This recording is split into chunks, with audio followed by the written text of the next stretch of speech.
Sup, my fellas. Don't forget to leave feedback, and enjoy the story. The sun was shining through the window. Clutching his head, he does not understand what the hell. His actions about the hand are written on the screen.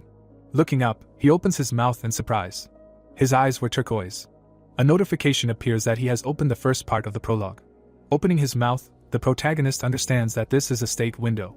A hologram appears near him, because his mind has returned to clarity.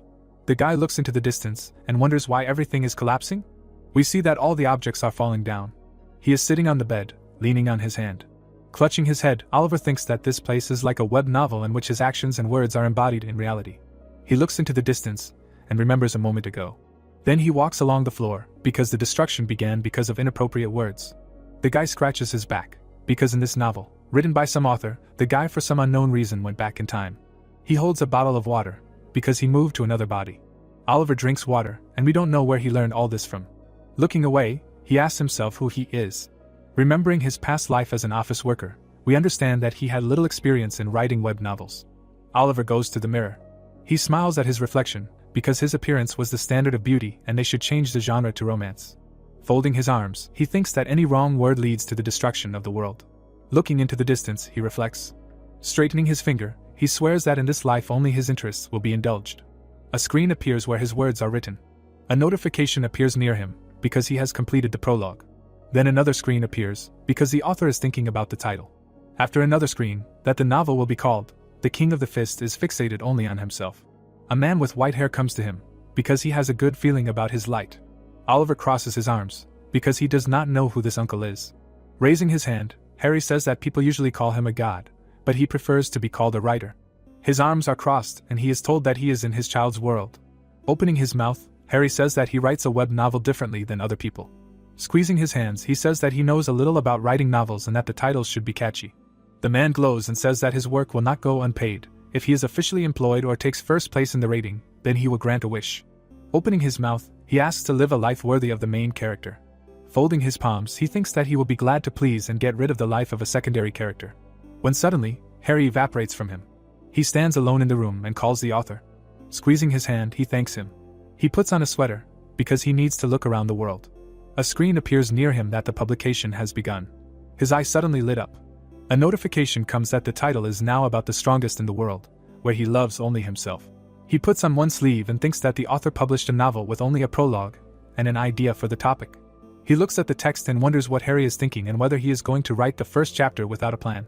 Putting his foot on the blood, the guy thinks that this would have worked before, but now, and also called himself the author, although he knows nothing about current trends. Opening his mouth, he realizes that this does not change the fact that he is the main character, who has returned in time. A screen appears, where it is written that he will regain his former strength. Looking up, he says that he does not expect anything grandiose. A notification appears that his martial arts are the arts of the god of heavenly demons. The guy sits and meditates. Another holds a sword, and the third clenched his hand, because this is the highest form of martial arts, including breathing techniques, improvement. Another spread his arms, because information about these martial arts pops up in his head. Oliver raises his hands and his eyes glow. A window appears that the technique was created by a heavenly demon after a battle with the 12 zodiacs in the heavenly world. Also, something glows in the silhouette, because it can move in leaps and bounds. Oliver was as if in space, because this is a crazy pumping. He looks at his hand and thinks that he has learned the martial art of the heavenly demon and 3 breathing techniques. It seems that they can already be used. Squeezing his hand, he decides to try out the strength. Suddenly, there is a knock on his door. He turns his head and does not understand what is happening. Looking up, he is told that he called a random. Looking into the distance, the protagonist thinks that this is strange. Neil comes into his apartment and asks why his password is 4 zeros. Waving his arms, he says that he looks good. Oliver stands and decides to deal with a third-rate scumbag. Opening his mouth, he says that he came on time. Clutching his head, the man asks again. Squeezing his hand, Oliver wants to try something. Suddenly, he swings at him. He turns away from him. Standing next to him, he doesn't understand why the enemy is so slow. The man looks at him and is told that he is slow. Grabbing his neck, he calls him a retard. Squeezing his hand, Neil wishes him death. Smiling, he thinks that his life flashed before his eyes. Then he removes his hand because the memories from his memory flared up. He squeezes his other hand too. He hits the guy on his hand. His eye glows purple. Then the guy hits him with the martial art of the sky demon. He stands on the ground and uses 7 forms, because of which the guy foams at the mouth and flies away. Neil landed on the door. he still squeezes the hand. Waving his hand, he realizes that it hurts. Saliva comes out of his mouth. Coming to him, he is told that he has lived a long time, and no one has taught him a lesson. Putting his hands in his pockets, he says that not everything is what it seems. Looking down, the protagonist asks not to believe his eyes. Opening his mouth, he says that there is no such thing as justice in the world. Harry comes in with a pen in his hands and says that this is very good. Raising his hands, he asks to tell how the events will develop. The author raises his hand and is silent. His eyes widen and he is told that the guy returned to the past because he was killed, so retribution will be the last goal. The screen appears, because he edited the annotation. Opening his mouth, the protagonist asks who needs revenge. They take him by the shoulder and the author says that he should learn to go with the flow. Then they close their eyes and are silent. Neil is still lying on the floor and Harry asks not to worry. Raising his hand, he says that he will create a novel, living directly in this world. We see his ear and he is silent, although we asked him how he likes the idea. Looking down, Oliver could not believe that he would be helping in the creation, and not just doing what he was prescribed. There was dust around him, because this is a great chance to make a dream come true. He stands with his back to him when he hears sounds. Neil opens his mouth in fear and is asked to pay $30,000. Sitting near the door, he does not understand where to get such money. With his mouth open, he asks to earn it. His pupil decreases and he is told that goblin loan sharks give loans. After that, the man runs away. The author holds a pen and says that the idea is fresh and interesting. Screens appear near him, where he adds new races. Smiling, the main character thinks that everything he wants appears. He writes something with a pen, because he received inspiration and decides to mix different worlds. A screen appears that the author is delighted. Harry sits at the table and writes, because he can write about a clash at the end of World War II. He grabs his head, because this will explain the influence of martial arts. He raises his hands and rejoices. The main character brings his hand to his lips. Closing his eyes, he says that this is good, because it added depth to the story. A window appears that there will be a collision of dimensions. The guy takes the door handle, because strong detail is not needed. Closing his eyes, he thinks that now it is quite natural that the main character has the prerequisites for knowledge of martial arts. Taking hold of his jacket, he decides to go out into the world that they created. We see the city, because he finished writing the last paragraph.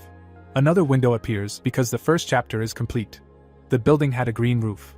The other side of the city was also being created. There were 2 lanes where cars drove, because this is the very world in which Murim got along with fantasy. Opening his mouth, he understands that everything gradually begins to correspond to the given theme. A green goblin appears, offering benefits. The guy stands near the advertisement and understands that the author loves details. He walks down the street and decides to pump up his body so that it is strong enough for martial arts. Opening his mouth, he thinks that depending on his words and thoughts, various memories of the main character's past pop up in his head. He stands near the building and decides to go there. Oliver walks up the steps. There was a sign with the Murim Union. A screen appears that the martial artists founded the Murim Union after forming an alliance between the Injustice and Justice factions. People are standing and talking to each other. Smiling, the protagonist decides to try and steer the story in a safe direction. He approaches a girl who asks if he needs help. His hands are in his pockets, and he thinks that there must be something useful here. He puts a piece of paper on the table and asks to register as a martial arts master. It was written on the paper that he wants his own faction. There is a smile on his face, because the application has been accepted and now he needs to go to an interview. We see the ceiling of this building. He approaches a man who wipes his hand and asks him to give it his all. Richard straightens his finger and says that his comrades would be proud of such a student. Turning his head, he says that after the clash everything turned upside down. There were a lot of people who could not get used to the new world and they suffered alone. Having extended his hand, he says that today many call them righteous and let him be proud of the teacher. Smiling, Oliver thanks him for being so highly appreciated.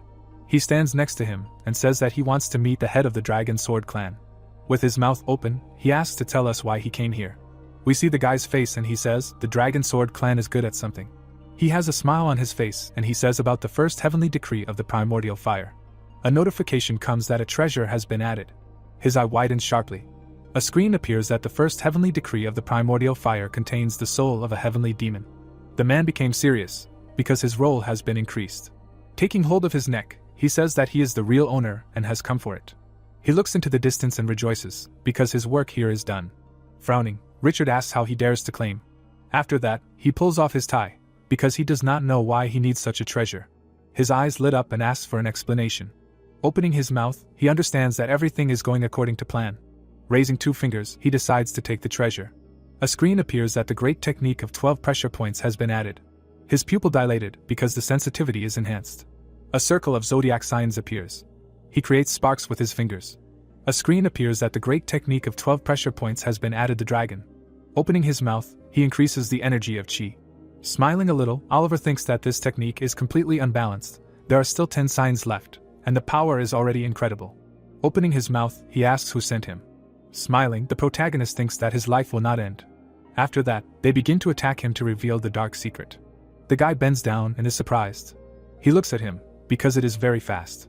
Richard leaned down, and this was his real power. Opening his mouth, he understands that otherwise it could have ended badly. Raising his hand, he says that his dodge is impressive. A screen appears, which the author watches with interest. Harry has his glasses on and is eating popcorn because there is nothing more interesting than fighting. He opens his mouth and mentally says that he needs to get to work. Richard approaches him to make an attack. After that, he makes a quick punch. Grinning his teeth, he realizes that this is different from the past. He frowned because something has changed and he clearly does not have the abilities of the second generation. After that, the man flies up. His eyes widened in surprise. A screen appears that this character has been changed. Richard begins to fly straight at him.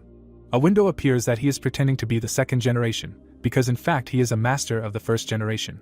He is still in the air and uses the blossom of 1,000 blows. Opening his mouth, he realizes that the difficulty of the fight has increased. His arm was torn. Richard makes a punch near him. The guy's hair flies away because of the wind. His eyes are widened because it seemed to pierce him. Beads of sweat are running down his face. We see a drop because he acted on instinct. He squeezes his hand. After that, he stomps his foot. Richard's pupils have become smaller. The protagonist opens his mouth and uses the seventh form. A purple aura appears around them and he hits the man. He flies away from such an attack. After that, he lands on the wall. Opening his mouth, he realizes that he put all his strength, but something is wrong. Richard is standing on his feet, although he was an ordinary person who protects the clan's treasure. Blood flows from his mouth. He opens his mouth and says that he has the first heavenly decree of the primordial fire. Looking at it, he says that he will protect this technique with his life. After that, he kneels down and spits blood. Opening his mouth, Oliver thinks that in this situation, he would not look bad, and the situation would be smoothly resolved. His pupils sharply dilated. He puts his hand on it and asks a question: why fight beyond the limits? Richard looks at it, and is told that they must have gone through many hardships, and that this is the greatest treasure, but for him it is a deadly poison. Smiling, he says that the Dragon Sword clan no longer needs to bear this heavy burden. He opens his mouth in surprise, because this is absolute power that has been passed down between generations. A window appears that a change has been made to the first heavenly decree of the primordial fire. A flame appears near it. A screen appears with the reason for the change. We see a fireball, because if the first heavenly decree of the primordial fire falls into the hands of a person who is not a successor to the lotus breathing technique, for times a year he will suffer from extreme heat. There were several more balls inside him, and the only way to remove the first heavenly decree of the primordial fire from the body is to pass it on to the successor of the lotus breathing technique. His eye turned yellow, because this is the very first heavenly decree. A ball flew into his chest. Opening his mouth, the guy understands that it is penetrating his body. A system notification appeared in front of the protagonist, stating that fire energy had filled his body, and that any technique, magic, or curse that had fire as its basis would no longer work on him, and that, furthermore, because the 60-year-old Chi had combined with the heavenly demon's divine arts, it had created a positive energy of intense heat known as the burning heaven. So an aura of burning enveloped the youth's body. The protagonist opened his palms as he said that this was the burning heaven. The blonde man folded his hands in front of him as it was reported that after so many years, the long-cherished wish of the Dragon Sword clan had been fulfilled, and that Richard thought that he could finally rest in peace. So he bowed his head to the technique that was burning in Oliver's fist, and said that he bowed to the heavenly demon. The dark-haired boy was in front of him when he thought about his words, after which a system notification appeared saying that the author had written the last paragraph. The brunette clenched his flaming fist when he thought about how he really felt like the main character of the story now. Then a system message appeared saying that the strongest in the world only cared about himself and that the second chapter was 100% complete. There were people crowding around the room. Someone was holding an ID card when it was said that this was the highest level they could give him. The protagonist stood in front of the gray-haired man when he said that this was the level of an advanced master. Then the consul said that he understood that it did not suit his authority very well, but at least with this rank it would be easier for him to live. Oliver smiled, looking forward when he thanked him for taking the time to talk to him. Richard stood in front of the dark-haired boy as he stated that he had also brought this, and that he thought he would need a place to train. The consul's neck was shown as he explained that he had come there every year when he experienced the outbreak of the first heavenly decree of the primordial fire. But now the place would be empty, so he wanted him to use it. The mustachioed man's mouth fell open as he said that the boy could call him if he needed him. The silver-haired man bowed to the dark-haired boy as he assured him that he would do everything to help, and the protagonist realized that a random event had turned out to be a benefit to him. Clouds floated across the blue sky as he thought about how great it was to be able to make decisions quickly. The protagonist raised his hands up, thinking about having a treasure and that he had received chi. Oliver looked away indifferently as he decided that it was time to move on to the main plot. The brunette stood up straight, hands in his pockets, as he asked Mr. Ryder what was next for them, saying that he had gained power, so he thought it was time to get into the fights. The dark-haired boy's face was shown up close as he suggested that his enemies would not be weak. Then a system notification appeared saying that the author seemed happy. Then Harry asked if he was already eager to get to the main story, saying that it was very exciting and asking him to give him some time. The protagonist walked down the street thinking that he seemed happy and that the main story was the most interesting part, so he would look forward to what he would come up with.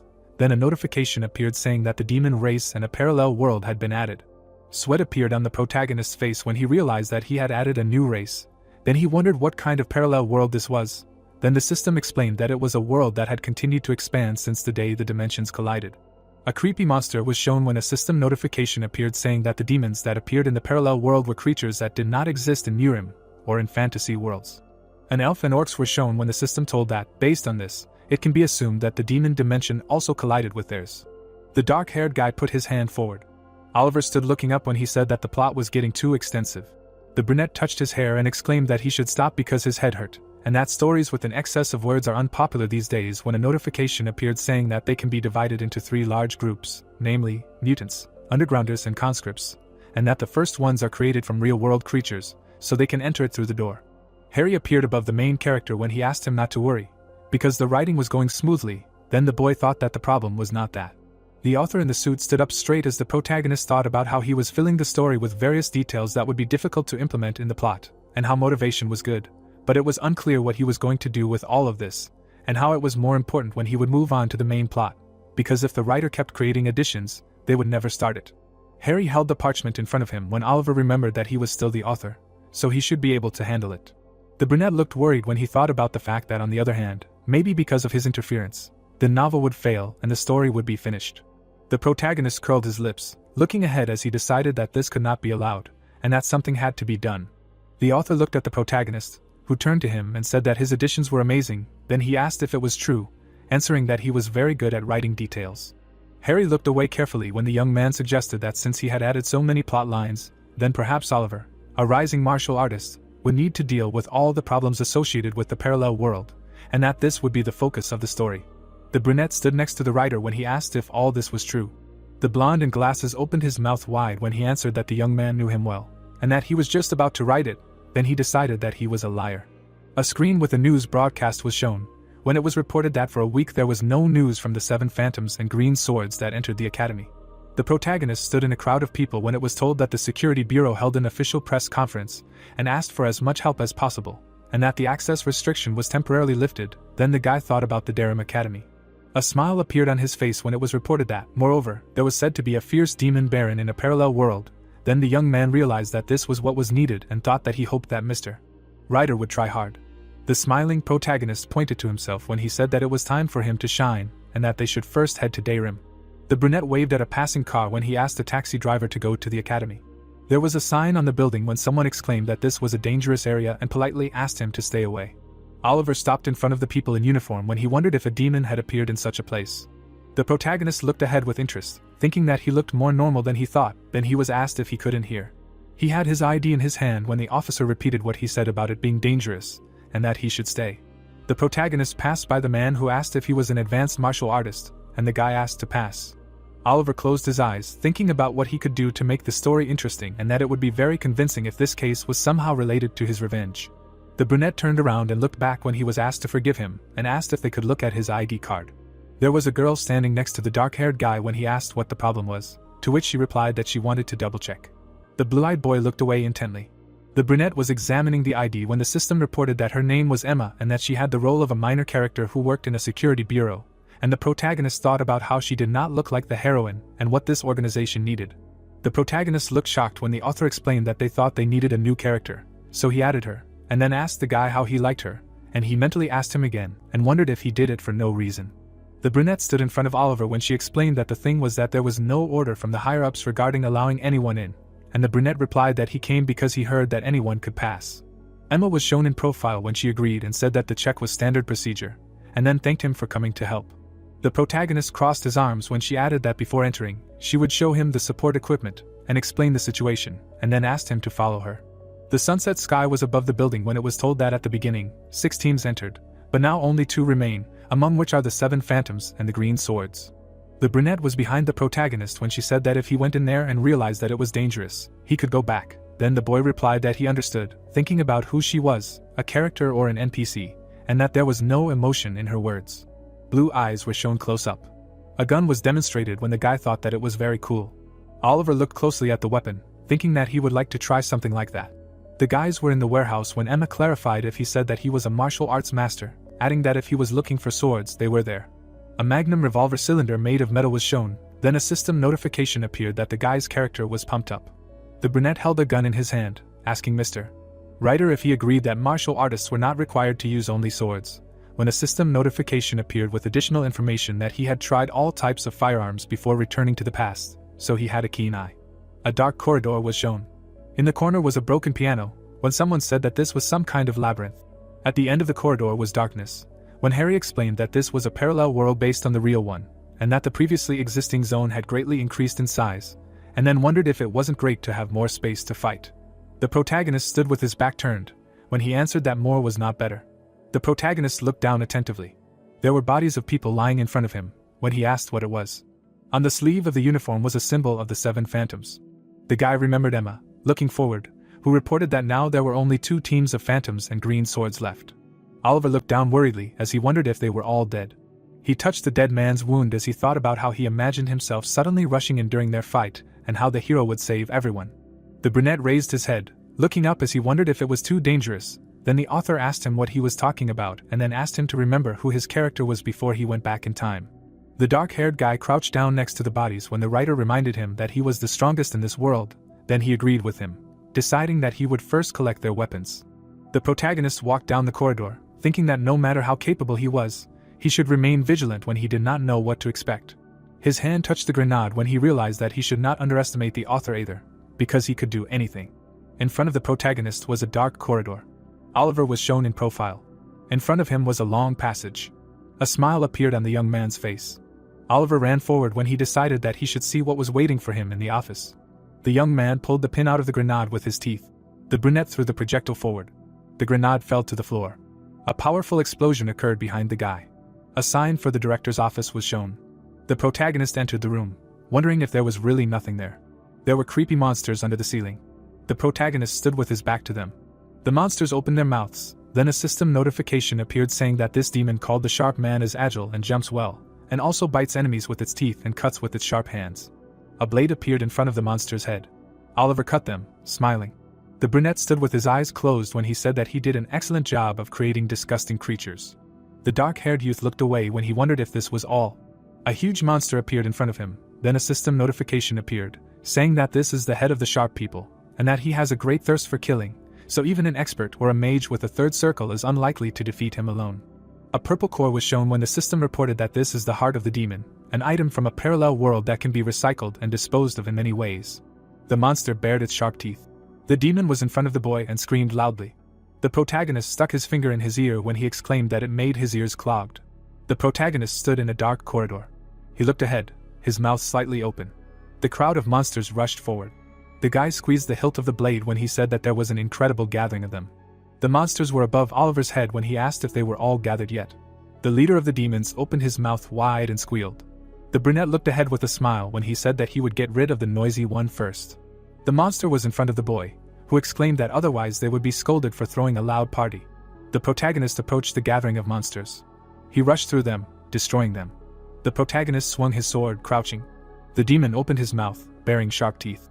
Oliver's pupils narrowed sharply. The brunette plunged the blade into the demon's head. A machine gun appeared in the guy's hand. The dark-haired youth held the weapon in front of him. Bullets riddled the monsters' bodies. The machine gun fell to the floor. The smiling protagonist held the blade when he offered to continue. The head of the demons bared his teeth and screamed. The protagonist put his hand in his pocket when he remembered something. Oliver held several grenades when he called them gifts for the monsters. There was a small explosion. It was repeated on the other side. A silhouette was visible through the smoke when the author told him that the guy's chi was initially at level 120, but thanks to the burning heavens, it rose to 180th. The youth took a step forward. Harry held a pen in his hand when he asked why he didn't use the new form of the Great 12 Points technique for the final fight, adding that he also thought about the 7th form. The protagonist looked at the writer carefully, who asked if he was okay with calling it Dragon's Slaying Strike, explaining that it could take down a lizard at a time, and the boy replied that he thought it was good, after which a system notification appeared saying that he approved of renaming the 7th form of the heavenly demon martial art. The head of the demons jumped out of the smoke, when the protagonist said that besides that, it would be nice if he found something in this place. Oliver blocked the monster's strike. When the author exclaimed that it scared him, then the boy said that it was good that he came to deal with the parallel world. The monster's limb approached the boy's head, who added that he thought it was important to have a specific goal for meeting the demon. The brunette jumped up, avoiding the monster's blow, and asked the writer if he agreed that it would make the chapter more interesting. Then he answered that he was right, and then asked what reason would be suitable. The head of the demon stuck his tongue out at the guy, who exclaimed that such things should be thought of in advance. The protagonist's foot left the ground when he added that the author should decide anyway, while he was dealing with this bastard. The protagonist's foot rested against the monster's flesh. Oliver hovered in the air above the monster. The brunette's pupils narrowed greatly when the last line was completed. A bright flash occurred. The protagonist plunged the blade into the monster's body. The protagonist's mouth opened slightly, looking forward, when he asked Mr. Writer if he was finished. Harry was in front of an angry guy when he replied that of course everything was ready. Then Oliver wondered why the paper was crumbling. Then the system reported that a chapter about the past successor of the Sky Demon was added. The brunette's eyes turned orange when the system notifications appeared, saying that his character came there after returning in time with one goal, to take the legacy of the Sky Demon, and that in the time before returning, a ruthless baron left behind a summoning essence from a parallel world, and that there is a legend that whoever uses it will receive the legacy of the Sky Demon. An old man with an ice sword was shown, when the system told that as a result, a war broke out between the strongest representatives of the worlds, and that at that time, the main character was a simple third-rate martial artist and participated in the war, following his employer, the King of the Frozen Blade. The sorcerer held his staff in front of him when it was revealed that even the great mage Migretz had led the army into battle, and that they intended to end the war once and for all. There were several bright flashes as the system reported that after a long and difficult battle, the winner was the only survivor. The dark-haired youth opened one eye. The youth stood on the battlefield when it was revealed that he was Oliver, and that he was claiming the inheritance of the heavenly demon. A magical sphere was shown. There was a purple flame behind the bald man, when the protagonist assumed that Klaus had it now. The blonde author was next to the youth when he answered in the affirmative, adding that the war had not yet begun, and that it would contain many secret texts and jewels, when the boy reminded him that it was already his.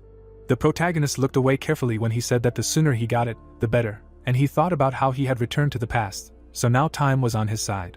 A joyful Harry appeared next to the protagonist when he advised him to continue in the same spirit, then he agreed with him, thinking that he would like to sort everything out already, because he was hungry. A dark passage was shown. Oliver walked along the corridor, wondering where he was, and saying that he was hungry, and also offering to end everything already. The brunette's back was shown. The guy stopped in the passage when he said that he was found. Klaus sat with his legs crossed as he said that it was not for nothing that he was curious about why the sharp people had gone quiet, and that it was his doing. Then a system notification appeared saying that it was the Baron, who was one of the 7 standard bearers of the Archdemon Duke of Esgidum, and the final boss of the parallel world at the Darim Piano Academy. The demon opened his mouth in a half-smile as he said that he was just in time, because he was already starting to get bored, and that it would be nice if he could amuse himself. The piano was shown from above as the Baron added that the previous people were uninteresting. Klaus looked at the young man standing in front of him, who asked if he wanted to stop, and then asked him to shut his mouth and end it, because he was hungry. The demon frowned deeply and wondered how the man dared to say such a thing to him. A magic circle appeared behind Klaus as he exclaimed that he would use an advanced demonic technique on this ignoramus. Sharp objects appeared from the magic seal. A black hand reached forward as the demon began to cast the spell. The protagonist looked ahead in surprise, asking what the hell this was, and wondered if it was necessary to raise the difficulty so much. The Baron opened his mouth wide as he inquired about the boy's strength. A dark hand slammed the floor as the demon told the boy to despair at such overwhelming power. He had a smirk on his face. Klaus looked down in confusion as he replied that it was boredom and that he understood now. The ground cracked under the boy's foot. Flames blazed under the black palm as the protagonist exclaimed that his strength was nothing. A dark hand hovered over the protagonist, who decided that he would use the cow sign of the great technique of 12 pressure points to temporarily increase his chi, thinking of the secret art of one blow. Oliver looked ahead confidently, his mouth slightly open. The brunette extended his hand forward, using a dragon-slaying strike. Streams of mana were sent in different directions. Klaus opened his mouth wide in anger, exclaiming that it was impossible. A dark hand was shown as he spoke of his demonic technique. The young man tore the black flesh. Debris began to fall on the Baron. The dark-haired guy clenched his fist, asking where the villain was looking. The demon looked down with his mouth open. The protagonist hit him on the head. The protagonist had a gun in his hand. He shoved it into the Baron's mouth. Oliver looked ahead carefully as he said that the game was over for him. The guy held the demon's body as he fired. Pieces of flesh flew in different directions. The brunette reached his hand forward. The guy clenched his fist. The protagonist landed carefully. The protagonist looked closely at his hand. There was a small sphere in his palm. When he said that this was the inheritance of the heavenly demon, then a system notification appeared saying that the third chapter was 100% complete. Oliver touched his neck, saying that it was easier than he thought. The writer was enveloped in a dark aura when the guy added that his stomach was already hurting, and then suggested that they go back. Harry was sitting in front of the brunette, who wondered what was wrong with him, noticing that he had dressed up and had only just appeared there. System windows appeared around the guy when he realized that they were comments. People were holding their phones in front of them, writing about how nice the atmosphere was, and how they would be waiting for new characters and a new chapter. The guy with glasses was sitting in front of a computer when he commented, saying that the story itself was good because it mixed different genres, and that it was new. The brunette was sitting on public transport when she wrote that she hoped the author would win the contest, and asked him to add a stupid protagonist for them. People were holding devices in their hands, commenting on how the demon aristocrat died immediately after he appeared, and how magic doesn't stand a chance against martial arts, and how the pace is good, and how they can't wait for the sequel, because so far it's interesting. Oliver's eyes widened when he said that the reviews were good, and then asked what was bothering him. Among the system windows, one stood out. The notification windows were shown close up, when a user wrote about how, upon seeing the author's name, he immediately stopped reading, and how people shouldn't waste their time. The protagonist stood next to the writer when he said that he should have told him that he had such a past. Then Harry asked if this was really the best comment, and what he should do, and then the guy thought about how he knew something was fishy. The protagonist looked down thoughtfully, thinking about how usually 2 best comments are highlighted under each chapter, and how it happens that they can destroy the entire work. The blonde closed his eyes as Oliver thought that he understood his panic because he had been through the same thing, but that didn't mean he could be forgiven for abandoning the piece halfway through. The angry brunette opened his mouth wide as he said that he was sure that he himself knew that this comment was the best because of his own actions, and then asked how it was possible to end the piece by simply killing the main character, because it was almost as bad as not releasing chapters, explaining that for readers, every minute spent with a novel can be a great happiness, helping them forget about the routine. So he deserved such words.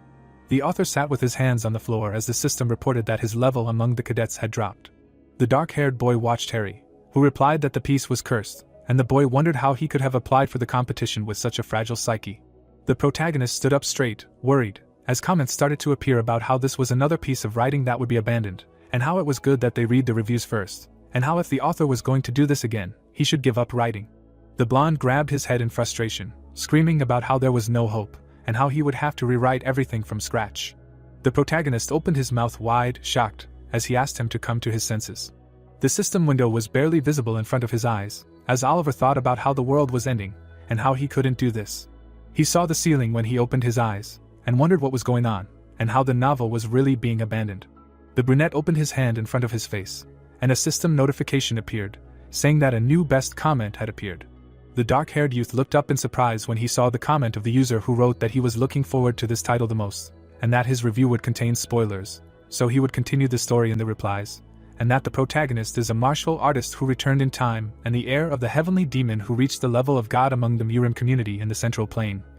And that in life he tries to fulfill his desires and seeks revenge, summing up that the author thinks through the world very deeply, because there are demons, magical civilizations, weapons, parallel universes and much more, so he recommends. Then the protagonist realized that this is a sincere comment that will make the writer happy for the whole day. Satisfied, Oliver closed his eyes when he gave glory to the gods, saying that it seemed like he felt better. There was a sign above the entrance. There was a stack of plates on the table. The brunette stuck a spoon in his mouth. The plate was empty when he exclaimed that the cleanup was complete. Then a system notification appeared that his character had been supplemented. The protagonist looked forward boredly when the system reported that his favorite food was rice soup and that he should eat it at least once a week to keep his sanity intact. Then the boy thanked him for the supplement, thinking that the author noticed everything. Then the writer replied that you are welcome and wished him a pleasant appetite. The protagonist glanced at the plate when he wondered if it was because of him that his mouth began to water again. A brunette sat in front of the boy, when she said that she ordered it and asked him to help himself, then he replied that it was not worth it, and that since they took it, fine. They were sitting across from each other when Oliver asked her why she was there, assuming it wasn't for food, and she said she wanted to thank him first for helping her close the parallel world. Emma looked ahead carefully when she added that they didn't expect him to do it so easily, and that the security bureau had a proposition for him. The brunette looked ahead indifferently when he asked what it was, and wondered if the author had added something again. The boy was watching the guy eating when he replied that he would listen. The child was sitting near the protagonist's table when he asked if he was a martial arts master. The girl was standing behind the boy when she apologized for distracting him from eating, and was told that everything was fine. The protagonist looked down with a smile when he asked if the child had heard of the Dream Piano Academy, saying that he had just cleared it out. Oliver waved at the boy, sitting at the table, when the girl addressed him. The brunette looked ahead with displeasure when he asked about why she was screaming, and whether it was a big secret. Sweat appeared on Emma's face when she apologized, saying that this information had not been made public yet, which made her nervous. The table was near the window when she said that she would get to the point, and that they would like to hire him for the security bureau. The brunette watched the guy in front of her as she said that he earned the title of a new star and a position with them for closing the parallel world. Then he realized why she came, after which the system notifications appeared that this was the episode of Emma's Minions Gathering, who often encounters him, and received a lesson from him on the inherited lost art, the technique of constant improvement, after certain events. And that the skill Unchanging 7 Sword Strikes was added. The protagonist looked surprised when he mentally asked again, realizing that in addition to this, he received new techniques, and thought that he did not even know whether this was good or bad. The guys were sitting at the same table when the brunette said that the interview had not yet been conducted, so they would help him make an official statement about the closure of the parallel world, adding that he could safely use the press center they prepared. The girl looked ahead with her mouth slightly open as the protagonist thought that he would go crazy like that, and that he couldn't change what was already written. Then she said that if he had any other conditions for hiring, he could tell them. The boy touched his chin, thinking that since things had turned out this way, he should make the most of the situation, and then said that he wasn't sure about hiring. Oliver looked ahead with a smile as he said that he would trust them to organize an opportunity for an official statement. The brunette was sitting in front of Emma when he realized that becoming famous was a very good opportunity, deciding that instead of trying to achieve it himself, it would be better to let chance make him famous. The boy was opposite the girl when he thought that, besides, this was much cooler. There were dishes on the table when the guy suggested exchanging contacts first. The protagonist showed the brunette his phone when he said he would text her what he needed. His apartment was shown when the call came. The protagonist was drying his head with a towel when he said it was quick. He had his phone in his hand when he was informed that his request had been approved and that there was a chance his information would be out in the open. The boy threw the device on the blanket when he realized that everything was going according to plan. Oliver looked at the magical sphere, thinking that now it was time to deal with the legacy of the sky demon. The purple orb was shrouded in a dark aura as the boy thought that he couldn't wait to see how incredible this object was. The sphere was between the brunette's palms when the system reported that the summoning essence from the parallel world was known as demonic and was connected to the place where the heritage of the heavenly demon was located, and that it could be destroyed forever and allowed the parallel world to be summoned and closed at any time. The space in the room turned red when the system notification appeared that this heritage, in addition to the sacred scriptures of martial arts, contained countless treasures. Puffs of pink smoke appeared when the protagonist thought about the fact that he had returned in time, so now it was on his side, and that he was curious about what treasures awaited him. Dark silhouettes appeared in front of the guy. The brunette in armor held a spear when she said that she was the general of the divine sun and protected the heritage of the heavenly demon. The dark-haired youth held a blade when he said that he was the general of the divine moon and protected the heritage of the same demon. Oliver looked confused when they told him that he was about to be tested, then he cursed under his breath. Leah pointed her weapon in front of her. Dennis pulled his sword out of its sheath when it was told that the generals were protecting the legacy on the orders of the sky demon, and that they were obliged to find out if the applicants were worthy of receiving it. The protagonist was shown in profile when he asked about the test and whether this place was not filled with treasure. The dark-haired generals looked ahead when Harry answered that they were not so easy to obtain. Then the protagonist reminded that he already knew the martial arts of the sky demon, and inquired about what he would be tested for, after which he was explained that there were 2 types of tests. Transparent cubes was shown when he was told that the first was for a candidate whose abilities were weaker than the first level, and that he was being placed in extreme conditions and tested for determination and willpower, and that it was possible to understand that the test was passed when he reached a certain level, while no one was able to destroy the illusion with a physical body. The warriors stood with their backs to each other when it was told that the second test was for a strong candidate, and that he would have to fight 2 generals. Silhouettes of 2 armies were shown when the author said that they could call their heavenly soldiers if several candidates came. Then he was asked to wait, and asked if he really thought that made sense. Concerned, Oliver opened his mouth wide and wondered if he really wanted him to go through this now. Leah looked ahead with a smile as she asked him why he was talking to himself, then asked him to stop thinking about tricky tricks and start preparing to pass the second test. The guy punched his other hand. The brunette folded his hands in front of him as he said that he was glad to meet them both again, then asked if they recognized him, saying his name and explaining that he had already passed their test. Then the system reported that he had passed the check of 2 generals, and he himself thought that he could not waste time on such things. Leah and Dennis were standing next to each other when the girl asked if he knew him, to which the guy replied that he was probably the big shot that the authorities were talking about. Then the protagonist exclaimed that he was right. The protagonist put his hand on his chest as he said that a few days ago he traveled to the past and became young, and he himself thought that if this meant something to the world he was in, then it should work. A pink space was shown as Oliver added that he knew very well what the test would be like and that there were 2 types, one for a challenger whose abilities were weaker than the first level and one for a stronger one, summing up that he also knew what the fight would be like if multiple opponents came. His palm was enveloped in flames as the boy said that the burning heavens were flowing in his body and that he had already taken the source of it, the first heavenly decree of the primordial fire, from the Dragon Sword clan. The general stood in front of the boy when he said that he could show them the technique of the heavenly demon or sword techniques, anything. Then the writer asked about whether he really wanted to take the test in a roundabout way. The protagonist looked away with satisfaction when he answered that he should take advantage of the fact that he had returned in time. The generals in front of him exchanged glances when the girl asked how he could know so much. Then the boy said that it was obvious that he had heard it somewhere. Dennis pulled out his sword when he asked how he dared to joke with them. Then the protagonist thought that this was not the reaction he expected.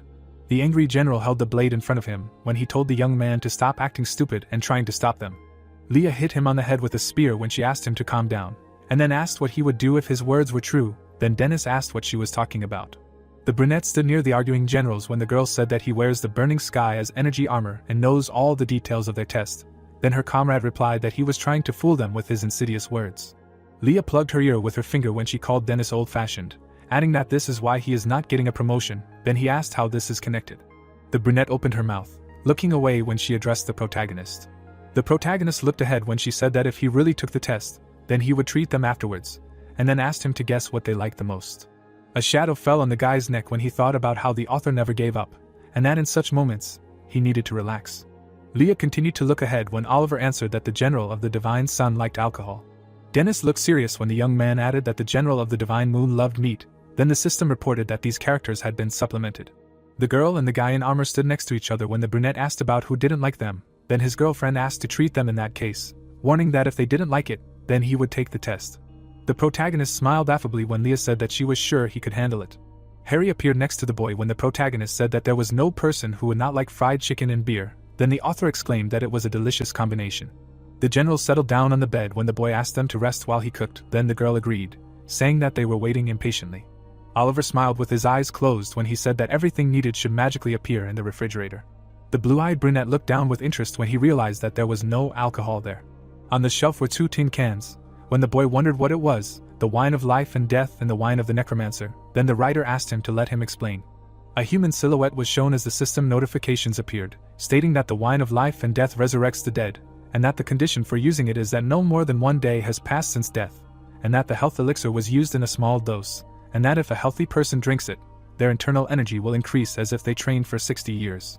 The red contents poured out of the can as it was announced that the necromancer's wine can control ghosts.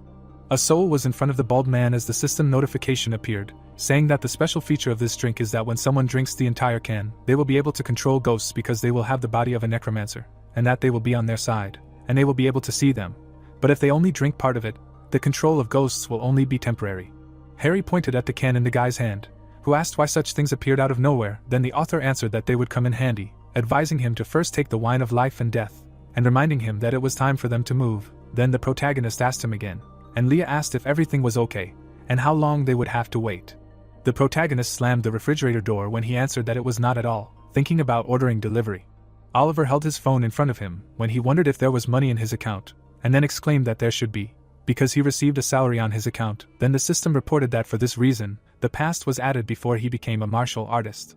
A notification appeared on the smartphone display when the guy said that before becoming a master, he worked in many places, and in a government office, and in a store, and in an internet cafe, and he thought about what he quickly figured out, and then asked out loud what was going on. The protagonist imagined a muscular man when it was reported that Neil took the money. Then the brunette remembered the villain from the first chapter, wondering how much he stole. In the protagonist's hand was a phone when he realized that because of this scoundrel, his money was almost gone, and then wondered who was suddenly writing non-stop. One message was shown close up when he realized that it was from the security bureau, and that they already knew that he cleaned it out. Oliver touched the display with his finger when he realized something. The brunette was standing near the refrigerator when he thought about what he almost pressed, and about the fact that the writer suddenly came up with another useless addition to the story, deciding that he did not need it at all. The protagonist opened his mouth, looking at the phone, when he thought about the fact that he should exclude family interference just in case, and then said that he did not have relatives, and that, probably, these messages are related to the announcement of what happened. Then the system reported that the past was added again before he became a master of martial arts, and that the protagonist had lived in an orphanage before that. After that, the guy realized that he had never even seen them. Oliver, frowning, looked down and wondered when this chicken became so expensive. Then Harry reminded him that they had to go, and that he should get ready, because he needed to go somewhere. Then he was asked again.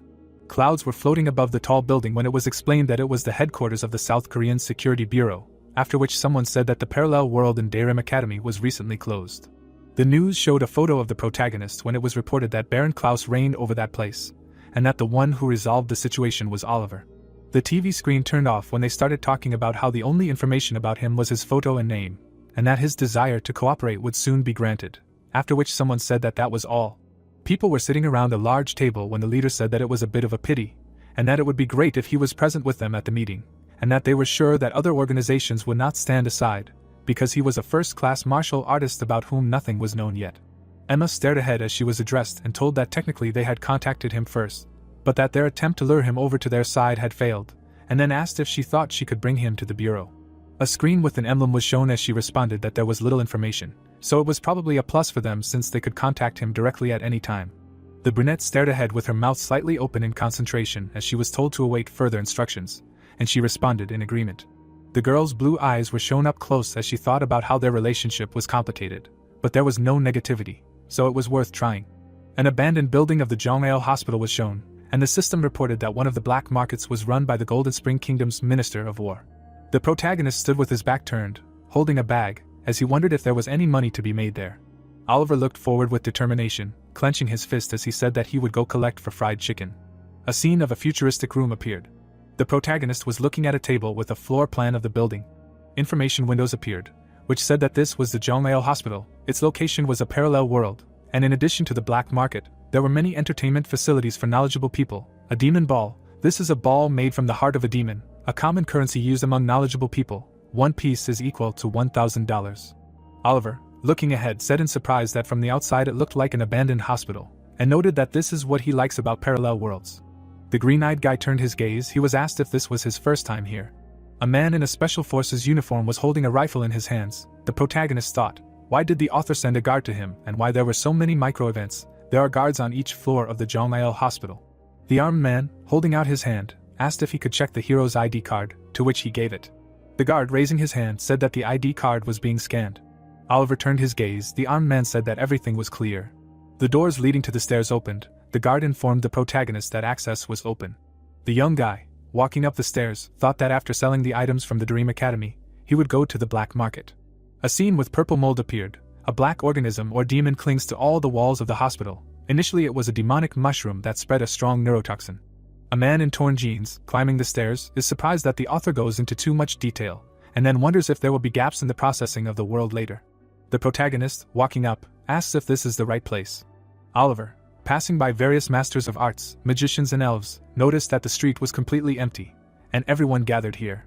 A long-haired guy, gesturing with his hands, says that they brought new swords for beginners. The seller motivates customers to come up to look at the crystal ball made of diamond.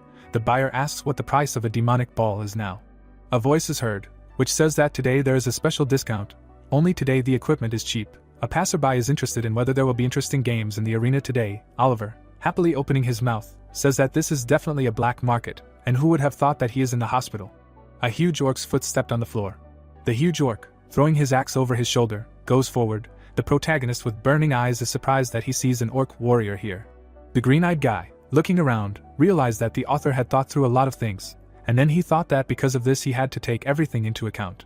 The blonde man points at the hero and says that he went on a raid at the Dream Academy, to which the girl in the hat asks if the man is talking about the guy whose name is the first name in the top internet searches, and then adds that they say that he was just lucky. Oliver turns his head to look at the confused people. The purple-haired girl asks if the protagonist heard her, and then offers her friend to take a photo with him and notices that the handsome, young guy, looking away, thinks contentedly that he feels popular and notes that this is not bad. The people with weapons pass by the goblin. The protagonist mentally explains that everyone present has at least one weapon with them. A scene of a room filled with elves and orcs appeared. Oliver noted that if everyone has the ability to use firearms, the balance of power is simply incredible, and added that even if you are a master of the highest level, your combat power depends on what kind of weapon you have in your hands. The green-eyed guy, holding a revolver in one hand and calling on magic with the other hand, jumped. Oliver thought that, of course, it is possible to combine martial arts and weapons, but not in his case. A scene appeared with a sign that says that this is a weapons store. The protagonist asks if it is here. The opening door hits the bell. The goblin greets the newcomer. The young guy, putting his bag on the counter, greets the seller. Chester, looking up, said that he sees the hero for the first time. The goblin store resembles an exhibition hall of various firearms. The bag lies on the counter. Chester noted that judging by the expression on the guy's face, the things in the bag are pretty good. The goblin opened the bag and asked him not to rush because he had to look at the goods. Oliver noticed that the seller had a lot of different weapons. The owner of the gun shop said that he doesn't charge for looking at them, so the hero can look at the weapons as much as he wants. The green-eyed guy picked up a sniper rifle and looked at it carefully. The goblin exclaimed that there were even grenades and noticed that someone clearly wanted to have fun.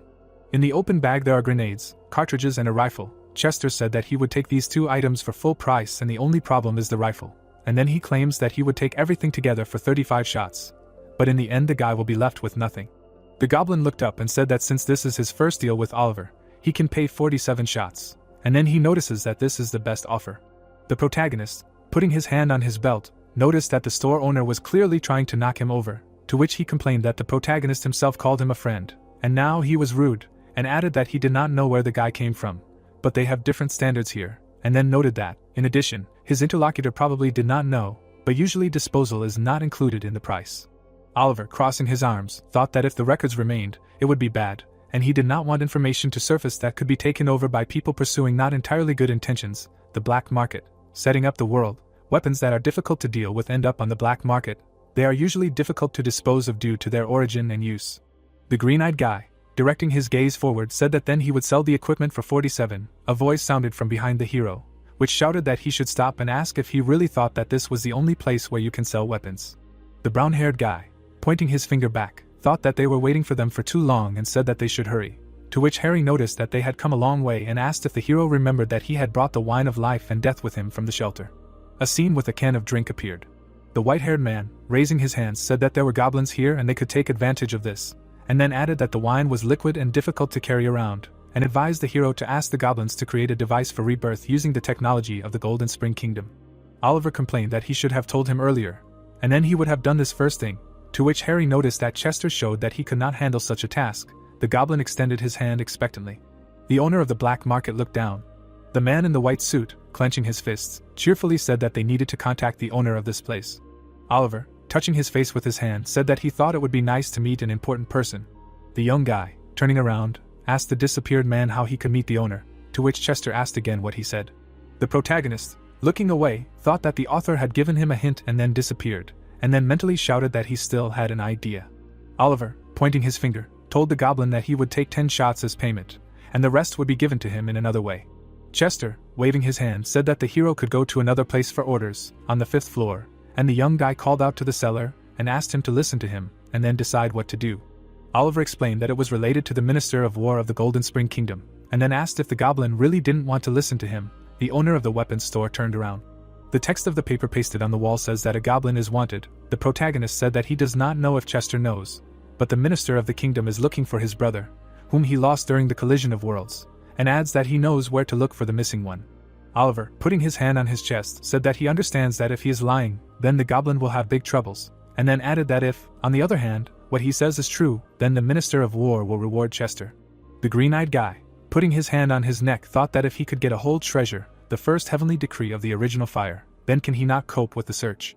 An image with a smartwatch appeared. The protagonist decided that he needs to establish contact with the Minister of War, and then create a device for revival using the technology of the Golden Spring Kingdom. Chester, looking away, replied that the stakes are too high, even higher than his own life. The gun seller wondered what kind of goblin he was if he didn't accept the offer. Oliver turned his head and looked at him approvingly. Chester grabbed the bag and said that even if he had to give up his life, he would agree, and then added that the higher the stakes, the more reasons he had to agree. An information board appeared, which said that Chester's character role had been upgraded to an additional secondary role. A pop-up window appeared, which said that even if he had to give up his life, he would agree. The goblin Chester had made his decision. No one expected that a small merchant from the black market would become a great merchant who had a significant impact on the world. Chester, the great merchant. This is how the legend began. An information box popped up, which said that the strongest in the world only cared about himself. Chapter 4 was 100% complete. Oliver, putting his hand to his neck, thought that these messages sounded like an omen of someone's death, or a curse. The arms dealer, waving his hand at the hero, said that he would go, asked to pray for his return, and concluded that if he did not return, then it would be the hero's turn, to which he thought that they would see each other soon, and mentally called the goblin Mr. Legend. The corridor was illuminated by lamps. Oliver, gesturing with his hands, asked if Chester would return soon. A shadow appeared in front of the hero, asking his name. Alex, grabbing his hair, asked if he had named the protagonist correctly, and then concluded that he was from the Durham Academy. The young guy looked up in fear. Standing in front of the long-haired man, the hero wondered who the author had sent to him again. Harry, kneeling, said that there was a cool arena here that it would be a shame not to go to. Oliver, looking closely at his opponent, thought that if his only motivation was to show the arena, then this was a bad way to add more text, and then asked himself what he should do. Alex, holding his hair with his hand, asked the hero if everything was right. The young guy thought that his interlocutor looked so self-confident, and reminded him of someone. Oliver raised his head. The long-haired man, looking away, noted that the protagonist seemed to know him. The brown-haired guy, looking closely at his opponent, said that of course. The protagonist, smiling, remembered that this was Alex from the Blood Clan. The man twirled his hair around his finger. Oliver, clenching his fists, guessed that Alex from the Blood Clan was standing in front of him. In the future he would become an elder of the Blood Clan and a villain. The long-haired guy, looking madly at the protagonist, noted that many people here knew him. The protagonist thought that his opponent's middle name was Aksatsu. Oliver looked at the enemy who extended his hand. Even though he was still quite young, he already had the makings of a villain. Oliver remembered his enemy. His sly manners matched his name. Before returning to the past, Oliver lost his dear follower because of the Blood Clan. In order to take revenge on them for what they had done, he found them and arranged a terrible massacre. He managed to kill the villain himself. The green-eyed guy turned his gaze to his interlocutor, who noted that he was lucky. Alex, touching his hair with his hand, asked if the boss at the Durham Academy really had a Baron level, and then noticed that the protagonist was praised as a new star who appeared out of nowhere, but he somehow did not believe it at all. The man with the sword on his belt put his hand on his belt. Oliver thought that he did not have enough reason to arrange a fight with him, and needed something more. The sword hangs on the villain's belt. The protagonist smiled evilly. The protagonist, coming closer, noticed that he had recently heard something. The green-eyed guy, passing by Alex, said that he had recently heard that a promising and great disciple of the Blood Clan had stolen the secret weapon of the clan and escaped. Knocking on the sword, the young guy asked if this was the weapon. Oliver, turning his gaze to his opponent, noticed that he had an ancient dragon sword of the Blood Clan. A scene appeared with a blade with fire raging around it, an ancient dragon sword, a jewel, a valuable sword of the Blood Clan, which allows anyone who is not a first-class martial artist to create a sword chi. The Blood Clan has a special technique that is exclusively suitable for this sword, and if it falls into the hands of an expert, the chi will tend to stretch out. And the sword will be able to bend and twist like a whip depending on the blow. The shadowed man smiles while holding a sword. Before Oliver returned to the past, this sword was in the hands of one of those who tried to kill him, the king of the deadly sword. In the past, Oliver was often on the verge of death due to his impressive sword feast. The protagonist, with his mouth open in surprise, asked if this meant that many people had attempted on his life, to which Harry replied that they would talk about it later. Alex, turning around, noted that the protagonist had a keen eye, and then asked if he was really a beginner. The green-eyed guy, looking away, said that it seemed that his opponent doubted his abilities. Oliver asked the interlocutor why they did not put everything they had on the line and have a fight in which the winner takes all. The long-haired guy, clutching the blade in his hand, asked if the protagonist hoped that he could defeat him, and then asked if he was afraid. Alex, raising his hand, noted that moreover, the young guy has nothing valuable except a couple of demonic balls and a few, but Oliver interrupts him, announcing that he has demonic essence. The member of the Blood Clan looked nervously at the protagonist. The green-eyed guy, taking the demonic essence in his hand, said that he thinks that it will interest the villain. The long-haired guy, stretching out his hand, shouted that it was demonic essence and asked if it was real. Oliver said that he would bet it, and his opponent his sword, and asked if such bets were good enough. Alex, tilting his head, replied that he could not believe that the protagonist received this essence on his first raid into a parallel world, and then added that life is unfair, and someone has to take risks, while the other gets everything thanks to luck. Oliver, looking at his opponent, suggested that he check if it was really luck. The green-eyed boy shifted his gaze and thought that he would get rid of the one who was supposed to be the elder of the Blood Clan and take the king's treasure of the deadly sword for himself. The brown-haired man, holding out his hand, reasoned that he could kill 2 birds with 1 stone and asked if his opponent would agree to the terms. The long-haired man, hiding his head in his hands, said that it was amazing and thanked the protagonist for such an offer. Alex, turning his head, suggested that the protagonist start the fight. The scene of a huge arena filled with people appeared. The arena plays an important role in the development of the black market of the Zhonglao Hospital. The fighters enter one cage surrounded by several layers of protective magic. The spectators bet on who they think will win. The hooded man, holding out his hand to the goblin, bet 3 shots on the protagonist. Chester shouted what the hero had done, to which he, holding a knife in his hands, noticed that the goblin had returned. Arena, setting up the world, participants can choose any weapon, but it is worth paying close attention to its quality. The weapon seller, raising his head, asked the hero if he had gone crazy, and why he needed this fight at all. Chester, looking excitedly at Oliver, said that Alex was a great disciple from the Blood Clan and asked if the protagonist knew what kind of people were there, to which he said that he would be lucky. The green-eyed guy, stretching out his hands for the next weapon, replied that if he defeated his opponent, then all people's doubts about him would be dispelled. The man in torn jeans, taking a sword in his hand, explained to the goblin that people still did not believe that it was he who dealt with the opposite world in Darim. Chester asked if the protagonist was serious. The young guy waved him off and asked if he had learned anything and what his superiors had told him. The arms dealer, spreading his arms, explained that his superiors had asked him to wait for the next order and concluded that they were probably currently digging up information about the protagonist's past.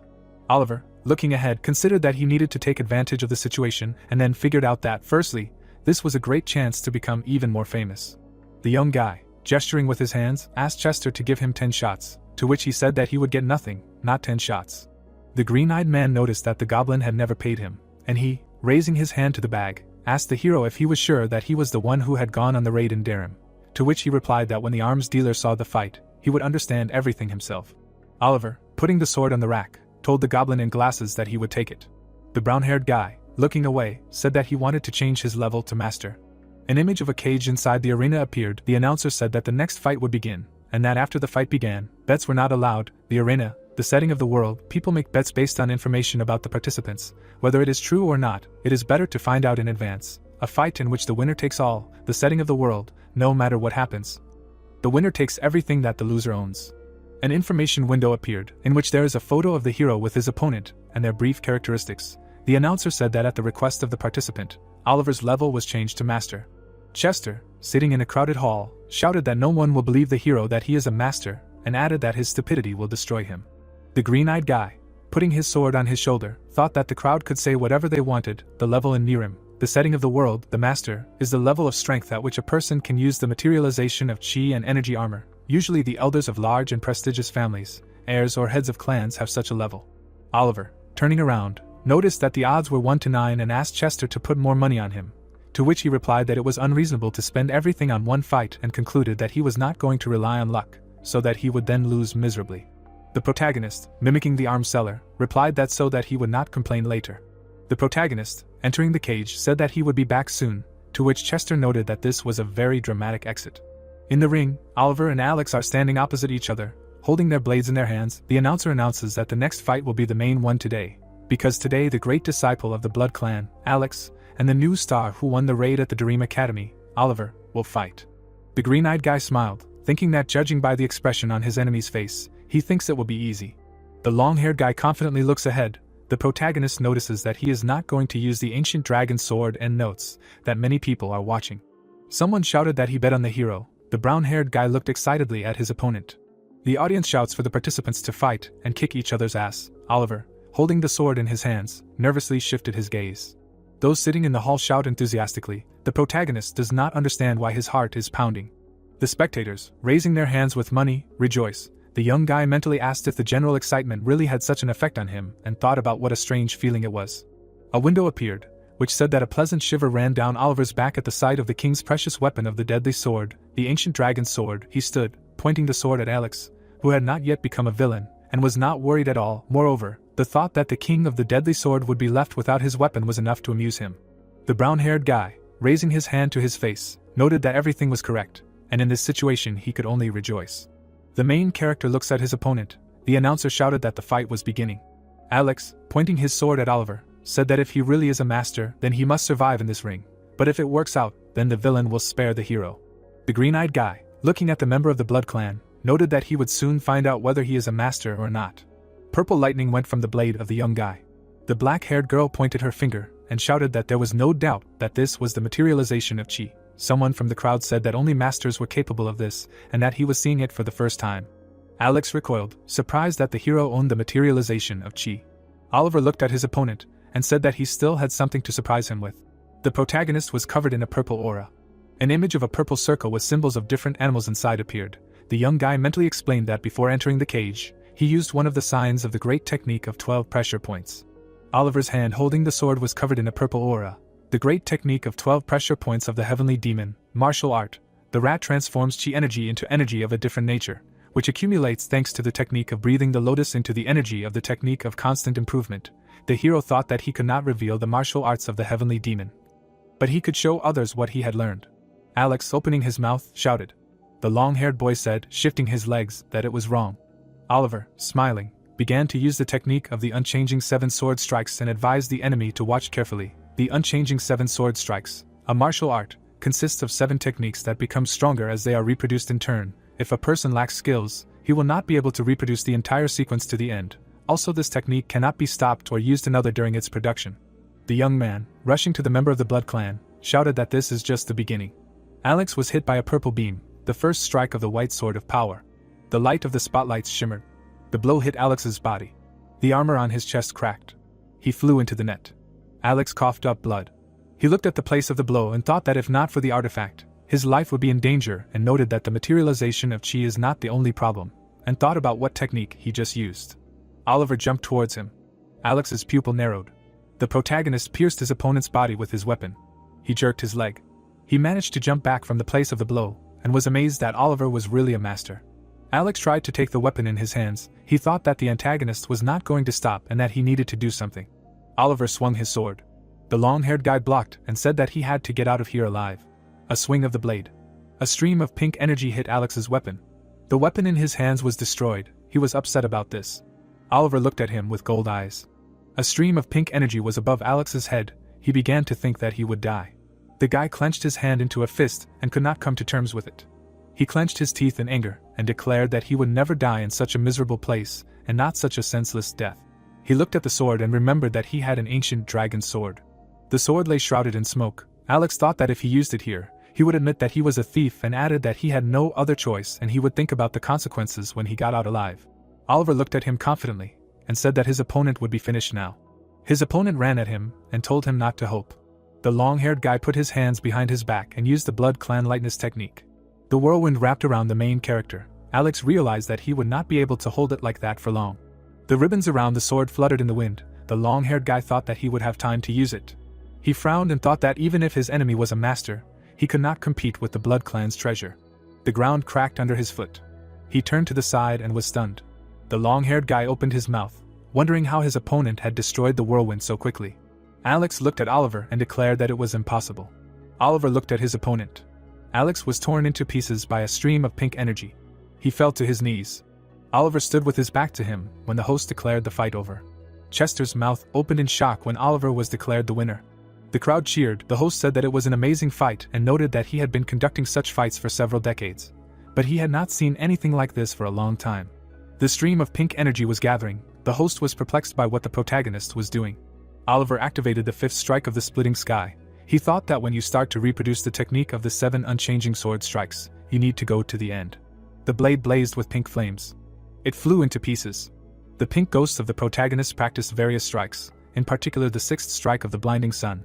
The audience sat with their mouths wide open. Someone asked if the protagonist was talking about the 7 unchanging sword technique and that it was created by the legendary martial artist, the Unchanging Reaper, and that it was definitely her. She thought that its last user died a long time ago. Chester looked ahead in horror and wondered if he had inherited the legendary technique. The information window reported that while training the 7 unchanging sword technique before returning to the past, Oliver failed to master the heavenly demon technique. At that time he was also learning the heavenly demon sword technique, and that at that time he was also the heavenly demon technique. Oliver exhaled. The information window decided that while in a depressed state, he came across the 7 unchanging sword technique wandering through the streets of black markets. A pink leg hung in the air. The information window reported that Oliver paid attention to it because there were 7 techniques. Oliver swung his energy. Her blow hit the bars. The host couldn't believe his eyes and said that one of the walls that had 6 levels of magic applied to it had just broken from one blow. The entire stadium was watching him through the TVs and admiring him. The crowd opened their mouths in bewilderment. The host said that the main character hadn't lied and that he really was a master. A ripple appeared in his eyes. Oliver's pupils changed color to blue. He opened his mouth in surprise. The host announced that they had all become participants in the birth of a new star. Oliver looked somewhere ahead and didn't understand what had happened and added that he had gotten too carried away and still didn't understand who had won. The joyful crowd began chanting the main character's name. Oliver looked at the crack in the floor while the crowd was shouting his name. The host ran up to him and started asking if the main character wanted to say a few words to the viewer, and he thought about giving a speech. Oliver put his hand in his bomber jacket pocket and said that he hoped that now everyone was convinced that it was really him who went on a raid at Dream Academy. He brought the microphone closer to his mouth and continued that if anyone did not believe him, then let them come down and fight him. The Green Goblin was carrying a man. The host told Oliver that this was a strong statement and asked if there were any volunteers. The protagonist clenched his hands into a fist. The host replied that if not, then the match was declared over and thanked the winner for showing his skills. Oliver showed 2 fingers to the camera. The host asked for applause. The information window said that the arena was filled with the sounds of congratulations and that all eyes were on Oliver. He was holding the golden hilt of his sword in his hands and people were shouting his name. The information window popped up that no one noticed that he won this fight. The hilt of the sword flashed. The information window informed him that the strongest man in the world cared only about himself. A screaming crowd had gathered outside Chester's weapon shop. Oliver raised his hand and asked how much fried chicken they could now buy, and thought that it should be enough to satisfy the generals of the divine suns and moons. Oliver struck a ritual pose and announced that the ancient dragon's sword was now his. The goblin hung his head in disappointment, and said that of course it was, and when Oliver asked if he was disappointed, he said he didn't know what to bet on it. Chester stood at the cash register, and asked the guy what he was looking for. Oliver, standing half-turned, asked if he had any good artifacts, because the artifact that helped Zhang hold out for so long was not bad, and added that the price did not matter. Chester, irritably banging the table, shouted why Oliver did not have a single artifact, and indignantly added that he only now wanted to buy it. The goblin, smiling slyly, said that this was a reasonable decision, and then added that he would soon become very famous, so the artifact would come in handy, but warned that the price would be quite high, and the guy asked to pick something useful. Chester turned to his friend and asked with a smile what he wanted to get an artifact against, listing options for magic, martial arts, weapons or demonic techniques. Oliver stood with a slight smile and said that it would be nice to have protection from weapons, and the goblin replied that he should provide it to him and drew Oliver's attention to the approach of someone, adding that he needed to see who had come. The unfamiliar goblin in a formal suit politely inclined his head and said that their side would be glad to cooperate in the future, asking to be called Manager Griffin, and Oliver noted to himself that this goblin was a direct copy of Chester, name, Griffin, race, goblin, administrative manager of the hospital, one of the subordinates of the Minister of War.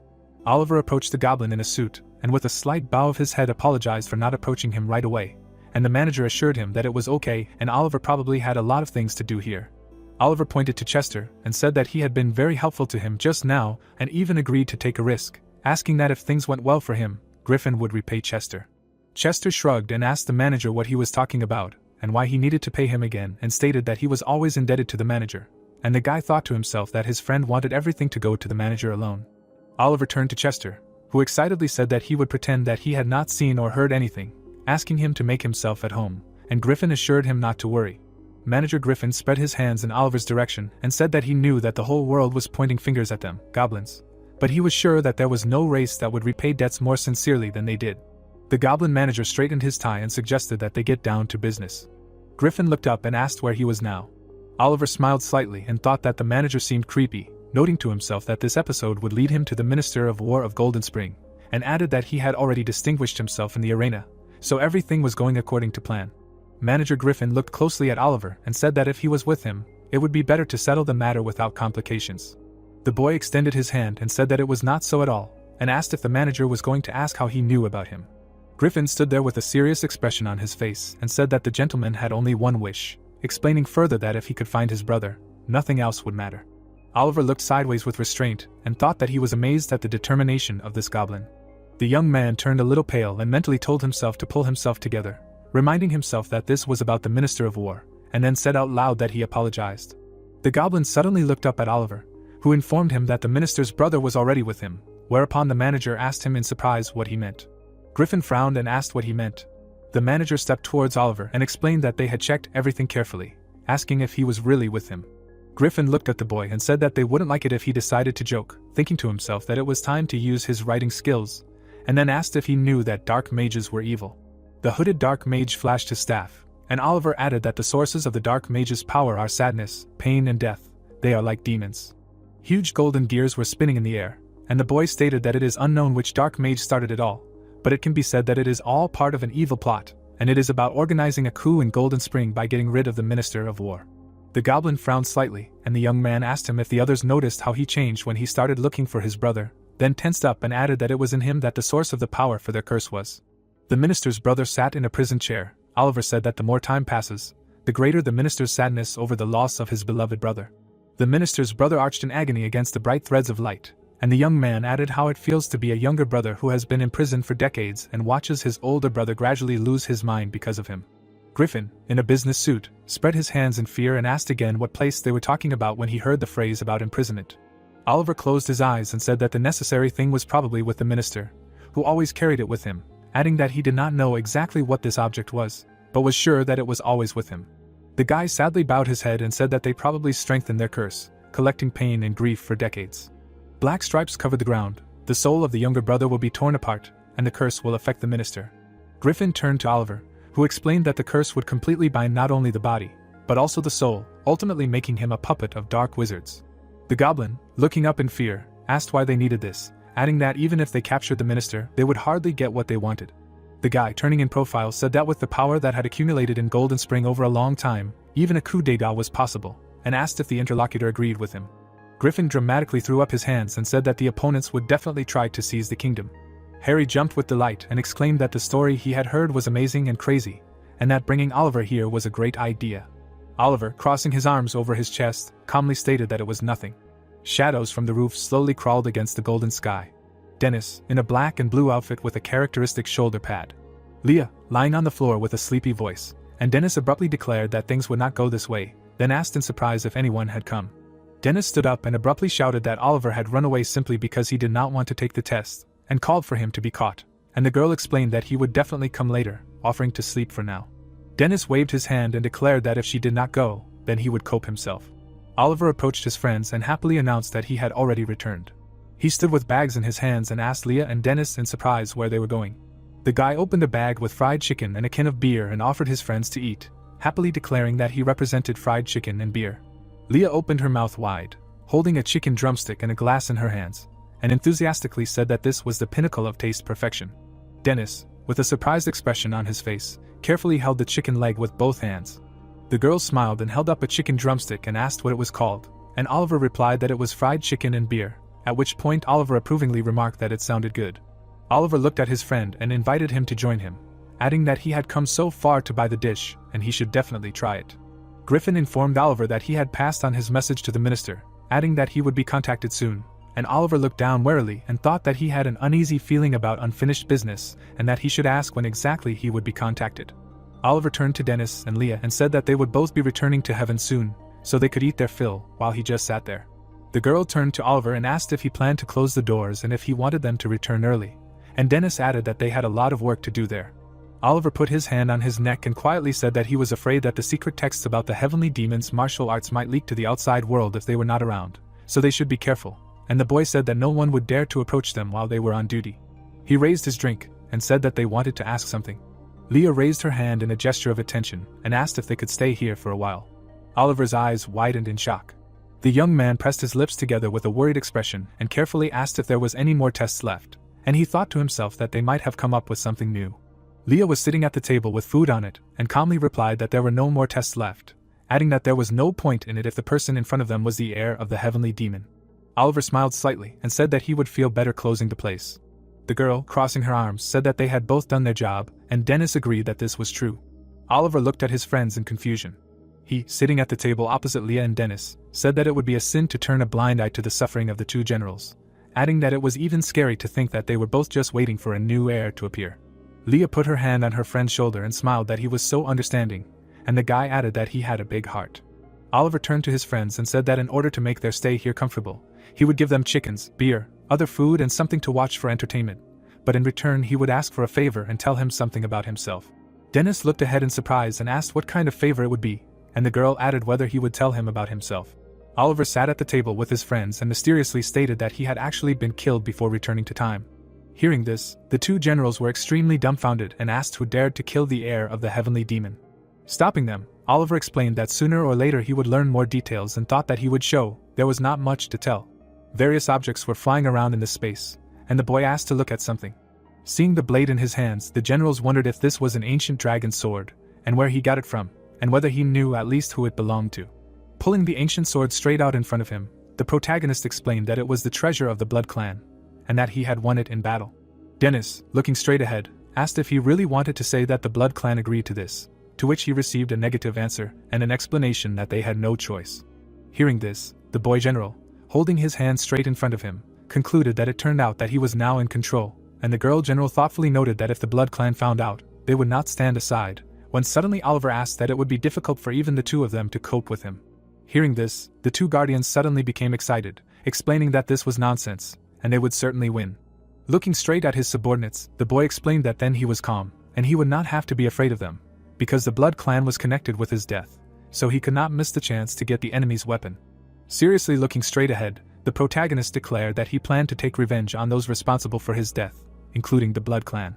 Hearing this, Dennis went straight to his master, telling him that the saints and sages say that he who thirsts for revenge clings to his wounds.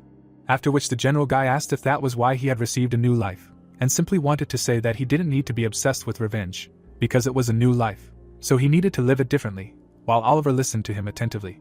Suddenly, Leah interrupted him, clenching her hand into a fist, concluding that they were talking about revenge, because there was nothing sweeter than it. Then the general girl, looking straight ahead, asked that he needed their help to take revenge, and these were his conditions, and her friend, standing next to him, clutched his head, not understanding what good meant, when suddenly the guy gave a negative answer.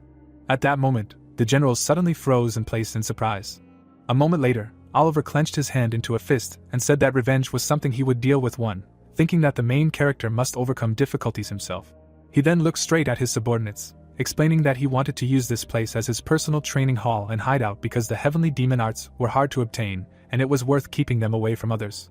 He also added that the two of them would deal mercilessly with any intruders, and his condition was that they would protect this place while the two generals listened to him attentively. Suddenly, the boys questioned who he thought they were and asked if there were any more conditions, and the protagonist, upon hearing this, was a little puzzled, trying to somehow justify himself. Immediately after, Leah and Dennis seemed to sparkle, stating that he should not worry and rely on them, the generals of the divine sun and moon, to which Oliver thanked them. The boy happily looked straight ahead, thinking that when he started to worry about the Blood Clan because of their sword, a great solution came up, and this place would become his hideout, and the two generals would guard it. When he realized that it was perfect, the system notified the shoes of the hideout in the parallel world, which was originally the inheritance of the heavenly demon, but the protagonist and the two generals of the divine sun and moon made it a hideout, which is protected by the strongest guards with divine power, which both can call upon the heavenly forces when necessary. And also told about the structure and entry criteria. Light was shining through a small round window into the room, when someone asked if he was sure he could be trusted. Looking straight at the goblin in a business suit, another representative of this race listened to him as he proved that he was a martial artist by getting this level in the arena. With his mouth slightly open, the leader asked why a person with such abilities did not come to him right away. A moment later, Griffin was telling his boss through the projection that it was because he was a guest there and they had to follow the rules because he was a potential threat to the royal family, and also judging by his manners, he could be trusted, explaining to the master that this young man was very worried about him and his brother. Then he asked to trust him just once, and Nicholas looked straight ahead seriously, listening to him. When Griffin stopped talking, the projection suddenly stopped. After everything that had happened, the old goblin grabbed his head, thinking about the curse of the black magician. Looking straight at his shiny ring, he realized that his brother could be inside, because he wore it all the time. Taking his hand, the goblin leader thought that it was painful for him to live there for half a century, and was going to rescue him as soon as possible. Immediately after that, Nicholas snapped his fingers. At that very moment, an unknown person in a cloak appeared right in front of him, and the old goblin ordered him to bring the professor right now, and he immediately accepted the order. A moment later, the warrior disappeared, and the goblin chieftain sat in his place and thought that if he was really in the ring, then only the professor would be able to figure it out. Thinking that he was a master mechanical engineer, Nicholas stood up from his place. Then the old goblin walked up to the blades hanging right on the wall and reasoned that if this did not lead to anything, he would no longer be able to control himself. Taking his weapon in his hands, the goblin chieftain thought that if the guy told the truth, then he would be indebted to him for the rest of his life. Thinking about this, Nicholas slowly walked to the window. Crossing his daggers right in front of him, the old goblin understood that if not, then blood and screams would flow like a river. Looking straight at the moon shining brightly in the night sky, he prayed to the goddess. Crossing his weapons right above his head, Nicholas asked to open the way to his brother. While the old goblin was looking at the blade of his dagger, the system announced that this creature had been supplemented. A moment later, the goblin's weapon was covered in red energy, while the system added that the world had been adjusted and the Moon Warrior and Moon Knight had been added. Immediately after that, the system notification window announced the content of the supplement for Nicholas, whose role is a minor character, and the race is a goblin, and he is a hero and the founder of the Golden Spring Kingdom, as well as a Moon 5-star warrior. At the same time, the goblin leader, crossing his daggers, said that he is a servant of the goddess. At this time, Leah smiled widely, saying that there is no need to order anything else, and this is enough. She was drinking with Oliver, saying that just being near him is already fun, and he noted that this is mutual. With a joyful expression on his face, the boy declared that their conversations made him forget about stress, and asked him to know that he could help with anything, and if he needed anything, he just needed to say. Sitting at the same table with him, the girl general thanked him and asked what stress was, and the protagonist explained that this is what modern people call accumulated anger, while she said that the base learned something new, and asked him to share with her in the future, because his world is full of different things, with which he agreed.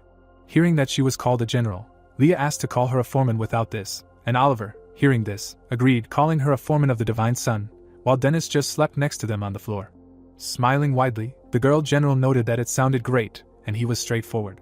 Then the warrior of the Divine Sun asked if he could give her money, since she herself could not earn it, since he was forced to guard this place, and the boy, looking at her in bewilderment, thought that in heaven and there everyone loves money.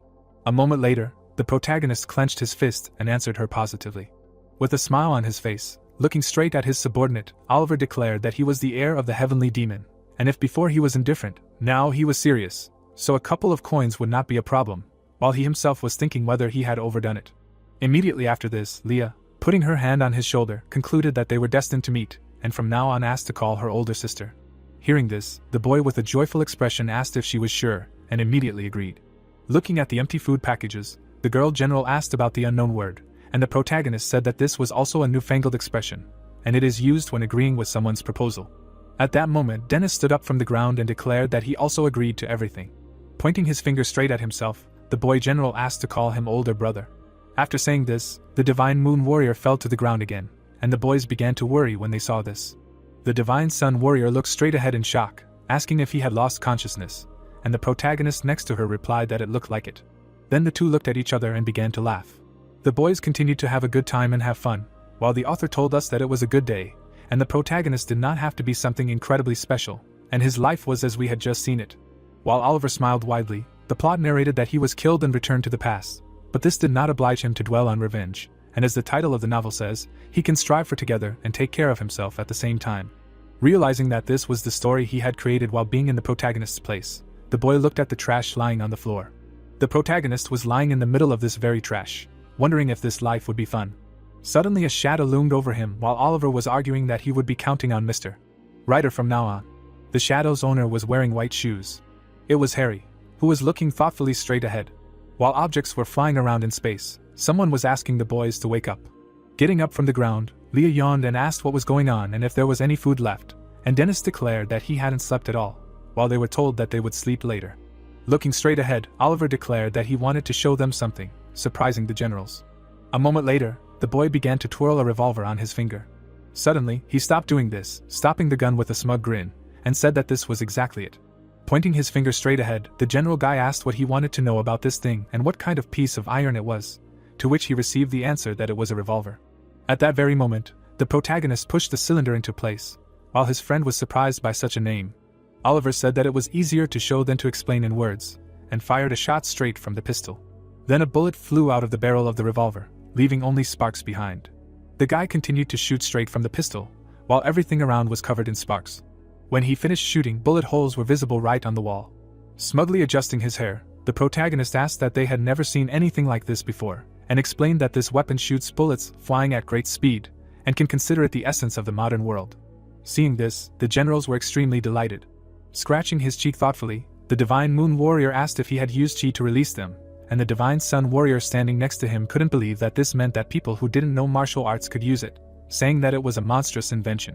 Leah then looked closely at the revolver in her master's hands, noting that she couldn't even believe that a person only had to pull the trigger to fire, and asked that who would want to learn martial arts now except monks, to which Oliver replied that it was no problem, and that his potential was even greater in the hands of a master.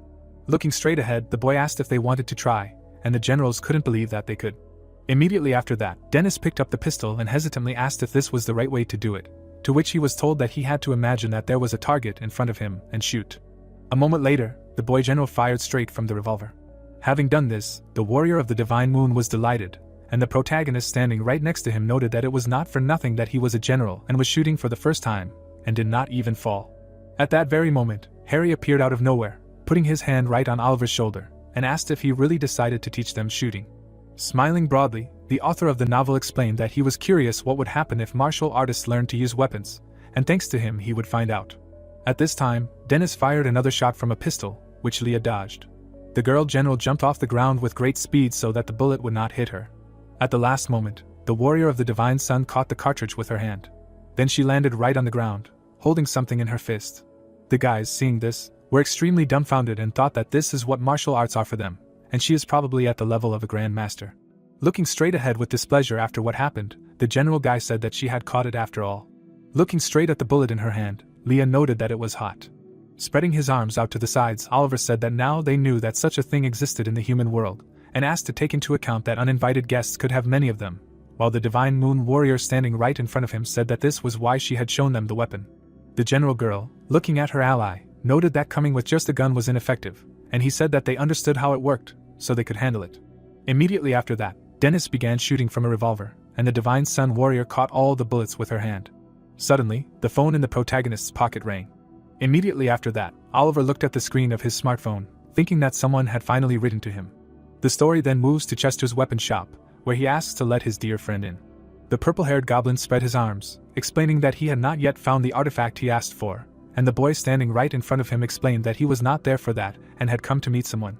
At that very moment, Griffin appeared right behind him with an unknown person in a robe and asked to be introduced to him. A moment later, the one hiding his identity removed his hood, and his subordinate introduced him as Lord Nicholas, while the system announced that he was the Minister of War of the Golden Spring Kingdom.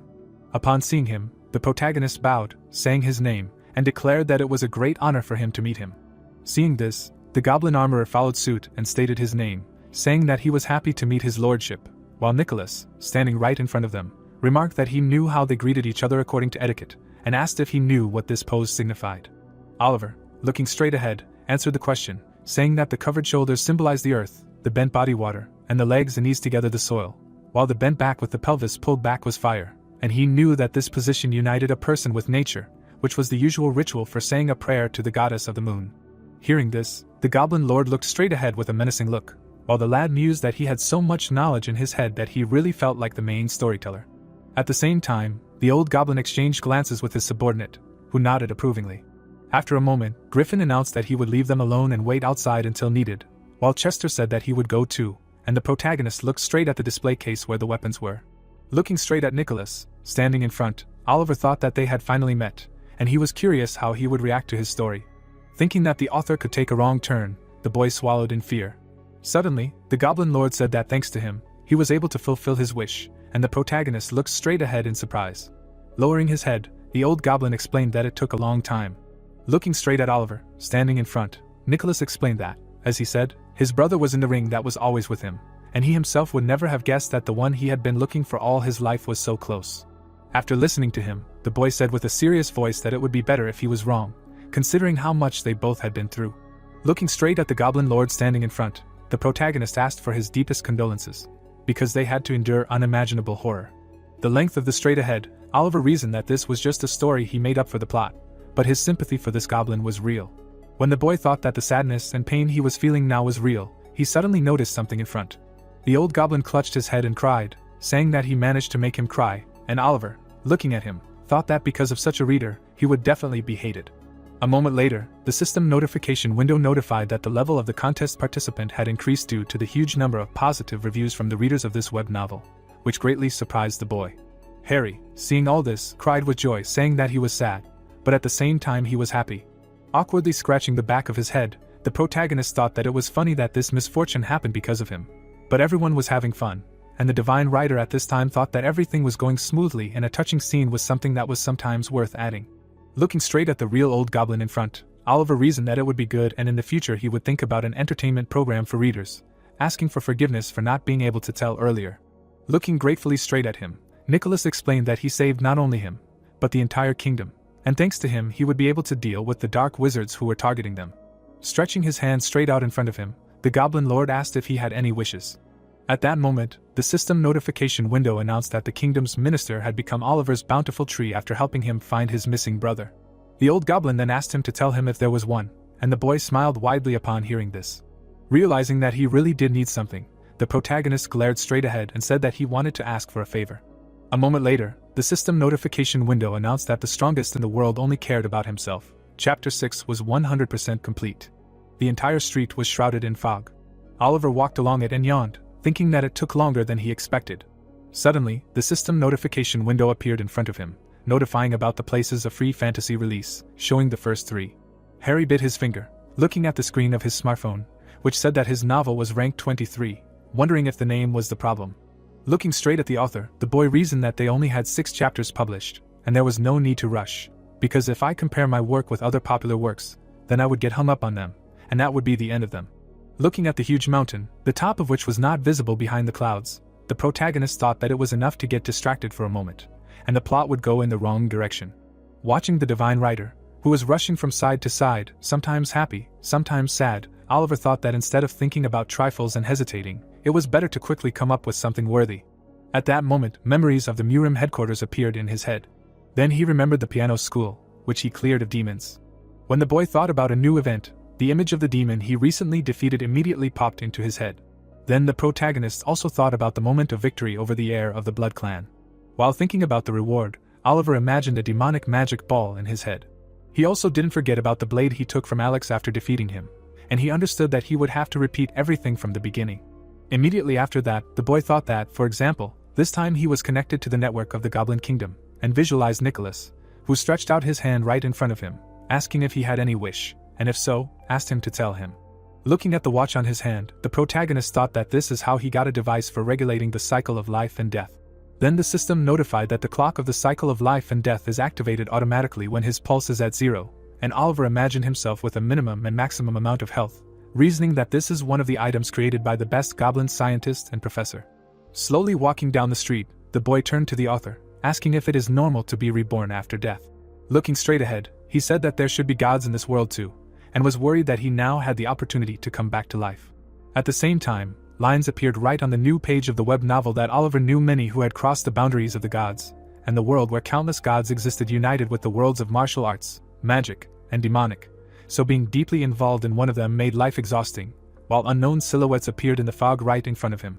While unknown sounds were heard around, the protagonist's line appeared on the story page that he had something that the god of death would not like, and he was reborn and received a device for resurrection, so he had better be careful in the future. At this time, someone was dispersing the black smoke with a censer. The unknown person said something incomprehensible while walking along with his allies, while the system announced that a faction of the cult of the god of death Clotho had been added, and the reason for adding was Oliver's words.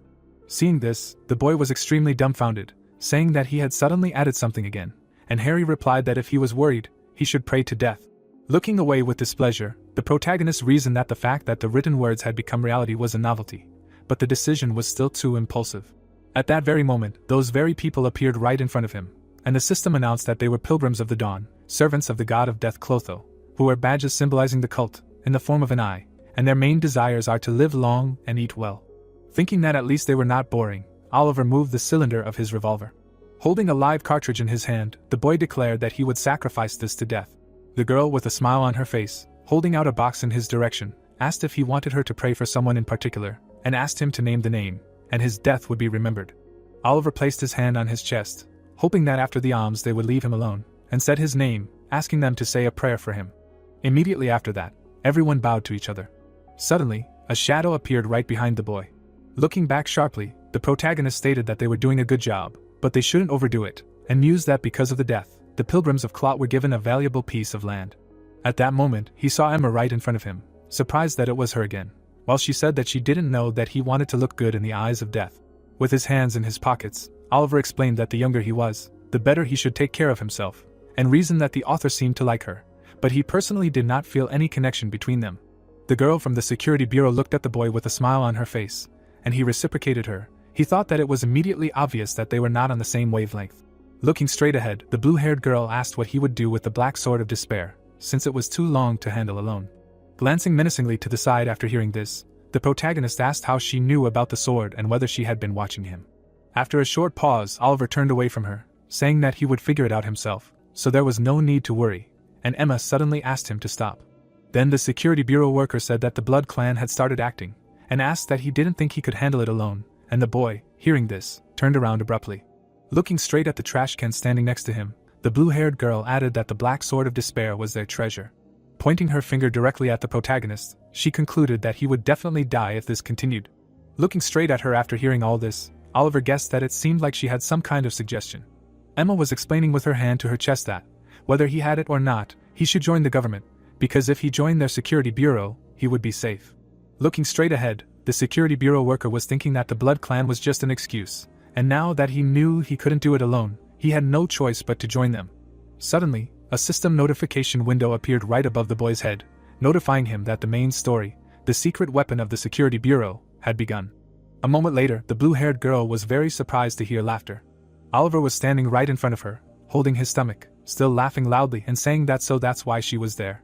Covering his wide smile with his hand, the boy was thinking about the secret weapon of the security bureau and that working for the government, and living for the country sounded cool and would be fun. Suddenly, looking straight ahead menacingly, the protagonist realized that in that case, his current life would become similar to his past. Remembering himself in the robes of a martial arts school, Oliver thought that he did not want to live for someone again, only to be killed in the end. Looking straight ahead with a serious expression, the boy understood that if he went back in time, he should change his approach, and answered that this time everything would be different. Emma looked at him in surprise after hearing this, asking him what he was talking about, and the protagonist was thinking about new places, new events, and even new competitions, talking about his new self. When Oliver thought he would create everything anew, he approached the security bureau worker, clarifying that she was in charge of the lawless zone, to which she responded positively, wondering why he was asking. Looking straight at her, the boy asked where she was. Looking straight ahead in confusion after his question, the blue-haired girl answered that she was in Incheon, which made the protagonist happy. At the same time, Emma explained that even there he could not hide from the Blood Clan, and Oliver, scratching the back of his head, explained that they did not bother him. Directing his serious gaze forward, the boy explained that the greatest treasure and greatest miracle, created from fragments of dead gods, was located there. Then he mentioned the golden ring and imagined it in his head. Smiling slightly, the protagonist stated that there was not just one, but two. At this time, Harry wrote with a pen directly on the paper, asking about the golden rings.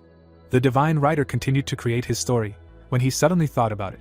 A moment later, his eyes seemed to sparkle, and he declared that he liked the title.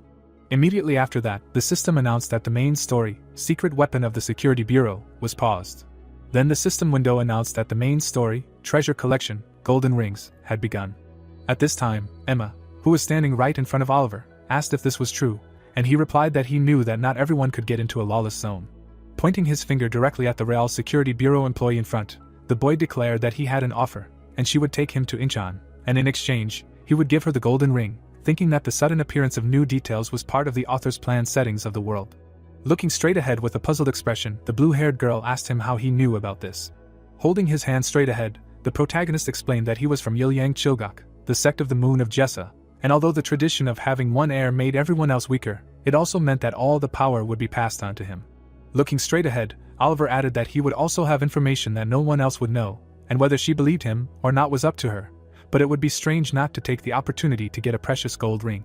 Looking straight at him after hearing everything, Emma said that she asked because she did not want to risk her life by trusting information from an unverified source, but since it was about a gold ring, it was different.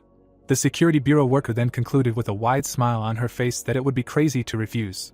Looking straight at her after receiving the answer, Oliver said that they had an agreement then. He then announced that they were now heading to the lawless zone of Incheon, as the story gradually shifted to a ruined street with unfinished houses.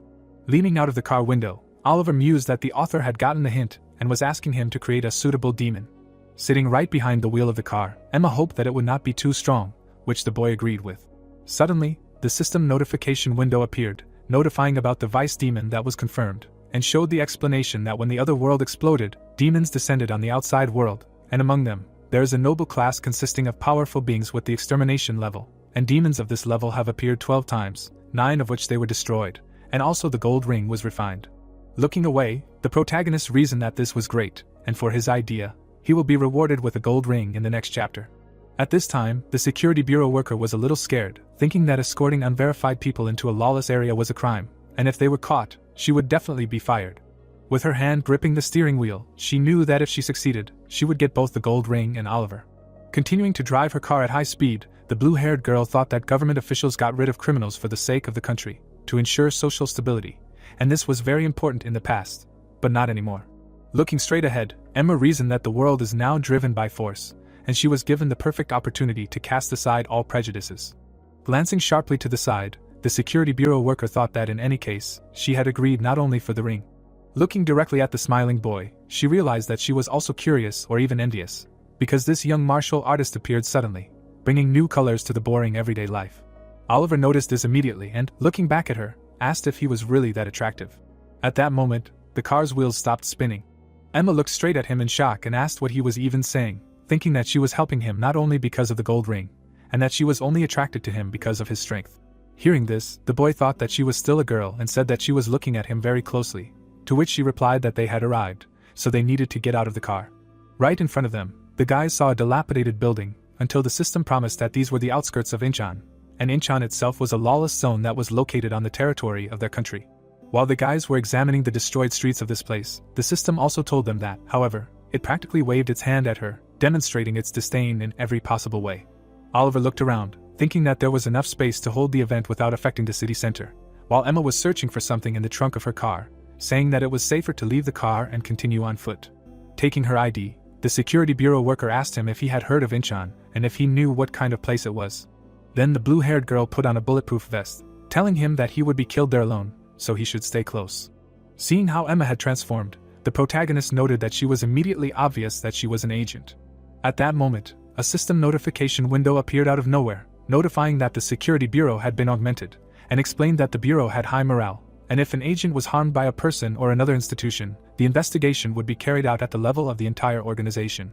Looking up in surprise, Oliver was thinking that the author always approaches the development of the world with all his heart, when suddenly the security bureau worker standing right in front of him asked where they should go. Standing in place, the boy suddenly answered that they needed to go to the old GM Dam industrial complex because they needed to check it out. Looking down a little, the protagonist was thinking that it was high time to choose the place where the rings were, when suddenly Harry said that this was great, and he had a great idea.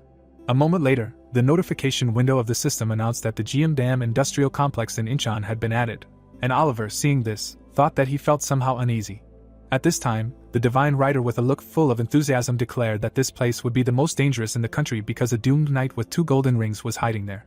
Then he imagined a girl with red hair and horns right on her head, and the plot announced that a doomed princess knight, the daughter of the demon queen, Julie, had been added. Looking dumbfoundedly straight at the author of the web novel, the boy said that he asked for a proper demon, not a boss, to which the author explained that when it's too easy, it gets boring, they need something interesting. Gritting his teeth in dissatisfaction after what had happened, the protagonist thought that he was always like this, and the difficulty was already too high, but there was no choice. Looking menacingly to the side, Oliver realized that he would have to lower it himself. Immediately after that, the boy, holding his hand straight out in front of him, turned to the agent and began an honest conversation about the 2 rings he was talking about. Looking straight at Emma, who was in front of him, the protagonist added that they were currently in the demonist's possession, which greatly surprised his ally. Then her surprised cry was heard throughout the area. Throwing her hands out to the sides, the blue-haired girl could not believe that they were really in the demonist's possession, and asked why he only told her now, because if she had known, she would not have come. Looking straight ahead, Oliver asked her not to worry, because she was still weakened, and even if she was not, it would not change anything. Hearing this, Emma grabbed her head, saying that she also had to confess something, to which the boy asked if she had really been hiding something too. The boy put his hand out in front of him and asked that she brought him there not only because of the rings but also because she was ordered to recruit him into the service, and the security bureau worker, hearing this, did not know what to say. A moment later, the blue-haired girl, putting her hands on her waist, gave a positive answer, explaining that the security bureau has a secret organization called Black Sun, which is preparing a squad of destructive force, and they need it so that they can resist demons with the extermination level. At that moment, a system notification window appeared out of nowhere, notifying that the Black Sun organization was added to the security bureau. Putting her hand out in front of her, Emma offered to join them to work together. Hearing this, Oliver closed his eyes, thinking that he was pressing again with his security bureau, and now he also added a secret organization, and the author is definitely in his repertoire, but all this is meaningless for the protagonist, who returned in time. Suddenly, the boy looked forward with a serious gaze, concluding that he had inherited not only Iliang Chiljik, but also the legend of the demons, so she did not need to worry. Then he thought that he could not reveal all the details, but he sounded convincingly important, and added that all she had to do was lead him, and the security bureau worker, hearing this, was very dumbfounded. The protagonist, pointing his finger at himself, concluded that he would deal with the extermination-level demons on his own. Immediately after that, Oliver passed by her and asked her to hurry up. Slowly walking straight down the street, the boy declared that the golden rings were already close, contemplating that a lone hero looked cool from behind. At the same time, he had to warn the warning system that the strongest in the world would only cry himself. Chapter 7 is 100% complete. Suddenly, Harry's voice was heard saying that it might be fun, but it wouldn't end there, and the protagonist was very surprised to hear this. At this time, pigeons were flying right in the sky. The blue-haired girl, looking straight ahead, asked what it was and what he was doing. Hearing this, Oliver shook his head from side to side in confusion, while the divine writer explained that if he disrupted the flow of history, chaos would begin. The web novel author, who suddenly appeared right in front of him, explained that he was supposed to go to the security bureau, then become a member of the Black Sun, and overcome some drama, eventually conquering the world. Then he added that for some reason he was resisting, and Oliver, at this time, looked straight ahead confused. Reaching out his hand, Harry concluded that he liked watching him, but that he was invading his area of responsibility was not good, and asked him not to do it again. Suddenly, the divine writer looked straight ahead, declaring that the author was not the protagonist, but he was. At the same moment, Oliver asked that he had not thought out the story in advance, which greatly surprised the author of the web novel. Pointing his finger directly at him with displeasure, the boy explained that he wanted to say that his writing style was boring. For a while, the protagonist continued to simply point his finger directly at Harry with malice. With his hands in his pockets, the divine writer asked if he was boring in some way. Realizing what he had just said, Oliver became very upset, thinking that this was not something that should be said to a person with his mentality, and tried to find an excuse. Looking straight ahead, threateningly, the divine writer stated that there were rumors that a secret organization, the Security Bureau, was involved in this, and asked him to remember the name. Throwing his hands out in displeasure after hearing this, the boy said that the work was called The Strongest in the World Only Cares About Himself, and asked if he should give his life to a government organization. Pointing his finger straight ahead, the author of the web novel concluded that it was up to him to decide, and the protagonist replied that when he interfered at his own discretion, he himself could not play the role of the main character.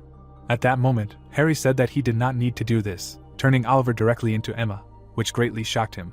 Angrily clenching his hand into a fist, Oliver asked what was happening and asked him to calm down. Menacingly looking straight ahead, the boy in the form of a girl asked to return him back to his body. Stunned, looking straight at him, Harry did not understand what had happened. Standing right in front of the reincarnated protagonist, the author of the novel would explain that everything was messed up because of him, and it was a disaster, and the latter, hearing this, would ask what he was even saying. Then the divine writer would conclude that he had already told that he had inherited the legend of demons and would ask how he could do that without thinking about the consequences. And Oliver, looking straight ahead menacingly, would declare that he could beat him. While Harry, not understanding how he would do it, was sobbing, the boy would look at himself in surprise, saying that he had returned. Then the protagonist, awkwardly scratching the back of his head, would remark that he was doing well, and that unpredictability was the strongest and most charming side of this novel. Then he would ask him if he understood that in order to succeed, he had to preserve it, while the author of the novel listened attentively to him. Looking around the dilapidated street of the lawless district, Oliver said that if he didn't like how things were going, then he needed to sketch out a plot before he let his head out, and it was too late to talk about it now, so they would have to make the most of what they had, and asked if things were really that bad. The boy moved his hand to the side, concluding that it was unknown whether the story would be more interesting if he joined the Security Bureau, but it was clear that he had no reason to do so now. At this time, the divine writer, looking completely serious, asked him to continue. Thinking that he was succeeding in convincing him, Oliver spread his arms out to the sides, telling him that the more details there were, the clearer the world would be, and his influence on it would be less. While Harry simply stood motionless in place, the boy added that in the end, it would be he who would decide everything, because he was the god of this novel.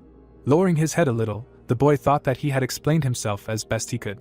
Looking straight at the author of the web novel with a puzzled look, the protagonist wondered if he got it, and suddenly he didn't, and stated that they were at the very beginning, so minor arguments were inevitable, but they had a long way to go. After listening to him, the divine writer asked with a smile on his face if their argument was over. Taking his protege directly by the shoulders, Harry said that he liked his words and agreed with them. Looking straight ahead, the author of the novel asked to count on him in the future. Hearing these words, the protagonist was very puzzled. Immediately after that, the divine writer showed him a heart and flew away, offering to try his best. A moment later, only feathers from birds flying by remained in the sky. Watching the pigeons that flew right above his head, Oliver said that he left. Then the boy turned around abruptly when he heard Emma's voice saying that the gold ring was at the extermination level, and now he was saying something else. The security bureau worker stared straight ahead in shock, unable to believe that he had inherited the demon legend.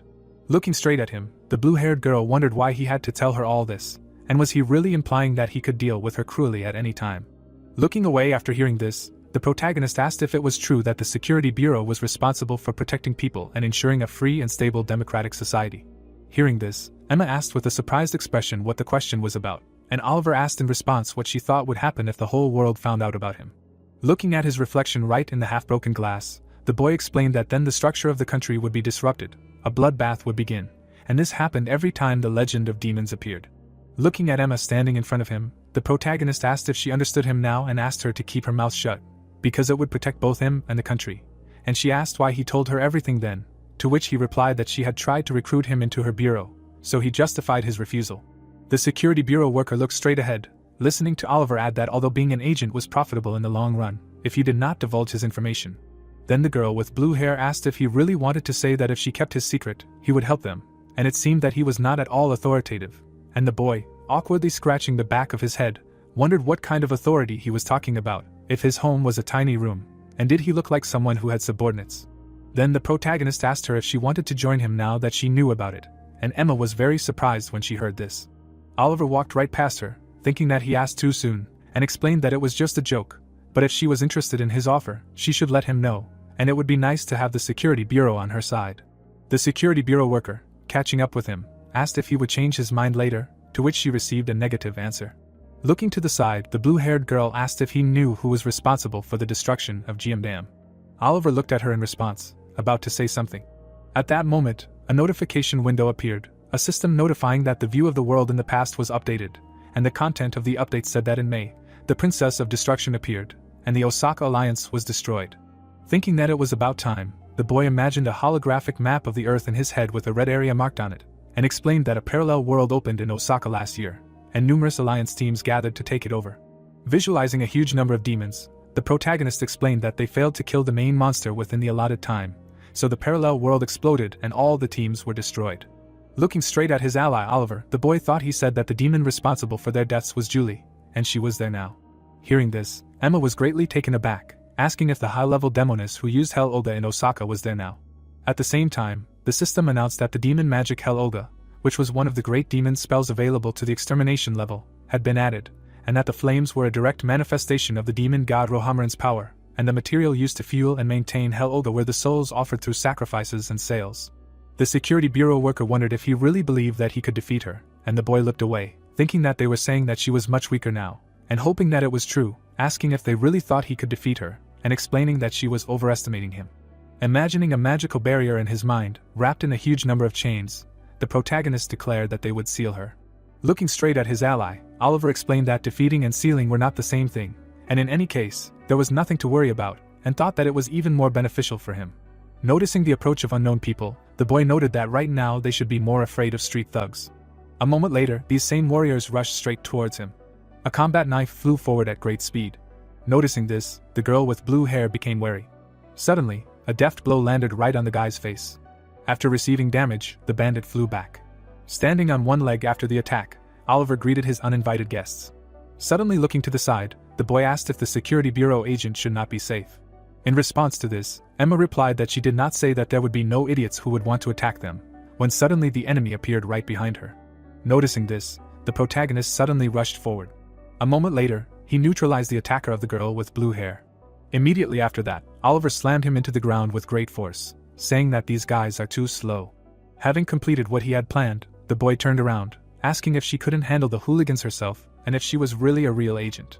Having twisted the arm of one of them, Emma asked who said that she couldn't do anything, and the protagonist, seeing this, took his words back. Menacingly looking straight ahead, the security bureau worker asked if they were new there and hadn't heard of her bureau, explaining that their organization always rewards according to merit, which scared them a lot. Putting her hands right on her waist, the girl with blue hair noted that they were just idiots, and the bandits began to argue, and one of them stated that he said that she had a real badge. After all that had happened, Oliver poked Emma with his finger, asking if she still had a badge with the bureau logo, to which she asked if he was really hinting that he wanted to join them, and he gave a negative answer, saying that they should move on. Looking around the dilapidated houses of the bad area, Emma asked if he really didn't know anything about the golden ring of destruction. Oliver walked right next to her and answered that he didn't have much to tell about it. Looking ahead, the boy wondered what kind of power these two golden rings would have. Suddenly, the protagonist was surprised to see Harry right next to him, who continued writing the plot of his web novel and said that now was his turn. A moment later, Oliver was stunned by the appearance of a system notification window, which notified that memories from the character's past had been added. Then a huge number of system notification windows told about the expansion of the golden ring concept, the addition of characters and the concept of magic, as well as the addition of the power of the 7-star tower along with an episode from the past, a conflict with this very tower. When the system notified that the region of the continent of the magical civilization was added, the boy imagined a holographic projection of a huge piece of land in his head.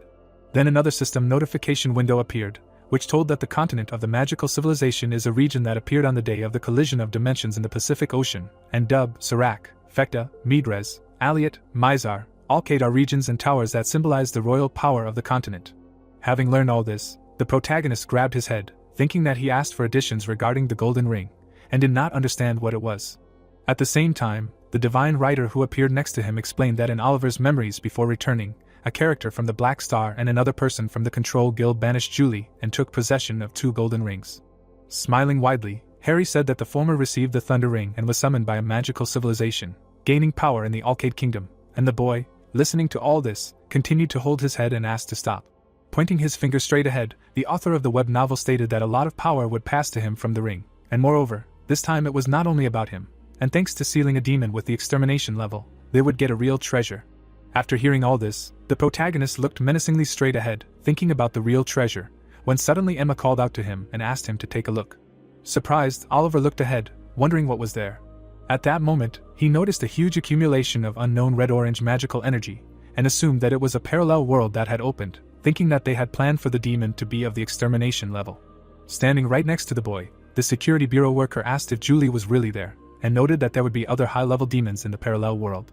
Then she said that he did not say that they would have to go there, and the protagonist, who was looking straight ahead with a puzzled expression, explained that he himself was a little surprised. The girl with blue hair looked ahead in fear, thinking that a demon of the extermination level was too much, and there would be others there, so she had to be careful, otherwise they would get into trouble. When she thought that he definitely couldn't handle it alone, Oliver pointed his finger back, suggesting that they come closer. Emma walked right behind the boy, saying that she trusted him. While passing between houses, a security bureau worker asked how he was going to seal a high-level demon and if he had a clear plan, to which the protagonist replied that the Osaka Alliance team was destroyed, but she drove a demon of the same level out of the city.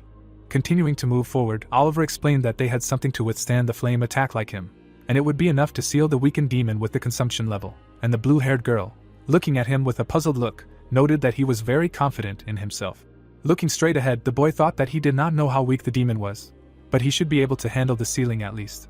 Finding himself right in front of the portal to another dimension, the protagonist reasoned that if he could defend himself with the fire crystal, which was immune to fire attacks, and then use the blood of a heavenly demon and 12 pressure points, then it would be more than enough. Looking ahead, Oliver realized that, however, a high-level demon from a parallel world was a difficult opponent. Thinking about the author, the boy plunged his hand straight into the portal. Wondering what exactly awaits him there, the protagonist still decides to go inside. Immediately after that, Oliver covered his face with his hands, not understanding what is happening. A moment later, he was surprised to notice something in front. There were strange monsters right around him, as if created from darkness, and the system notified that sworn enemies from Oliver's past had been added. The boy looked menacingly straight ahead, saying that these were the ones he was afraid of before returning to the past.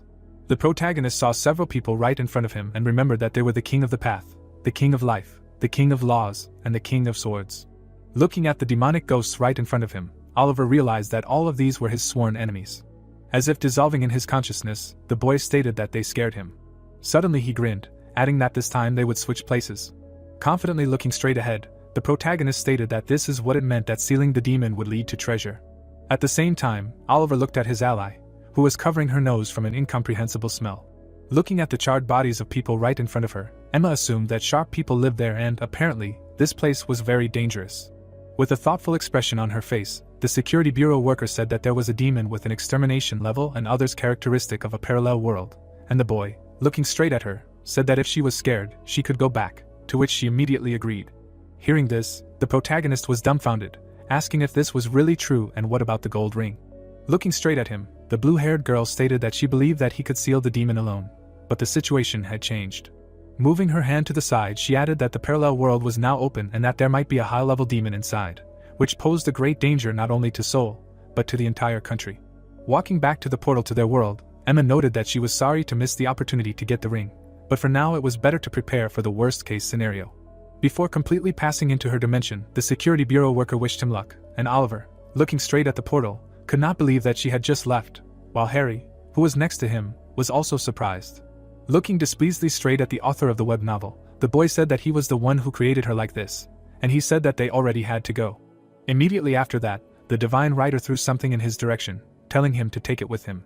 Putting his hands in front of him, the protagonist caught the revolver. Looking at the gun right in his hands, Oliver asked when he had even picked it up. At that very moment, a huge demonic monster rushed towards him, a shot flying into its mouth. A moment later, exactly the same monster appeared, which similarly received a bullet. The boy held a revolver in his hand and fired several shots. Those who were directly in front of him were defeated, and the protagonist, throwing the gun over his shoulder, declared that here they met again, but now he is stronger. A moment later, another monster burst out of the flames, heading straight towards him. Noticing it, Oliver fired another shot from the revolver, saying that there was no need to interfere with it. Suddenly, a strong explosion occurred. A huge number of bullets flew straight at the demons. At this time, Oliver ran forward at great speed, holding a gun in his hands. Immediately after this, the boy picked up a tactical knife right from the ground, saying that he would lend it for a while. Taking a new weapon, the protagonist rushed towards the monsters at great speed. A moment later, he pushed off the ground with his foot. Then Oliver soared into the air, deftly wielding a dagger and destroying his opponents. Menacingly looking straight ahead, he sighed with relief. Sharply lowering his revolver down, the boy made several shots directly at the demons. Heading straight towards them, the protagonist asked if the leader of the shark people was there. Gritting his teeth in displeasure, Oliver noted that they really annoyed him. Suddenly, a demon appeared right next to his head, opening its mouth wide. Noticing this, the boy fired a shot, destroying it. With another shot from his revolver, the protagonist managed to destroy the enemy. Having finished his battle against the demons, Oliver sighed with relief. Wiping the blood from his cheek, the boy said that these creatures irritated him very much. Standing right on the corpses of the monsters, the protagonist realized that this was not their leader either. Noticing how a huge crowd of monsters was heading towards him again, Oliver wondered when they would all die. Smiling a little, the boy asked if he should blow them all up at once. At that moment, the shark people heading towards him suddenly stopped. Looking at the demons that had stopped moving towards him, the protagonist wondered what was going on. Taking a step forward, he made them reach out to him again. At that moment, Oliver pulled his leg back. Suddenly, the boy heard someone's voice saying that her playground was there, and he turned around abruptly. Right in front of him, he saw a demoness sitting on a swing, asking him not to worry, because they would never go there. Looking ahead in surprise, the protagonist asked what was going on. Looking at the demon's corpse, Oliver guessed that this guy must be from the Devil clan in the parallel world, and he was dead. At the same time, the demon girl stepped forward, saying that it was true. Staring forward with a fierce gaze, the demoness explained that she was hungry. Standing right in front of her, the boy asked if she was the same demon with the extermination level, and thought that she was not weakened, but simply too small. Staring straight ahead, the demon girl said that he knew who she was. Then the demoness added that he was not precious, and therefore brave, while the protagonist, who was listening to all this, was a little confused. At the same time, the system notification window that appeared above Julie's head announced her fate, that after she was banished from Osaka, she turned back time and became young in order to save her life, and in order to return to her original form, she needed to absorb a soul, while she herself said with a smile on her face that she was curious about his name. When the demoness asked his name, Oliver suddenly became afraid. The hand in which he held the revolver suddenly trembled, and he himself thought that this was strange, and he could not move. Sitting right on the slide, the demon girl was interested in his name, and the boy did not understand why she needed this. Rolling down, Julie asked him to tell her, and the protagonist thought that this was probably one of the ways to make the soul fatter. Oliver looked at several manifestations of the demoness on the site, who were asking about his name, and understood that she was asking this in order to affect his mind. Approaching the boy's ear, the demon girl asked him to call her. The protagonist fell into a stupor, while all he heard around him was a request to say his name. Falling to his knees, Oliver understood that he should not give in to this. Lowering his head down, he thought about his name. Thinking that if he called it, then the end would come, Oliver, slightly opening his mouth, said his name. Hearing it, Julie stretched out her hand right to him, saying that now he must give her his life. The boy was as if hypnotized, looking at the hand of the demoness, who declared that she would take his soul. Remembering the busy city street, the protagonist wondered if she was important to him, because he was in the world of a novel, and his life there was like a short journey. Continuing to give in to the hypnosis of the demon girl, Oliver thought that it was a shame, and he met her and immediately gave himself up. At that very moment, Harry appeared right next to him, looking at his charge with displeasure, asking him to wake up, and asking if he would really fall for this psychological attack, saying that the devil take him. Suddenly, the boy vaguely saw the image of the divine rider and wondered what the noise was. Because of it, he could not hear Julie's voice, while he continued to ask him to wake up, explaining that he was out of his mind. A moment later, Oliver said Julie's name, and the demoness, hearing this, was very surprised. The boy was kneeling right in front of her, explaining that he was talking about her name, and that Julie sounded better, so he asked whoever called her that to remember it. Hearing this, the demon girl, looking furiously straight ahead, said that she agreed to this and would remember him, thinking that this guy was funny. Extending her hand forward, Julie announced that she would now take his soul, when suddenly he said that she was in danger. Oliver also said that the security bureau knew that she was there, and soon they would come to kill her, and the demoness, looking menacingly straight ahead, thanked him for telling her and moved on to his soul again. At that moment, the boy lowered his head down, declaring that she was destined to die at the hands of the shock squad under his command, and there was no way to escape fate, so her death was simply a necessity. Holding out his watch right in front of him, the protagonist added that all of this was invented by him and the author and only them, and all of this was cruel, because she was just a child, and the demon girl, looking at him, did not understand why he was talking so much. Oliver held the watch of life and death in his hand, asking to take it. Throwing it behind his back, Julie called him a madman, saying that he had gone crazy, and she did not want to listen to it anymore. Using her magical gaze, the demoness ordered him to point the gun at herself. The boy, looking straight ahead, said that he still had a lot to tell her. Raising his hand with the revolver, the protagonist asked to promise him something. With the gun pointed at his head, Oliver asked her to go to a safe place. With her hand outstretched straight in front of her, the demon girl asked him to kill herself. Immediately after that, a huge number of houses in the lawless district began to rise into the air, and the boy thought that it was a short meeting that took only a few lines, and he should be glad that at least for a short time he managed to be the main character. Lying right on the ground, having shot himself in the head, the protagonist said goodbye to Julie and thanked the author. Immediately after that, everyone around began to rush into the abyss, and the system notified that the world was collapsing and the reason was inappropriate dialogue, that her death was necessary, and all of this was made up by him and the author. Suddenly, right in the middle of the street, an explosion occurred. Oliver held a revolver in his hand, while a monster fell to the ground right in front of him. Surprised, looking straight ahead, the boy wondered what happened. At that moment, demons were heading towards him at great speed. Noticing their approach, the protagonist fired several shots from his pistol and could not believe that his mind had really succumbed to that mental attack. One of the fired bullets hit the monster's head right while Harry was saying that he had succumbed and he had practically given his life to it, and Oliver, hearing this, was very surprised by the appearance of Mr. Author. The divine writer stated that he did not even bother to listen to him, and the boy, continuing to shoot from his revolver, explained that he had no choice. Then the author of the web novel said that he liked it when he immersed himself in the role of the protagonist, and such moments are joyful, but he still could not believe that he was actually affected by that mental attack while the protagonist was firing bullets from his pistol, asking about immersion in the role. Suddenly, Harry snapped his fingers, telling everything to stop. At that moment, the space around froze, and the divine writer stood right in front of his protege, explaining that he knew that his eyes changed color when he acted of his own free will, and asked that at the same time he did not know what immersion in a role was, which greatly surprised Oliver. Immediately after that, the author of the web novel, with a smile on his face, said that he was very glad that he saved him, and it seemed that then he really was in that state, and the boy, hearing this, asked what he was talking about and what state this was. Imagining in his head the moment when the protagonist destroys monsters with a tactical knife, Harry explained that he would call it selflessness, and he purposefully ignores his words, as if bewitched by something, and at that moment turns into a character. Hearing this, Oliver thought about it, and finally understood that this is where the gaps in his memory about the divine writer asked him not to forget what he told him. At that moment, time began to pass again, and the boy noticed the enemy approaching, thinking that he had again acted as he pleased. Immediately after that, the protagonist fired several shots, thereby destroying the demon. Confidently looking away, Oliver asked not to worry, because this would not happen again. After some time, the monsters were destroyed with the help of purple energy attacks. Covering his face with his hands, the boy thought that now he knew where his target was, and there was no point in wasting time on these weaklings. Remembering how Harry gave him a huge number of grenades and said that this time he needed to try to cope, the protagonist understood that Mr. Author had given him a lot of additional resources. Then Oliver grabbed the head of the human island, realizing that he needed to deal with it before that.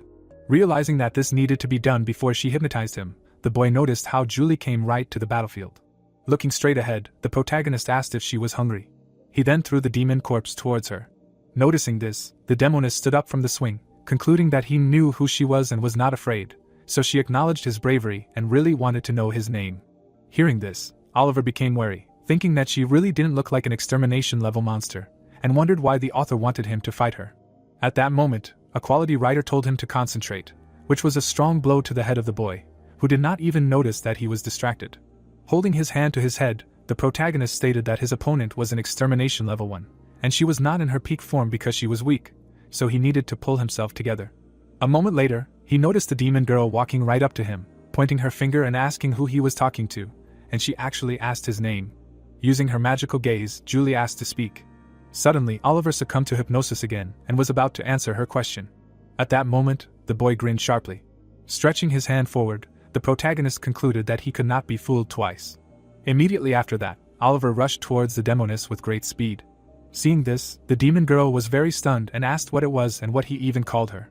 Having said that this was her name now, and noting that, by the way, she liked it too, the boy continued to run towards her, holding a revolver in his hands. At that moment, Julie released flames from her hands, asking not to make her laugh and to stop resisting and say her name. Then everything around began to collapse and explode. The demoness levitated in the air, observing the surroundings. Looking at the playground, which was all engulfed in fire, the demon girl asked if she had hit him. Suddenly, Oliver was right behind her, pointing his gun at her, and said that he was there. Noticing this, Julie gritted her teeth in displeasure. Without thinking twice, the boy fired his revolver. A moment later, the demoness fell straight to the ground, and the protagonist landed next to her. With her magic, the demon girl managed to stop the bullet, and she explained that it would not work on her. Hiding his gun behind his back, Oliver said that it meant that it was worth trying something else, which greatly surprised Julie. Suddenly, the boy rushed towards her, pointing his fist forward, and declared that this was only the beginning. With a wide smile on his face, the protagonist thought about dealing with her in hand-to-hand combat. Immediately after that, Oliver delivered several blows directly to the demoness, and she blocked them with her magic. After some time, the boy made another attack, which was blocked. Watching the demon girl jump back using her fire magic, the protagonist understood that she was trying to break the distance, so he had to become faster. Swiftly moving forward, Oliver understood that he needed to become much faster and continue attacking, and then she would not have time to ask him a question, asking her to stop running away. At the same time, the boy delivered another blow right at Julie's magical barrier. His fist touched right on the defense magic. Enveloping himself in purple energy, the protagonist used Form 7 and broke through the enemy's defense. A moment later, the demon's magical barrier began to crack. Then it completely fell apart into small fragments. After that, the demon girl looked at her opponent's magic with displeasure, thinking that with this body, she could not do anything against it. While her hair fluttered in the wind, Julie wondered if she would really have to resort to hellfire. At that moment, the demoness raised her hand up, releasing fire outward. Suddenly, the demon girl enveloped everything around her in bright flames, asking what he really thought, that she would just stand there and take his attacks. Oliver stood in place, watching his opponent, who laughed loudly, calling for more fire. Looking straight ahead furiously, Julie declared that she would not lose to someone like him. After finishing her words, the demoness put her hands straight in front of her, directing her flame magic forward. In an instant, a huge stream of fire gathered in one point. Then, the hellfire spell quickly flew forward. The boy did not move at all and watched in surprise as the fire moved towards him. The protagonist was not worried at all and simply remained in his place. The huge stream of flame was approaching Oliver directly. Suddenly, the boy moved his hand to the side, using the transformation of internal force. Swinging his other hand, releasing his purple energy outward, the protagonist activated the body fortifications. Oliver was about to strike with his palm, and before that, he activated the 12 pressure points of the Heavenly Demon Mouse and Snake technique. A moment later, his eyes turned the color of the dark abyss, and he used the transformation of the Heavenly Demon Lotus meditation technique into the Heavenly Demon Pure Internal Force meditation technique. Immediately after that, the boy extended his hand straight in front of himself, using the third form of the Heavenly Demon Palm technique. At that time, a huge palm magic attack was directed straight forward. At this time, the hellfire emitted by Julie was moving towards it. The demoness continued to use her magic with a crazy expression, declaring that she would never lose. Suddenly, these two colossal forces collided with each other. Because of the collision, everything around was enveloped in blue energy. A moment later, an explosion occurred due to the accumulation of a huge amount of power.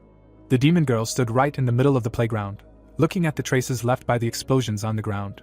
Julie smiled widely and began to laugh. She looked at something incomprehensible to herself, and asked what was going on. At that moment, right above her head, she saw a huge magical purple palm. A moment later, this same palm hit her right on the head. The attack was so strong that the ground under the demoness' feet was destroyed. Dust from the concentration of energy flew around the area. Objects on the playground also flew in different directions. A moment later, everything began to calm down, and the energy dissolved into dust. Oliver held Julie's neck with his hand. The boy looked straight ahead emotionlessly. His hand was holding a little girl, who was enveloped in bright yellow energy. This same power was coming from the protagonist's hand. Oliver was looking straight ahead at the bright yellow energy with seriousness. Suddenly, the demoness disappeared right from his hand, turning into this unknown power. Only he was left surrounded by dust. Immediately after that, golden rings, brightly sparkling with magic, appeared right in front of him. When the boy grabbed them with his hand, clenching them in a fist. Then he opened his hand and noticed that the rings merged into one, while the system notified that, having recognized their owner, the golden rings take on a new form. At the same moment, the golden ring began to transform into a blade. After this transformation was complete, the protagonist grabbed the hilt of his new sword. Holding the magical blade in his hands, Oliver declared that he had decided on a name, and it would be a Thunder Sword. Immediately after that, a system notification window would pop up, notifying that the lightning sword was a peerless blade made from a golden ring, and the power of lightning flowed through it, and exceeded its power. Then the system would announce that the strongest in the world only cared about himself. Chapter 8 was 100% complete. As the boy was waving his new blade, Harry appeared right next to him, admiringly calling this artifact a treasure. Pointing his finger to the side, the divine writer asked what he would do with the other ring.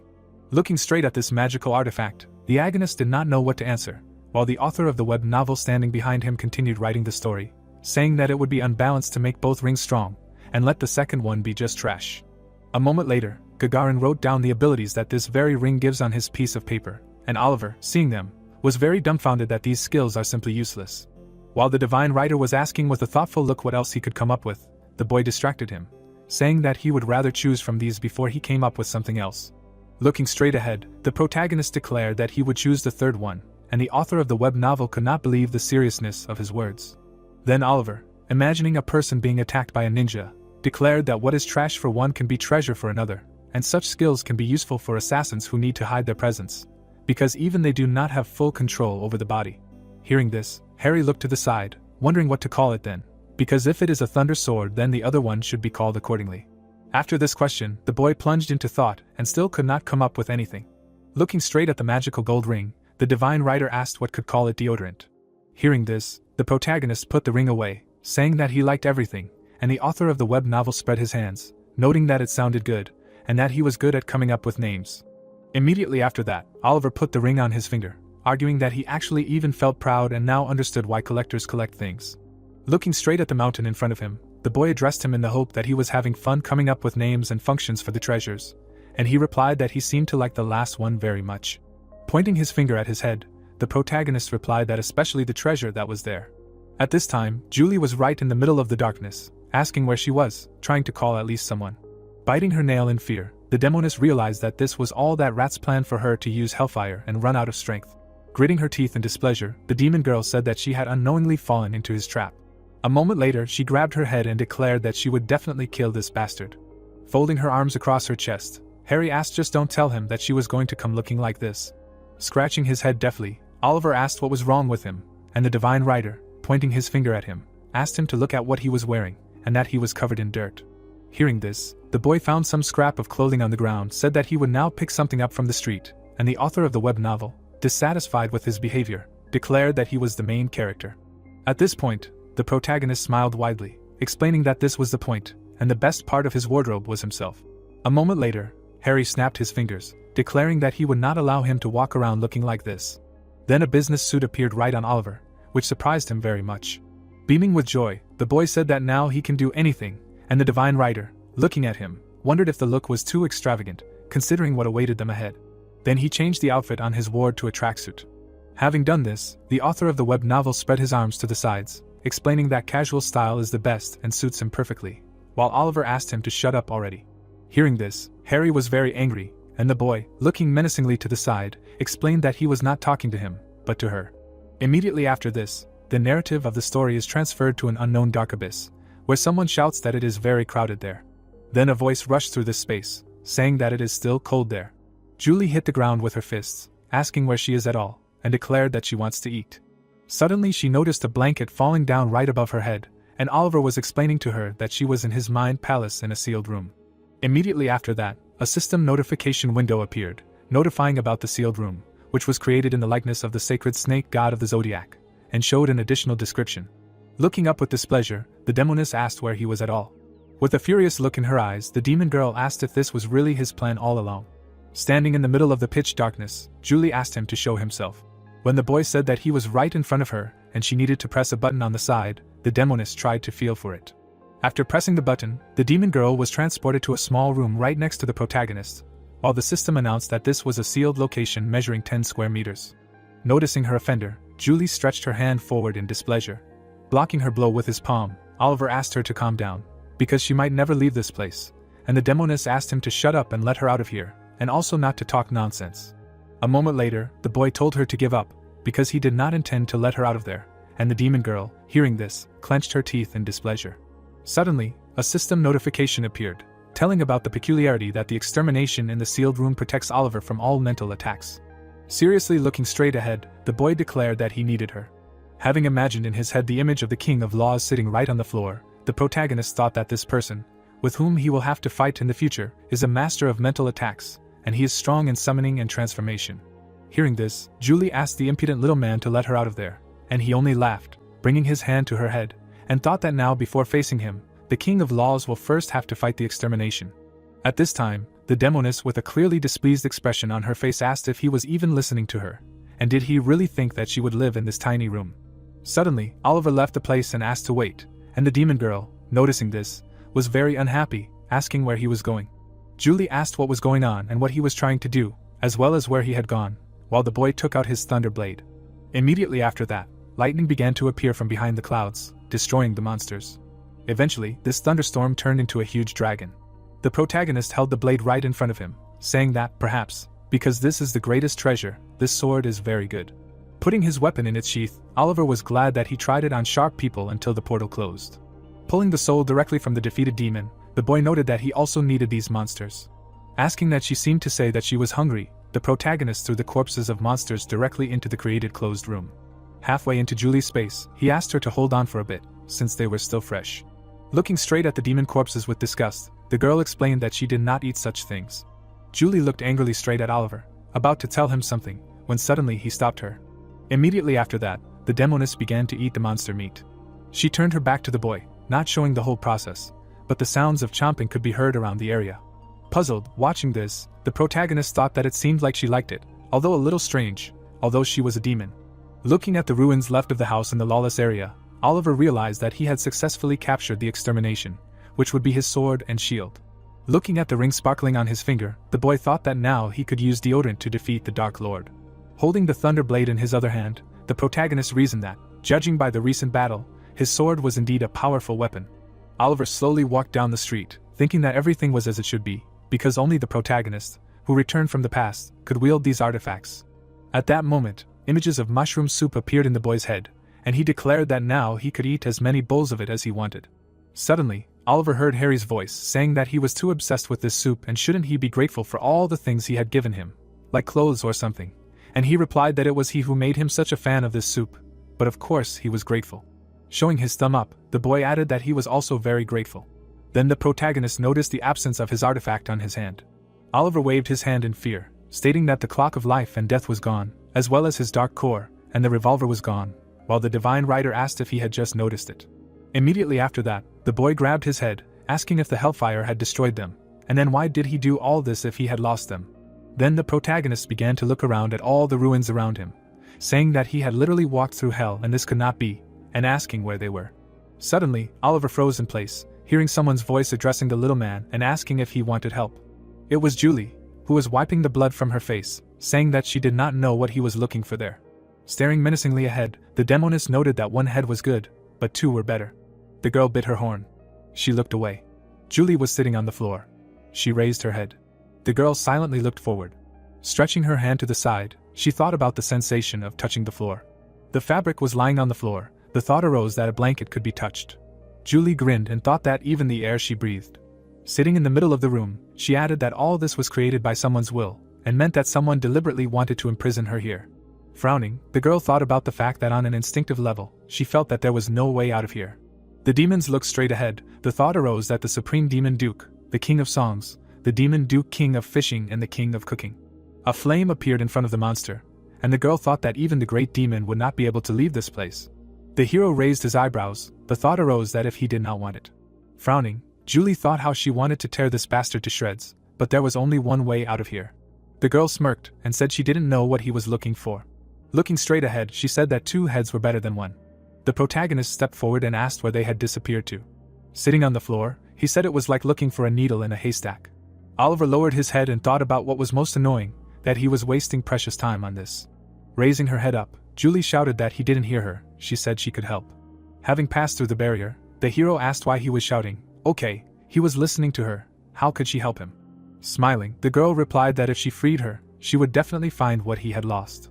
Waving his hand, the protagonist said that he wouldn't say anything more. Why should he do this? Let him leave her alone. To which Julie shouted that he could shove her back in there, so he had nothing to worry about. Oliver looked away and replied that he should continue. The girl clenched her teeth and thought that only she could save herself. Holding the horn, she added that she needed to do it, she had to, and then said that she could split her soul into pieces. The hero frowned when he heard that he would give a piece to her. The horn appeared. It was said that it was quite difficult to obtain a soul fragment, because they became a powerful pledge and seal.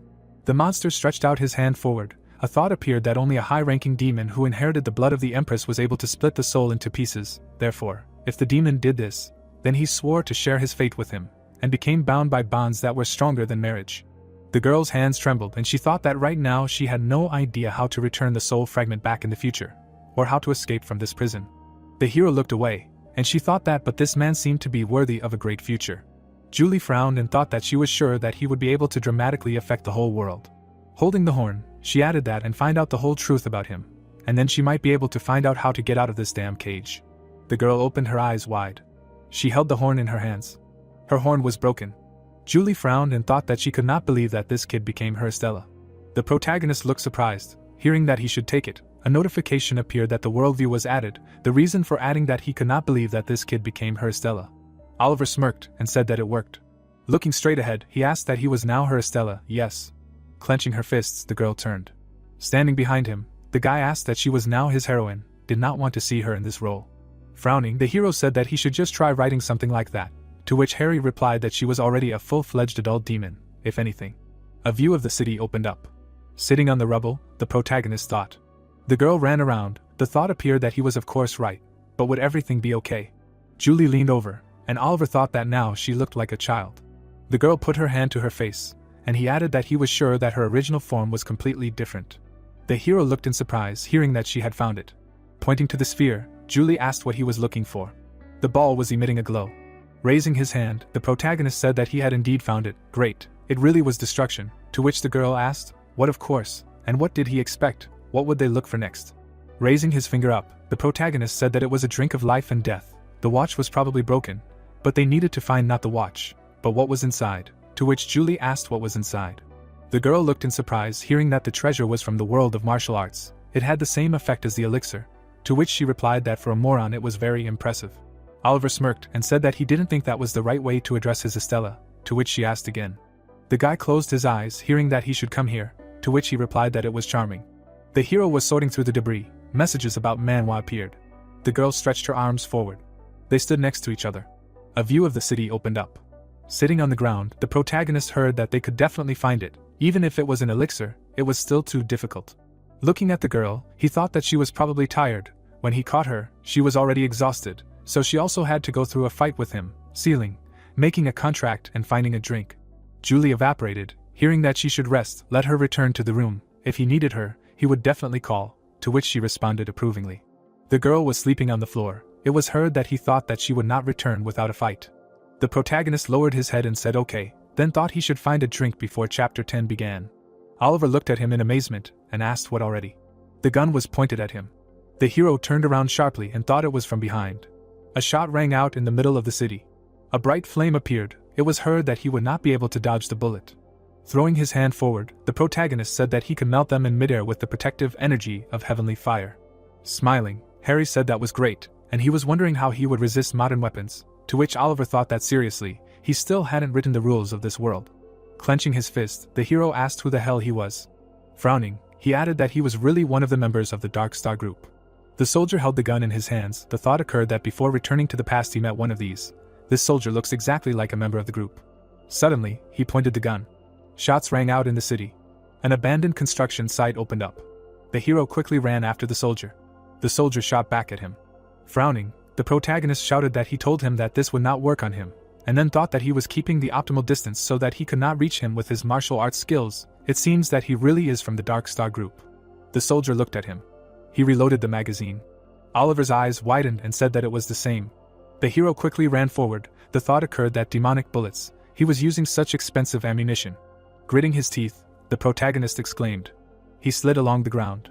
Suddenly, Oliver jumped up. Looking at the soldier, he thought that he would stop using defensive energy and focus on restoring internal energy. Suddenly, the fighter looked at him in amazement. The hero's gaze froze in place. The protagonist abruptly knocked his weapon away. He extended his hand forward. Oliver abruptly grabbed the soldier. He slammed him to the ground. The fighter rolled his eyes. The hero looked at him. He looked down. Standing over the soldier, the protagonist said that he attacked first, and he probably knows the rules of the martial arts world, right? Suddenly, the fighters surrounded him. Oliver looked to the side.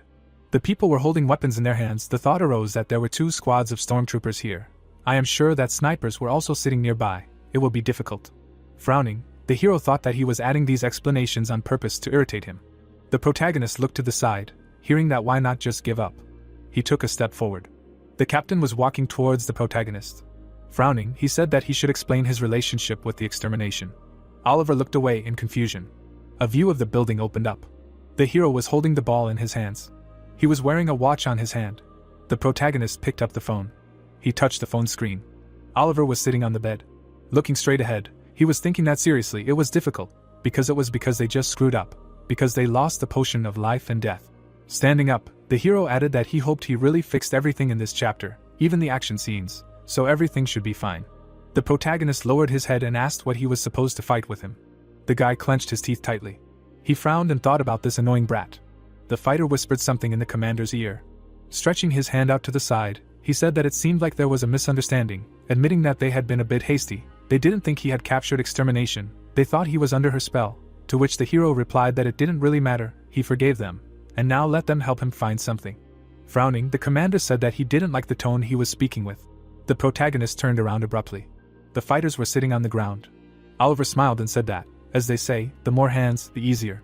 Clenching his fist, the guy asked what it was, the trophy he received after defeating extermination, to which the hero replied that no, it was a gift from the Golden Spring Kingdom. The young man looked in amazement, hearing that by the way, before he left, he would give him a ride to the Chono hospital. He needed to see him. His eyes widened as he thought that of the 3 most influential people in the Golden Spring Kingdom, he knew 2 of them and could meet them whenever he wanted. It had been less than 3 days since he had become known to everyone, what he was doing. Clenching his fist, the hero thought, who the hell is he? Lowering his head, the guy said, okay. A notification appeared on his phone that he should stop investigating Oliver. It could lead to diplomatic problems with the Golden Spring Kingdom, since Oliver himself was closely connected to him. The documents appeared. It was heard that no, it was impossible to fight him then. Jay closed his eyes and said that he had support from the Golden Spring Kingdom. Lying on the floor, the girl screamed that she was hungry, she wanted to eat, she would die of hunger. Why didn't he feed her? Putting his hand to his head, the hero said that with each journey he had more and more hungry mouths. He needed to find demons for her and feed her. Looking at him, Harry said that they managed to successfully complete work on the 10th chapter, but everything went too smoothly, asked what they should do next, to which the protagonist thought that if it were not for him, what would have happened to this novel? The guy smiled, hearing that this problem is typical for all authors, to which Oliver replied that starting a new story arc is not so easy. Smiling, the hero said that he should not worry, he has him. Holding the phone in his hands, the protagonist heard that he could help, to which he replied that he was looking for someone. Looking straight ahead, Oliver said that he was 14 years old, he was born in Incheon, he thinks he now works as a porter. An image of a guy appeared. It was heard that given that he is a general worker, then most likely, he is not a member of any guild, so he will be able to find him on the labor market. Smiling, Harry asked that he was discussing talent recruitment. The train was moving forward at a rapid pace. The writer put his hand to his face and asked what kind of interesting past he was supposed to have, to which the hero replied that he didn't even know. He put his hand in his pocket. A notification came on his phone. The protagonist chuckled when he saw the message saying not to worry, it would be taken care of, he could go home and rest. Harry looked out the window. Looking at the hero, he said that they could make him an apprentice of one of his enemies, or make him a hero who would stand up for justice, to which Oliver replied that the first option intersected with the arc of the ancient dragon's sword, and the second was boring, and he was told that he was ruthless. The hero smiled when he heard how about that, make him a crazy villain who committed horrific massacre, to which he replied that it sounded good. The man's eyes widened, it seemed like he would be a mad demon who made the world shake. Raising his hand, Harry said great, that's what they would do. Looking away, he asked if he could handle a psycho like him, to which the protagonist replied that he wanted to recruit him before he went completely crazy. The train was moving across a bridge. The demon was standing on a mountain. It was said that the mad demon had been raging for less than a year, but the fear he inspired was immeasurable. He struck at people. It was thought that in Nirim, this bloodthirsty demon killed a martial artist, in whose nickname people used the king, and in the fantasy world, he dealt with a dark archmage. What exactly drove him crazy is unknown. A bright glow appeared. It was said that if he had lived a normal life and not lost his mind, he would have become a genius, joining the ranks of the great Buddhist monks. The hero stood with his back to the skeleton. The thought arose that Oliver had never met the mad demon in his previous life, because he began his activity in the Murim after the death of the mad demon. The protagonist stood still. It was said that as soon as he saw the boy, he realized that this was the mad demon of this era. The guy clenched his teeth tightly. The thought arose that Oliver realized this as soon as he saw a small tattoo under his eye, which matched the one he saw in the records. Looking at him, the hero thought that this child was the mad demon. Timmy lowered his head. He rushed forward sharply. It was heard that he was doing, "Let them grab this spawn." The guy ran forward quickly. A fence appeared. The man jumped up. The soldier fell to the ground. Looking to the side, the man shouted out where he was going. He told him to get out of here. To get there, he needed a team, but he doubted that anyone would agree to accept someone like him. Frowning, the guy asked what the hell, who said he was trying to get there, can't he just run around? Swinging his arm, the soldier shouted that he would stop lying. Looking straight ahead, the hero asked that he didn't think he was being too rough with the kid. The protagonist took a step forward, and it was heard that wasn't Oliver. The people looked at him in amazement, and it was heard that she didn't expect to see him here. She heard that he defeated a demon recently. She was glad that they visited Wonmyang Elementary School.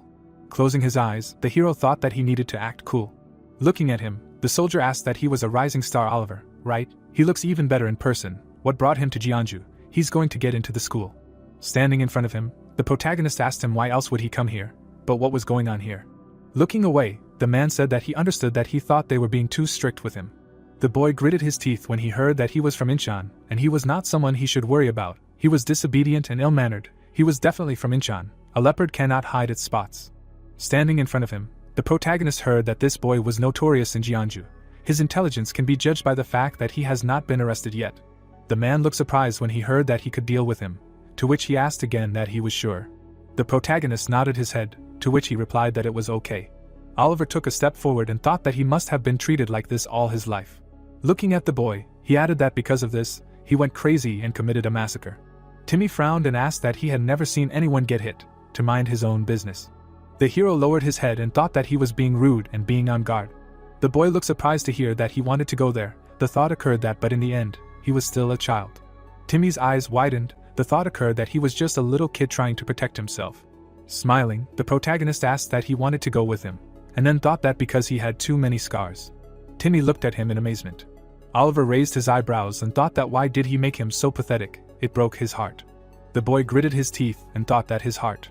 Rushing forward, the young man shouted that he was not stupid, he did not need him. The hero looked at him silently. Putting his hands on his hips, he said that he was so proud. Well, he knew it would not be as easy as it would be for him to recruit this boy. Smiling, Harry said that great, let him think about how he was going to convince him, and he would try to come up with a story for Wonmyang Elementary School, to which the protagonist replied that he should just keep it simple. Remember that this episode was about recruiting Timmy, not about clearing out a parallel world, okay. Closing his eyes, the writer replied that he should not worry. Looking away, Oliver heard that he had a good idea. Since this was an elementary school, a bronze statue could turn into a monster. One of the biggest fears of people is, to which the hero said that he had a bad feeling. The girl took a step forward and asked that he was Oliver. The hero looked at her in bewilderment. Smirking, the girl said that it was indeed him, the rising star Oliver. Putting her hand on her hip, she said that it was nice to meet you.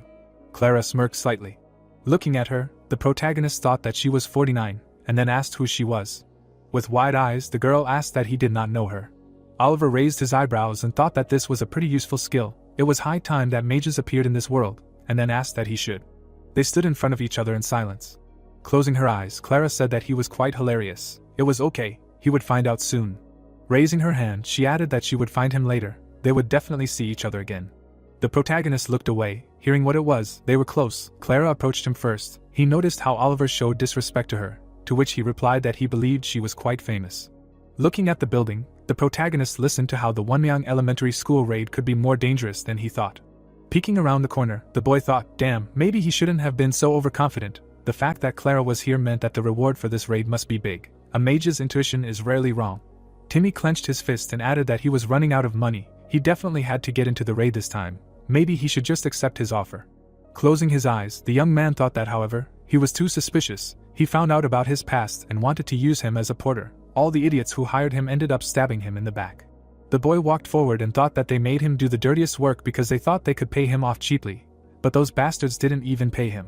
Looking away, he added that but tomorrow he would definitely get in. Looking at him, the hero said that he was still here. Standing behind the pillar, he added that he heard that everyone was going to school tomorrow. The protagonist grabbed his school bag. Picking it up, he asked if he had already eaten. Smiling, Oliver suggested going for gukbap. Timmy looked at him in confusion. A view of the cafe opened up. Looking straight ahead, the hero thought that he seemed to have guessed, but, frowning, the guy shouted that why there was so little sundae here. When would his extra gukbap be brought? The thought appeared that he was simply uncontrollable. The protagonist put his hand to his face and thought that he was very proud and did everything he wanted to win his trust would not be easy, then he should. Holding a spoon in his hands, the guy heard that he was from Incheon. Timmy held his hands out in front of him and said yes and that he now regretted buying him food. He was trying to be mature and sympathetic but he wished he hadn't. Obviously that's what good guys like him think. The hero hung his head and said no, he just wasn't interested and then asked if the mage thought he was dead. The boy looked at him in amazement. The writer, floating in the air, said that he was a dark mage who had been killed by a mad demon in his past life, to which the protagonist replied that he had heard that he was kidnapping children in Incheon and experimenting on them with dark magic. Timmy glared at him when he said that he was one of them. He was right, he had somehow managed to escape from him. A glow appeared around the mage. Raising his hand up, the boy said that so that's why the mad demon killed the dark mage. Great, he likes it. To which the hero asked what he wanted to say. He was sure that he was not the mage's messenger. Smiling, the protagonist asked that he really didn't want to take revenge, to help him. Timmy looked at him in bewilderment, hearing that he had been treated the same way before, so he knew very well how much he wanted to take revenge on the one who hurt him. Looking straight, the boy heard that so if he wanted, to which he asked what the catch was. Sitting in front of him, Oliver asked again, to which the young man replied that he appeared out of nowhere, offered to go to a parallel world together, treated him to food and offered to help him carry out his revenge. With his head down, Timmy asked him what he wanted, why he was being so kind to him. Looking at him, the hero said that he shouldn't flatter himself, he wasn't doing this for him. Sitting at the table, he added that he couldn't tell him, but he had his own goals too, and then thought that there was no way he could tell him that in the future he would become a crazy demon.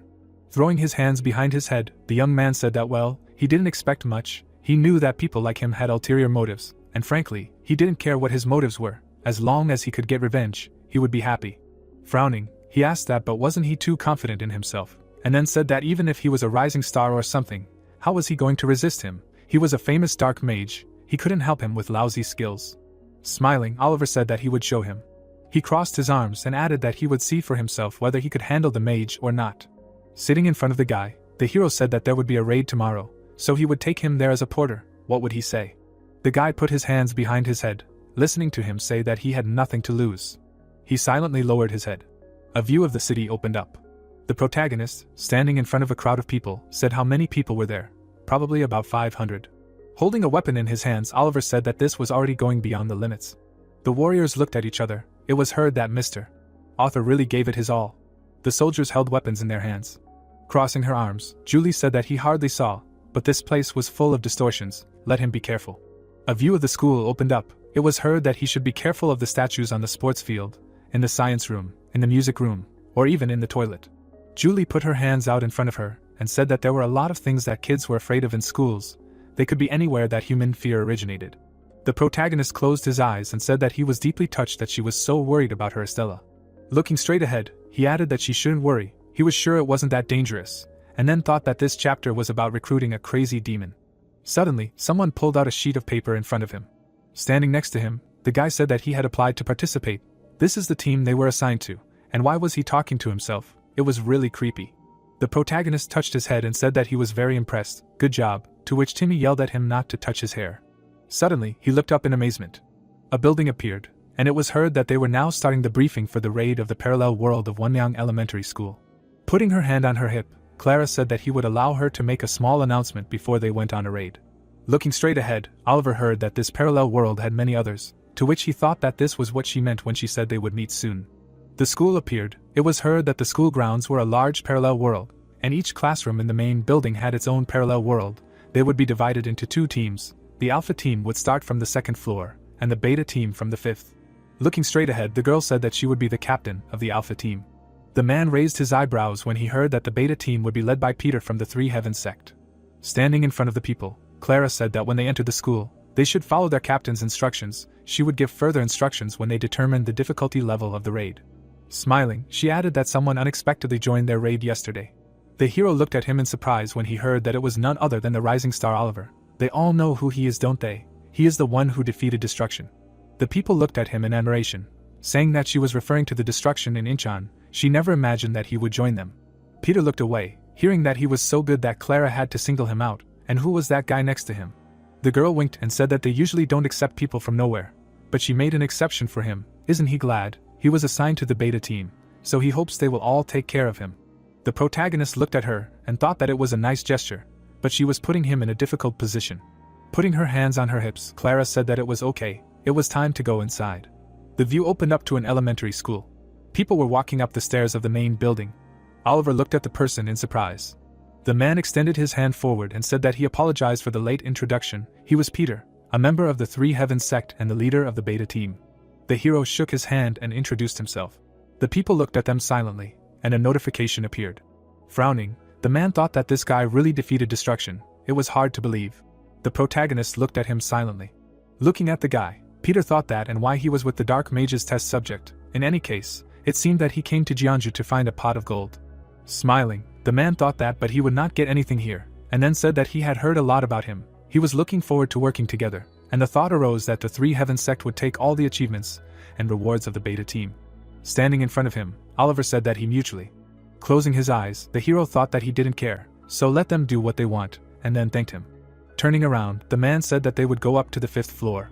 Looking at the hero, the guy said that he was so carefree. Wasn't he nervous? Frowning, Timmy said that he shouldn't let his guard down just because there were no demons in the hallway. You never know what might happen in a parallel world. Putting his hand to his face, the protagonist asked why he was so afraid. He used to act differently. To which the guy shouted that who said that he was afraid, he was just telling him to be careful. Climbing the stairs, the young man said that they both heard her. Looking straight ahead, he added that what Clara said earlier, a mage's intuition is never wrong. Closing her eyes, the girl said that she had just found him. She was so happy to see him. Standing in front of her, the hero wondered why she was acting like they were friends, and Clara said that the porter was so charming, a cutie, how old he was. Frowning, the guy said that he should go away. Looking down, Clara asked again and said that his porter can talk. Can she give him a reward? Looking at her, Timmy shouted that she touched his head first, wants him to make a real show here, to which the hero said that he is his porter, so he will deal with him himself, and then thought that he should hold back his anger. He knows that he is a crazy demon, but there is a time and place for everything. Smiling, the girl asked what is this? He is protecting his teammate, he is so good. Standing in front of her, the protagonist thought that she was too sarcastic. Raising his eyebrows, Peter said that they should begin, let him lead them, to which Clara replied that it is time. She went. Closing her eyes, she said good luck to everyone, let them not lose heart. Oliver looked surprised, hearing that he should be in the know. Lowering her head, the girl said that he needs to be careful. Walking forward, she added that she had a bad feeling about this place, so she went up to him to tell him. Frowning, the hero wondered what Clara and the destruction were warning him, worried that they were both saying it was dangerous here, and then said not to worry.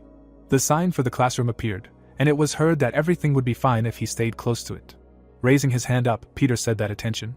Frowning, he said that they were about to enter classroom 6-1. The man shouted and appealed to the Beta team. A bright glow appeared, and it was heard that they were going to enter. People froze in amazement. The crowd of people stood still. It was heard that there was a giant classroom. The guy raised his head and exclaimed. The ceiling appeared, and it was heard that there was a question about what it was. A bright light appeared in the air. Drops fell on the guy's face. Blood stains appeared. It was heard that it was acid. Let them run away. Drops flew down. It was said that there was something on the table. Raising his head up, Peter shouted that here, let them stand in line. Looking at the hero, the guy asked why he was standing. They should hide behind, to which the protagonist replied that he should look carefully. Suddenly Oliver jumped up. People looked at him in amazement. Bright lightning appeared in the air. The guy opened his eyes wide. People opened their eyes in admiration. The hero flew up in the air. He opened his eyes in amazement. Monsters stood in front of him.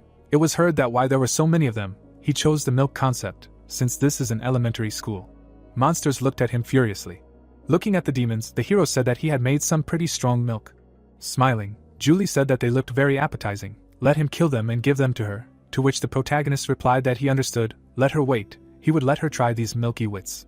Holding the weapon in his hands, Oliver said that now that he had the Thunder Sword, he should use it for its intended purpose. The people looked at him in amazement. A glow appeared in the air. The guy looked in amazement. The warriors opened their eyes in surprise. Lightning flashed brightly. Pulling the weapon to the side, the hero spoke about the Thunder Sword. The monsters lay on the ground. It was heard that it was so strong. Sticking out her tongue, Julie shouted that they all burned. The protagonist took a step forward. Putting his hand to his face, the guy said that it was not good. He knew that he made this sword himself, but it was too strong, to which Oliver asked that he did not think about weakening it, and Harry added that he needed to think about it. Let him wait. The hero looked away and asked again. He looked surprised when he heard about the rising star.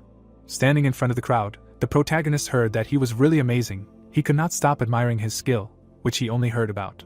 The protagonist raised his hands up. Looking at him, the guy asked where he got such an amazing sword. The man looked away. It was heard that with his skills one can be called an Eastern dragon, and not a rising star. The guy looked surprised when he heard how he became so strong. Smiling, Oliver asked that he saw it with his own eyes, right? Timmy looked at him in confusion. The hero's eyes widened. The monsters rushed forward. He heard that they were behind him. The protagonist raised his weapon up. Peter frowned and shouted that he should focus. They were in the middle of a battle. Oliver smirked, hearing that he should immediately create a line of defense, to which he thought that it was quite an impressive sight. The guy looked at him in amazement and asked what he was doing. Holding the gun in his hands, he heard that he should take this, stay behind the line of defense, and defend himself with this. He should have at least one decent weapon. Taking a step forward, the hero said that it was time for him to go. Looking at the sword, he asked what the lightning was.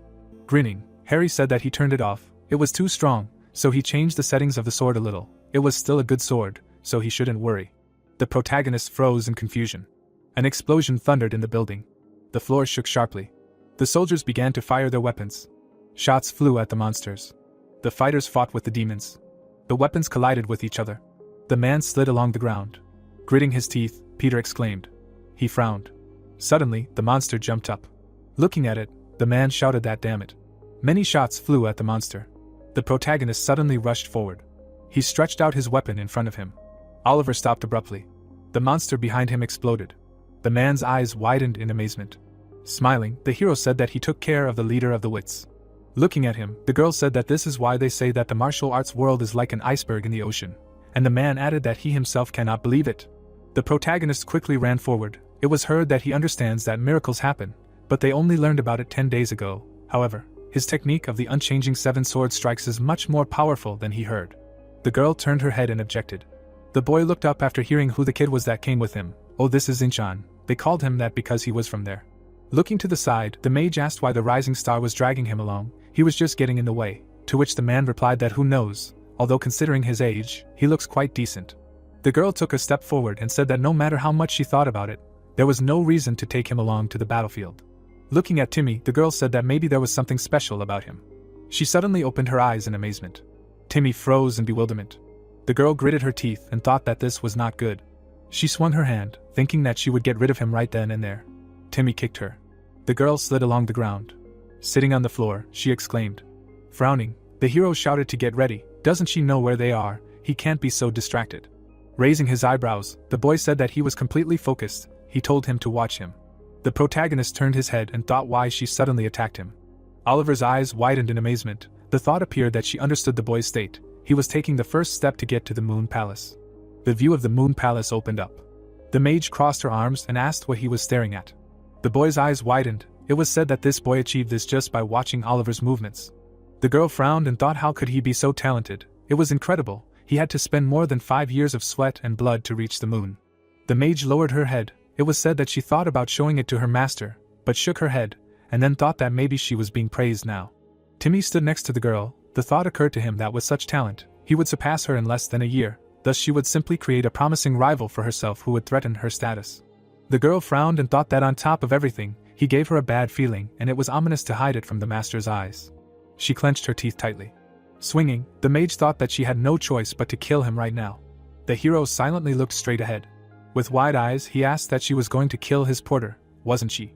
The mage glared at him furiously and shouted that this was complete nonsense. He had proof. Suddenly, the protagonist grabbed her by the neck. Looking at him, the girl said that even if he was a rising star, he couldn't do this. She was Clara's apprentice. Looking up, the protagonist asked what and what. The mage clenched her teeth from suffocation. Frowning, Oliver said that he was an outstanding person just like her, so envious of the talent of a small child that she was going to kill him. It seemed to her that he was not like everyone else. Looking straight at her, he added that she was wrong. He was not born with this energy. The girl opened her eyes wide. Timmy was chained to the floor. It was heard that this energy was an unwanted result of what he had experienced, the disgusting magical experiments of the mage. The hero held her by the neck and asked that she dared to try to kill him. The man put his hand on his shoulder. Looking at the hero, he said that well, enough, everyone is watching him, to which the protagonist replied that he should not interfere, it is personal. Frowning, the fighter said that she said that the student of Captain Clara, if she blows a mountain out of a molehill, it will cause even more problems. How will he deal with it? Looking away, the protagonist asked what he meant by that he should just let her go when she tried to kill one of his men. Dean's eyes widened. Taking a step forward, Timmy said that she tried to kill him, but she got away with it. Putting a hand to his head, he added that from what he could see, he was fine. It wasn't the first time someone tried to kill him, and besides, he didn't ask him for help. Extending his hand to the side, the guy said that he shouldn't make a big deal out of a pathetic brat like him. If she had to die, he would be the one killing her, so he shouldn't interfere. The hero hung his head. Letting go of the girl, he said that fine, let her do what she wants. Taking a step forward, the protagonist said that but let him make one thing clear. The guy's eyes widened, hearing that he was his man. He looked away, hearing that he was not some pathetic brat. Harry closed his eyes and said that yes, he believed in him. Stretching his hand to the side, he added that the refreshing action scenes, followed by a cool quote, he even explained what caused the talent of the young mad demon, and as a result, the rating. Raising his head up, the author said that great, they rose in the rating again, here it is, the comments are overflowing with praise, this has never happened before. The hero smirked, and thought that it was all thanks to him. Closing his eyes, he added that everything will be fine with them in the future, so let him just believe him. Looking straight ahead, the protagonist thought that in any case, he was completely immersed in this moment. Looking to the side, he added that he got attached. He realized that he was very angry. Stretching his hand forward, Harry said that they will continue, to which Oliver replied that well, maybe it will work out. He closed his eyes, thinking that in any case, let him celebrate. A notification about a person of another level appeared. The guy suddenly exclaimed in amazement. A view of the school office opened up. The desks collided with each other. Holding a weapon in his hands, the protagonist said that they keep appearing, they are not strong, but there are too many of them. Looking up, he thought that thanks to this, Julie felt like she was at a real feast. Oliver closed his eyes when he heard that he was a rising star, to which he replied that he would not harm this mage, so he should not worry. Smiling, the man said that they actually came to talk to him. Closing his eyes, he added that he was shocked. With wide eyes, the hero asked what was going on, to which he was told that they were deeply touched by his skills and how he protected his man. The ceiling appeared, it was heard that his martial arts skills were incredible. They survived thanks to him, they would like to work for him, maybe hire them. Stretching his hands forward, the man said that they may not look like it, but they are good fighters. They are a mercenary group without a cult. From now on they would like to follow him. Looking at him, Oliver heard if they could work for him, to which he thought, what's going on? He's not surprised that he's competent, but they were touched that he protected his man. Looking away, the hero asked, what do you mean he should just let her go when she tried to kill one of his men? A thought occurred, what do you understand? Dean suddenly looked amazed. Putting his hand to his face, the protagonist thought about what he was thinking. He looked cool, but he didn't want extra people around him. Looking straight at him, he said no, he didn't. Holding the gun in his hands, Oliver thought that there was no guarantee that what happened before wouldn't happen again. He couldn't always protect him, then. Smiling, he said that of course he would hire them, but as they knew, he was a man who valued his people. Let them take care of the boy so that he would not be in danger again. Let them not worry about payment. The man took a step forward, hearing that yes, of course, thank him. Dean's eyes widened in surprise. The hero looked to the side and asked what happened. Peter glared at him. Frowning, the protagonist thought that there was a tense atmosphere. He was angry because he led the team. When he is the commander, then he should. Stretching out his hand, the man said that this sword belonged to the Plum Blossom Man, the sect's main enemy several generations ago, hopes that he will accept his small token of gratitude. The protagonist looked at the weapon in surprise. The Plum Spirit Sword appeared. Standing in front of the man, Oliver said that it turns out that he wants to appease him, to which he replied that he can't deny it, this is the best sword that the Three Heavens sect can offer him. Smirking, Peter thought that he was tense for no reason, his face just looked too scary, but nothing good will come of it, he thinks very quickly. The hero extended his hand forward, and he added that Oliver had never taken bribes in the past. Smiling, the protagonist said that he would gladly accept his gift. The thought arose that but now everything would be different. The collection of treasures would not replenish itself. People looked in amazement. Hearing that however he had many new allies, he was embarrassed that he was the only one who received a gift. Extending his hands forward, Peter said that it was okay, he would take care of it, to which the protagonist replied that he was incredibly generous. The thought arose that everything would go smoothly, you just have to show a little flexibility. The office appeared. It was heard that it was time for rest. Everyone can start resting, except for those who were on guard. People were sitting on the floor. It was said that after he saw his battle, the guy clenched his teeth tightly.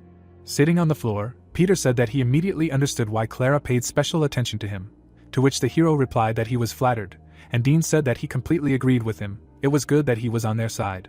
Raising his eyebrows, Timmy wondered why he recruited so many people, and the hero asked that in any case, everything would be okay with the Alpha team. Stretching his hand forward, the man said that they have Captain Clara. She is an apprentice of the Archmage, one of the guardians of the Tower of 7 Stars. She is not so easy to defeat. Gritting his teeth, the protagonist asked that Clara is really so strong, to which the man replied that she is very strong. Looking straight ahead, he thought. Smiling, the man said that of course, he is incredible too. He knew he was extraordinary as soon as he shook his hand. Oliver lowered his head, hearing that he has excellent skills and noble manners, to which he thought that something was wrong. Frowning, the protagonist thought that if she was so powerful, why didn't he have any memories of her? Looking straight ahead, he added that if she was so talented, shouldn't she be famous, for example, for creating a tower for mages in this region? Raising a finger, Harry said that he was probably wondering why he didn't have any memories of Clara, to which the protagonist replied that yes, he was right, he was just thinking about it. Closing his eyes, the author said that he shouldn't be surprised. The answer was very simple. Oliver looked amazed when he heard that it was because she would die here, to which he asked again. Stretching his hand forward, the guy asked that wasn't this exciting, and not only her, all the mercenaries and members of the Three Heavens sect would be wiped off the face of the earth. The protagonist's eyes widened. The people looked at him in surprise, and heard that one young elementary school would become a parallel world that failed to be cleared. What would he say? Isn't that great? What an unexpected plot twist. Harry widened his eyes and asked, that sounds funny, doesn't it? To which the protagonist asked, that he is a psychopath. Looking straight ahead, the boy asked, what for all of a sudden? Oliver stretched his arms out to the sides and shouted that he wanted to kill all these people just for fun. Harry looked at him in surprise and asked, what's wrong with him? People will stop reading their novel if it's not interesting. Why doesn't he agree? He also likes fun. Frowning, the hero thought, he was right. Why did he think he was wrong? Timmy looked at him. Clara closed her eyes and smirked. The man lowered his head. The protagonist frowned. Putting his hand to his head, the protagonist said that the plot development would just be very strange. A powerful mage, an apprentice of the Archmage should die here, to which the author responded approvingly. Looking away, Oliver asked what would happen to him then. Looking at the author, he shouted that if everyone died, shouldn't he die too? Pointing at the boy, the hero added that he thought that their original goal was to recruit a crazy demon. He repeatedly told him not to adjust the difficulty. Frowning, Harry asked why he was angry with him again. He wrote that if everything was too easy, it would not be interesting. Let him look at the comment. Looking at the hero, the author heard that he decided to do this only because of one comment, to which he replied that failure does not always mean death. If he is the main character, he will have to overcome these difficulties and survive. After all, he has the liqueur of life and death. Let him do everything possible to survive. The boy frowned when he heard him suggesting him to use it right after he created it. He was sure the readers would like it, seriously. Putting his hand on the hero's shoulder, he turned. Smirking, the author said that he was the protagonist. He had the courage and strength to overcome everything. He had been doing it all this time, right? So he was sure he could do it. Frowning, Harry said that he believed in him. The hero stood up abruptly. Frowning, Peter asked what a rising star, to which the protagonist thought, damn, he knew he was unpredictable, but he didn't think it would be this bad. The demon's eyes lit up. A thought appeared that maybe he couldn't control himself anymore. The more he tried to create a fun story, the stronger the enemies became, and the more dangerous it became around. And when the protagonist reached the limit that he could not cope with, then this story would end with his death. Looking straight ahead, the hero thought that in any case, since the difficulty level had been raised, it was better to get out of here as soon as possible. But now, the people were holding weapons in their hands. The thought appeared that most of them believed that they would successfully complete their mission. Frowning, the protagonist thought that if he simply suggested that they retreat now, they would be dissatisfied. That meant. The man stopped, hearing that he was a priest from the Clotis Church, right? He turned around, hearing that he would give him all his loot. The priest frowned, hearing that he should predict the death of people. The people looked up in amazement. Peter opened his eyes in surprise. Looking straight ahead, the hero said that those who are here. Clara used the ice guillotine skill. She rushed forward sharply. An ice sphere appeared. It suddenly collapsed.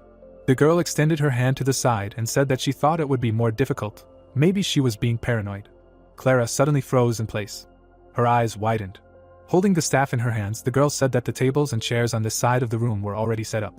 Looking at Clara, she asked where she was going alone, to which the captain replied that she needed to check something. Let her wait here. Gritting her teeth, Clara thought that her intuition was right. The monster turned around. A thought arose that if what she saw was true.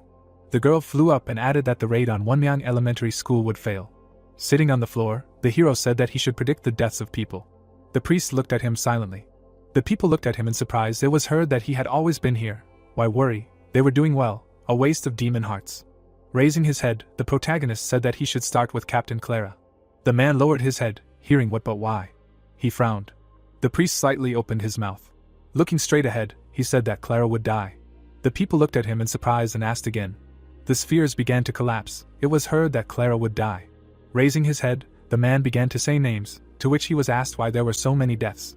The spheres collapsed. It was heard that the members of the Clotis Church were not mistaken. This meant that they would all die. The hero frowned and thought that he doubted, but it seemed that Mr. Author was serious. The man widened his eyes. The hero grabbed his hand sharply and thought that in general, this was a good enough reason to get out of here. Looking straight ahead, the protagonist said that death is impossible to predict 100%. It is possible that everything will work out, but he knows one thing for sure. People looked at him in admiration when they heard that this place is very dangerous. So dangerous that they can all die. People opened their mouths wide when they heard that. Then what should they do? They can't die fighting here. How can they avoid death? Standing in front of the crowd, Oliver said that they will get out of here to survive. People looked at him in surprise. It was heard that yes, he is right. They will get out of here right now. They must join the Alpha team as soon as possible. If they want to survive, then Captain Clara and the Rising Star must unite. Stretching out his hand, the man said that they need to quickly find Captain Clara. If they act separately in a situation where it is unknown which of the demons will become the boss, they will suffer huge losses. The entrance to the office appeared. It was heard that but the exit was blocked. Walking forward, the hero said that since it was closed, they needed to open it. From now on there would be no more breaks. They would destroy demons until the exit was open. He put the helmet on the guy. Looking at him, Timmy asked what the hell he was doing. The protagonist tied the strap on the helmet. Looking at the guy, he said that he would not tell him to survive. It would just bring the death flag closer. Standing behind him, the guy asked what the hell he was talking about, to which Oliver replied that he should just be careful. The hero looked away and asked again. Timmy gritted his teeth and said that if they get out of here, to which the protagonist shouted that he told him not to bring the death flag closer. Oliver looked down, hearing that the devil should not touch his head, to which he replied that he was heading to the center. He needed to do something. The guy frowned, hearing that he could go with him if he wanted, to which he shouted that who said that he would go with him. Suddenly the hero jumped up. The guy picked up his helmet. It was said that before the young mad demon believed that technology was more advanced than martial arts, and magic was more advanced than technology. But after meeting Oliver, his opinion changed. The protagonist flew forward rapidly. The thought appeared that the mad demon was shaken to the depths of his soul. Timmy opened his eyes wide and thought that maybe he could really deal with the dark magician. Oliver frowned. The thought appeared that no, he was definitely stronger than him. A bright glow appeared in front of him. Opening his eyes wide, the guy shouted that he should destroy the deadly prediction, and then thought that then he could survive and follow him. The girl stood still. She slightly opened her mouth. A glow appeared around the monster. The thought arose that she was right. The demon stuck out his tongue.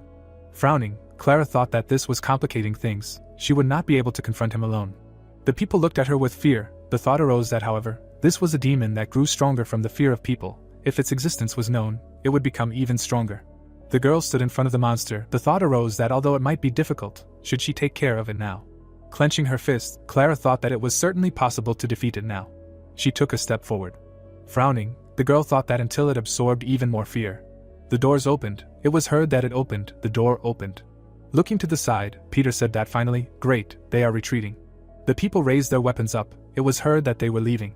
Lowering his head, the hero shouted that they should stand still. Looking at him, the man asked again, to which the protagonist replied that he should not pay attention. Let them leave here. Looking at the notification, Oliver thought that Mr. Author said that he would increase the difficulty. But he did not think that he would create such a powerful boss. She cannot fight alone, she will die. The hero rushed forward, thinking that in addition to everything, the demon becomes stronger, absorbing fear, the curse. The members of the beta team are already filled with fear because of the prediction of death. He frowned and added that they need to hurry. A bright light was shining from the door. People were running forward quickly. The crowd rushed to the exit. The protagonist looked straight ahead angrily.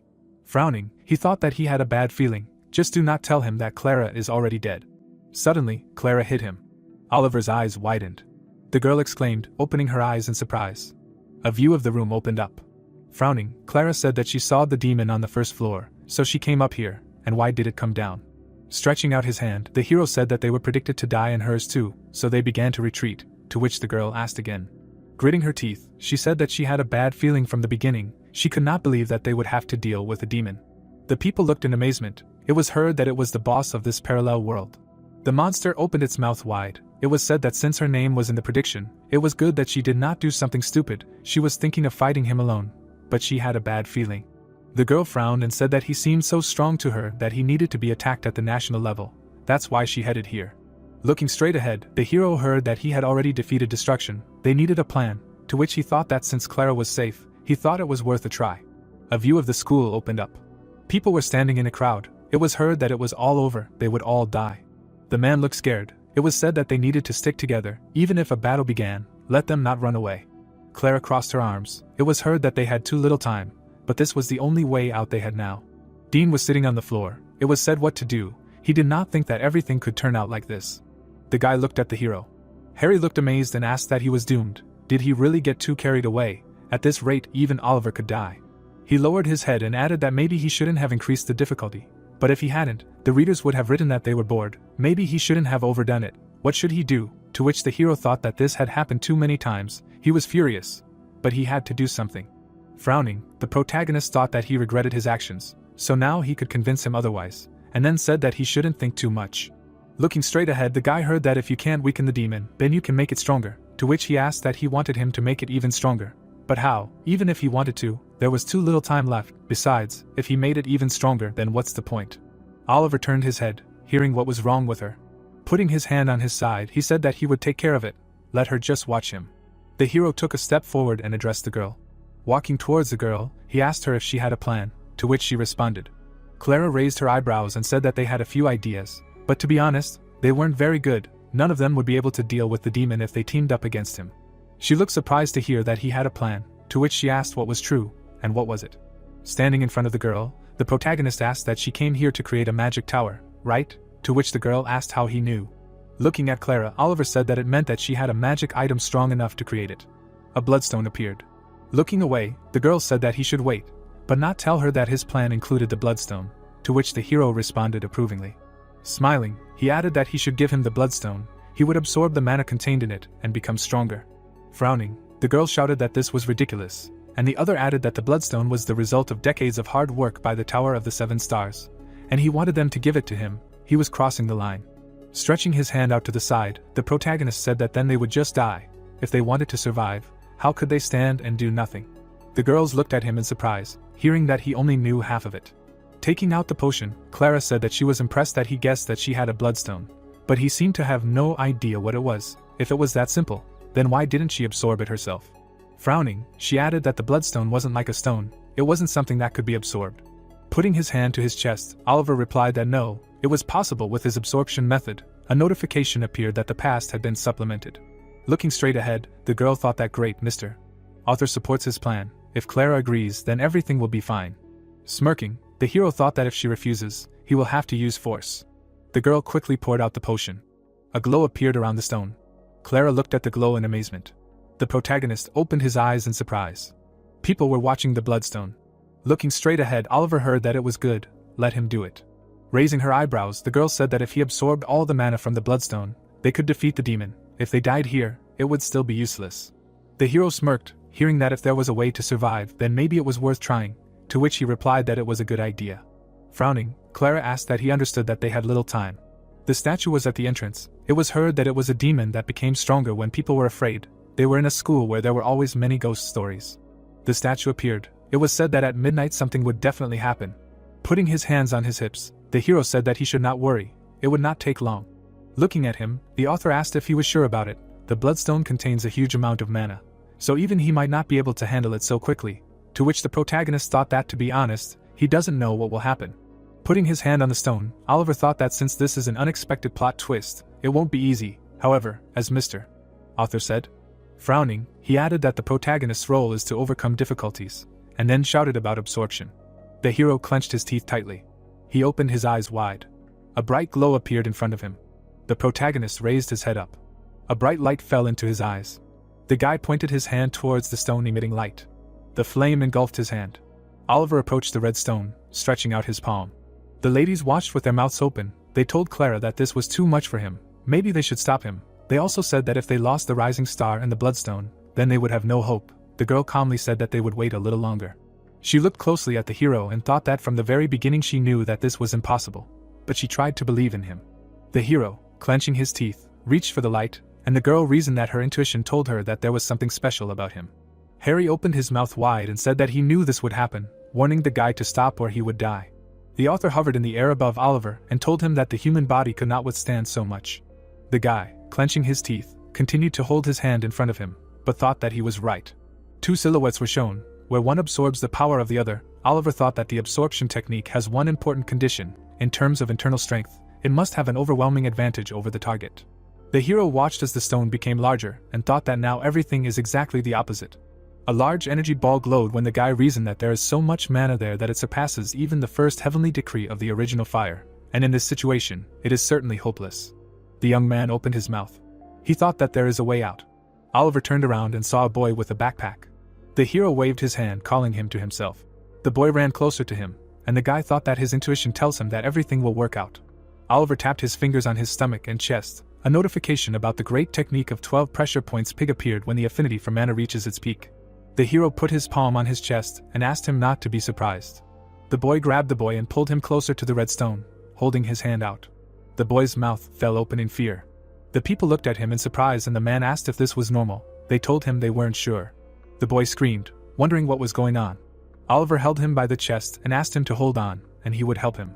The hero looked into his eyes intently, and said that he could do it because his potential was so high that he would be able to reach a state of perfect concentration just by looking at what the boy was doing. The boy's pupils disappeared as he clenched his teeth. The young man stood in front of the boy. Both of them were ablaze with magic, and he thought about how the hero's plan was quite simple. He said that he would channel the massive amount of mana from the bloodstone through himself into the mad demon. Several balls of energy were blazing around the boy. The boy continued that he would then convert the infused mana in his lower abdomen into internal power. Several orbs went to Oliver, and he talked about taking it for himself, saying that of course he couldn't take it all, but some of that power would stay in his lower abdomen and become his own.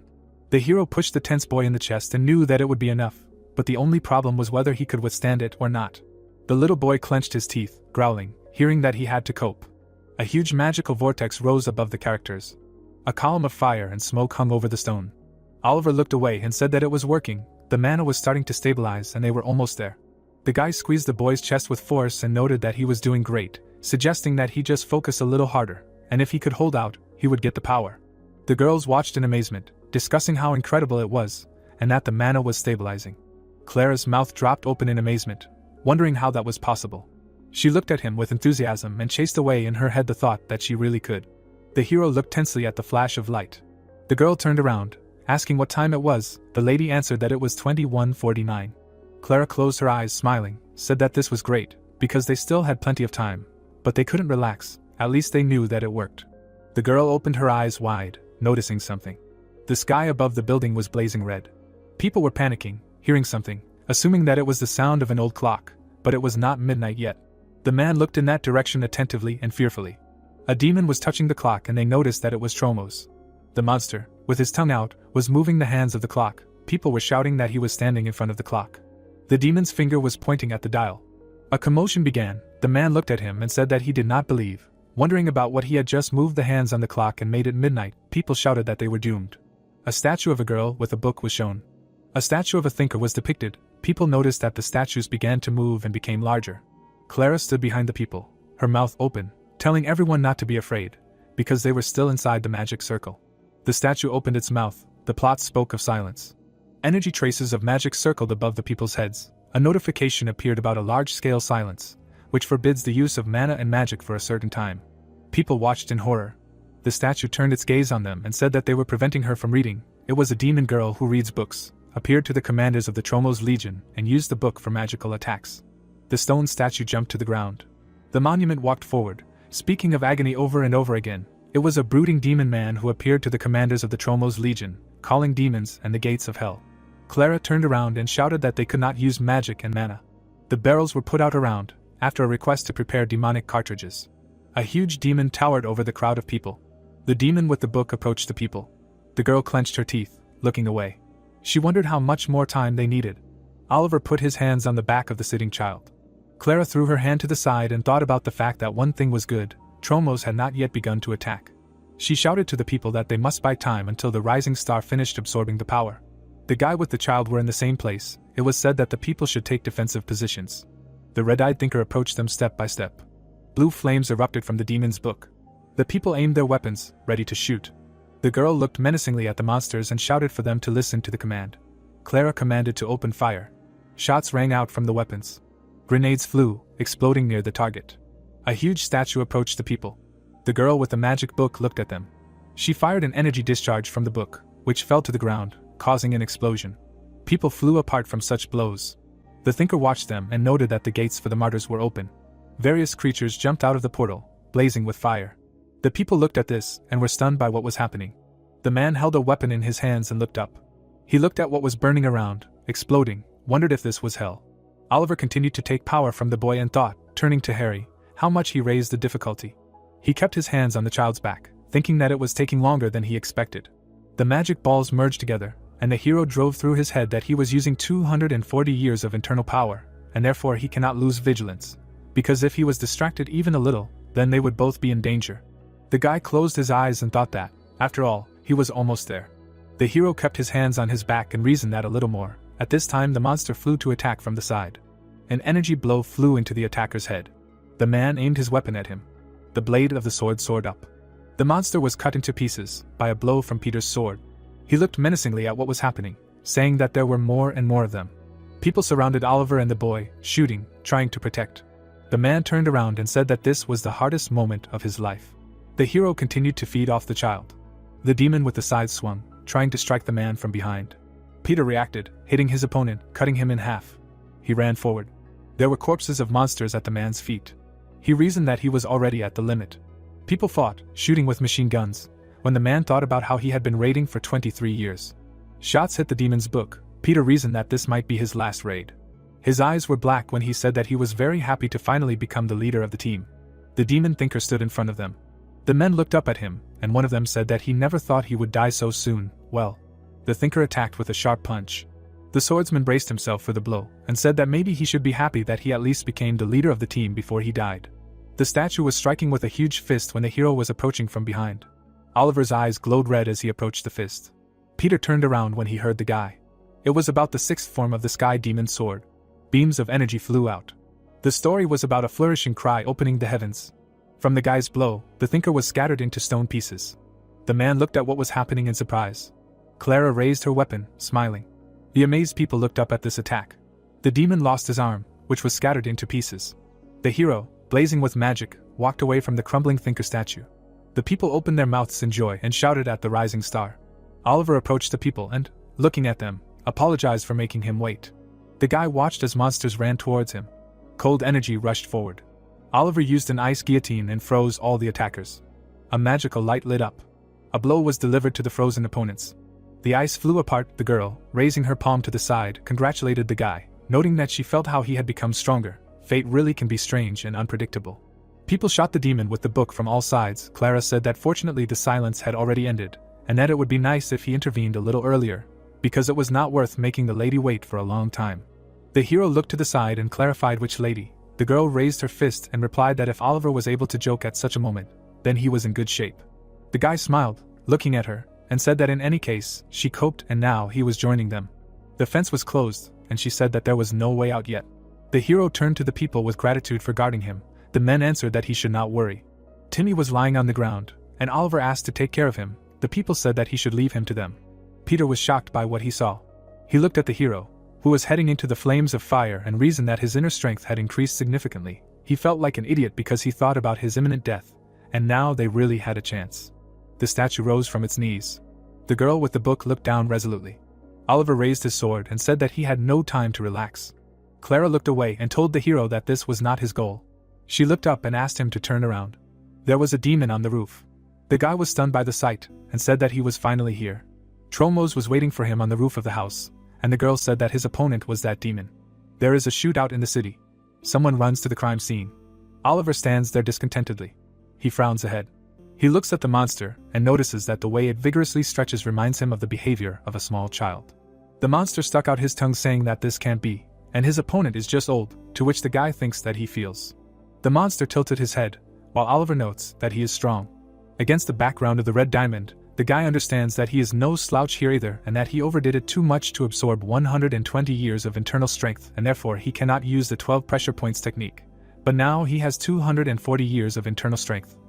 Which means that he is already at the level of a transcendental master, and the girl gave him some potion before he came here. The monster extends his fist, while Oliver understands that he can definitely handle him. To which he addresses him as an old man and offers to fight fairly. Oliver asks him what he means, and he explains that he must have heard that you can defeat your opponents with just one punch, and that his nickname speaks for itself and adds that he can defeat anyone with one punch. Oliver frowns, thinking that he is somehow strangely using such slang words, although in fact he is a demon, and asks if the elementary school students influenced him so much. However, now it is not so important. Oliver holds out his fist and continues that he was once the king of fists and agrees to fight him, but asks him not to cry later. The monster goes to attack and notes that he is so weak and he wants to give him credit for this. The guy looks at him in horror. He dodged the demon's blow. Oliver does not let him strike.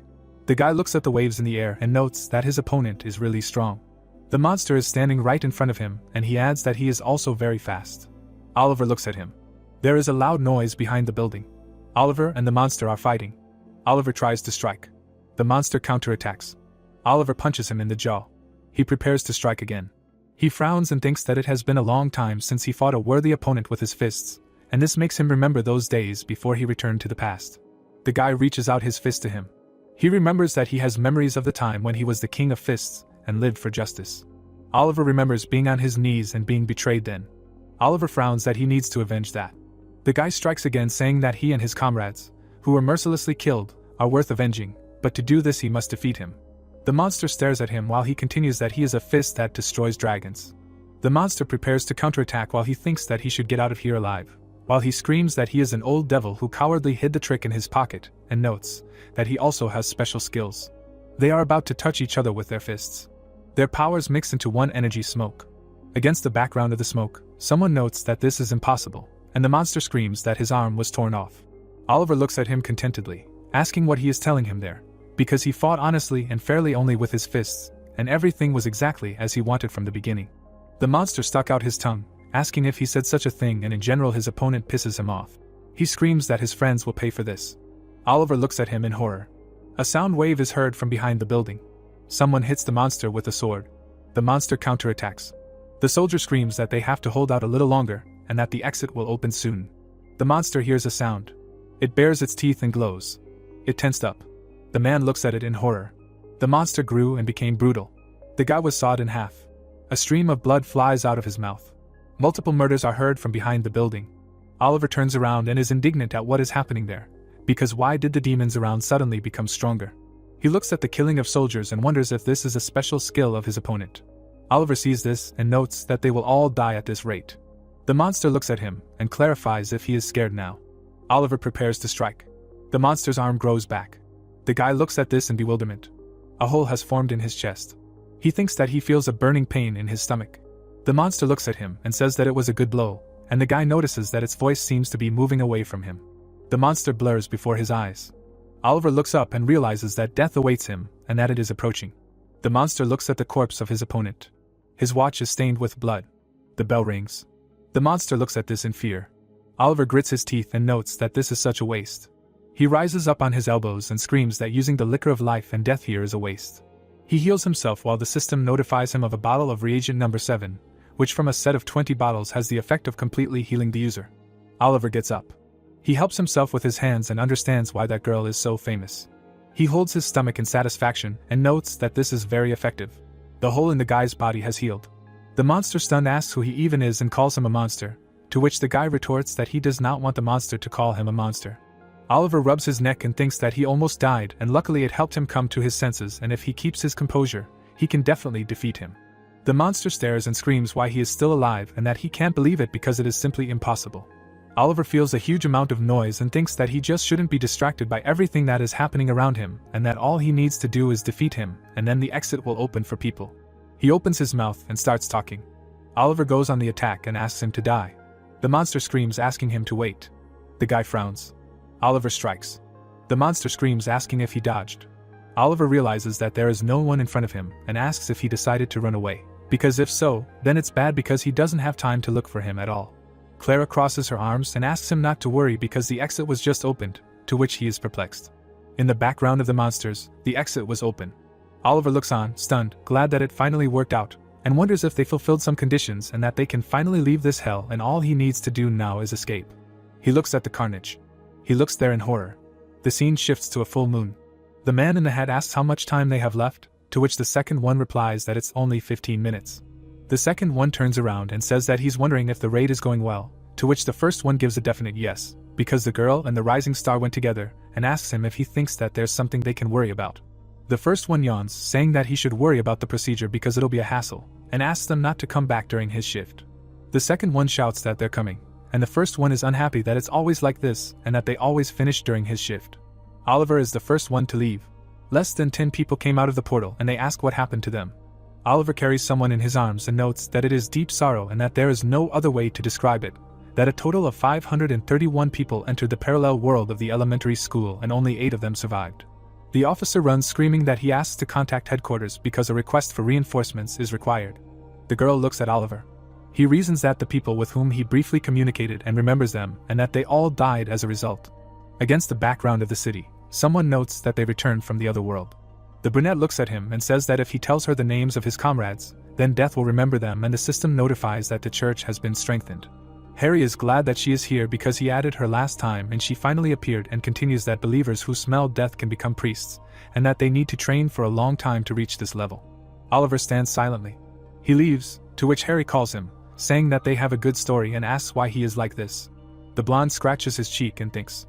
The plot moves to a brick building. Oliver says that they have arrived and asks him to go in first. Timmy looks at him silently. The guy asks him not to worry and go first. The boy comes in. Oliver slams the door. He looks sullenly. His hand trembled. Oliver frowns and says that he has decided everything. The guy takes the sword. The guy strikes in front of himself, screaming that he will simply forget all this and that he gives up, while the system notifies him that the author is quickly finishing the chapter. The sword fell to the ground, while he continues that the strongest man in the world cares only about himself, which is the 16th chapter, and that it was 100% completed. Harry screams, asking what is happening to him. Oliver points at him and says that he is leaving, to which he asks why he decided so spontaneously, to which he replies that it is as if he himself does not know the answer, because his story is complete shit. The blonde angrily asks again what he said, to which the guy asks if he thinks that all this is interesting, and the author replies that he thinks so, and the guy does not understand what exactly is so interesting in his story. Harry opens his mouth and says that he can ask anyone and they will answer him that this story is interesting, and asks him to pull himself together, because he is too immersed in his character, also adding that he needs difficulties in order to develop and not everything should always go smoothly for the main character. Oliver furiously clarifies about difficulties and is not going to call the strengthening of enemies for no reason difficulties, and that everyone died, and they escaped are not difficulties either. The author bends his fingers and retorts that Clar did not die, that he took the mad demon and got a new sword and even absorbed the bloodstone, and asks what else he needs, to which the guy clarifies who did all this. Harry is furious when he hears that Oliver was just cleaning up the mess he made. The blonde asks him again if he thinks so. Oliver yells in the affirmative and explains that he thought so from the very beginning. The blonde is taken aback and clarifies. Oliver frowns and says that he wants to stop right now and asks to be brought back to reality. The blonde asks if he is serious, to which he gives a clearly affirmative answer. Harry looks at him and asks if he is absolutely sure that he will not regret this, to which the guy does not understand what there is to regret. Oliver angrily replies that he should have asked him something before ruining everything like this, and just asks him to admit it and end this conversation. Harry is angry. He clenches his fists. He is shaking. The author holds out his hand, asking if he thinks that he is the only one who can become the main character of his story, and declares that he does not want to see him here anymore. Oliver is missing. Harry writes on paper and notes that Oliver is an ungrateful jerk and asks if he thinks that his novella wouldn't continue without him. However, he is already finishing the 4th chapter in a row and is going to continue further. The blonde discontentedly states that the guy will regret it when he sees that his novella exists perfectly well without him. The system notifies that chapters 13 through 16 of The Strongest Only Cares About Him have already been published. Someone is surprised that he wrote 4 chapters in a day, to which Harry notes that he tried very hard and he asks what about the 5th, and the blonde retorts that he will try. The blonde reads a comment asking to read his comment, otherwise he will not read his chapters. He comes across a comment that the reader thought he had found a good novel, but this one turned out to be a disappointment for him, and he stops reading it. Harry is perplexed. The system notifies him that his novel has dropped in the rating from 5th to 6th place, and people are also piling up their indignation in the comments. The author is indignant against the background of angry comments and a sharply falling rating. Oliver reads these comments saying that he told him that he was only making things worse, and now the novel is over because he does not want to listen to him. Commentators note that the author took a break in chapters, but the guy understands that most likely it hit him hard on the psyche and he hasn't looked at chapters for more than 3 days. Oliver buried his nose in the pillow saying that it doesn't matter to him, and it will be a lesson to him. Against the background of his legs, he thought. The guy opened his phone and asked how he could just disappear. He is the author after all, or maybe he doesn't miss his novel anymore. Oliver remembers fragments of the plot and suggests that he misses the events he wrote earlier, the characters, and that if he were in his place, he would try to somehow fix the situation and maybe he can somehow figure it out. Oliver wrapped himself in a blanket asking himself what the point was in this at all, because in any case, it was all over. He lay down straight. The guy wonders if he was too harsh with him and he didn't like a lot of things in his actions, but this does not mean that he is a bad person and suggests that he will continue to write if he cheers him up. Oliver looks at the screen. He remembers the little boy and now wonders what happened to him because he ran away as soon as he met him. Mickey is standing in the background of Oliver, and he wonders if the boy could be in shock because he disappeared. In the background of the boy, he reasons that the generals of the divine sun and moon must be confused right now. People look at Mickey while he continues that they would if they saw the arrogant boy and asks if Clara could return to the Tower of 7 Stars and he was unable to use the liqueur of life and death that he was saving for himself. In the background of the monster, he notes that he could not even defeat it. Oliver looks at his phone and wonders if he should ask the author to join forces again. Oliver puts the phone on the bed and decides not to do it because he can't contact him anyway and he'd rather sleep. He looks at the phone. Oliver sees that he has a new message. Harry wrote to him. He clarifies if he is sleeping. Oliver looks at the phone and wonders if it is really Harry or some kind of scammer. The guy goes to his page. Oliver sees his profile and notes that if he judges by his annoying photo, then it really is him. Oliver sits under the covers and asks himself what to do and realizes that he is actually glad that he wrote to him, because they did have a fight. Oliver asks him who he is and decides to act like he doesn't know who wrote to him. He gets nervous. Oliver sees that a response has come. Harry replies that he will regard this response as the fact that he is not yet asleep and asks for a minute of his time to talk, to which he receives in response that if he has something to write, then let him write, because he himself does not think that he said anything bad to him. The blonde writes to him saying that he agrees that he was right and that they have different views on what is happening and asks him what he should do and how to fix everything and asks him to simply answer him how to fix everything. Harry asks if they could start all over again together. Oliver trembles and notes that he is crazy and acting so banal and asks himself if he should just write to him to fuck off. Oliver decides to answer because this is his chance.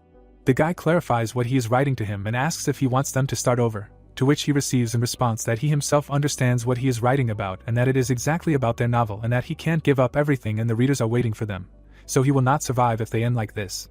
And the guy asks if he wants to write him something first, and he immediately starts apologizing. Oliver smiles and notes that he did not expect him to be so accommodating and that this is wonderful, and he should be firm. Oliver writes to him that he has a condition. Harry asks again what he needs. Oliver presses the send button. The guy asks him for editing rights and then he will continue without an ounce of doubt. He frowns. Harry asks him again.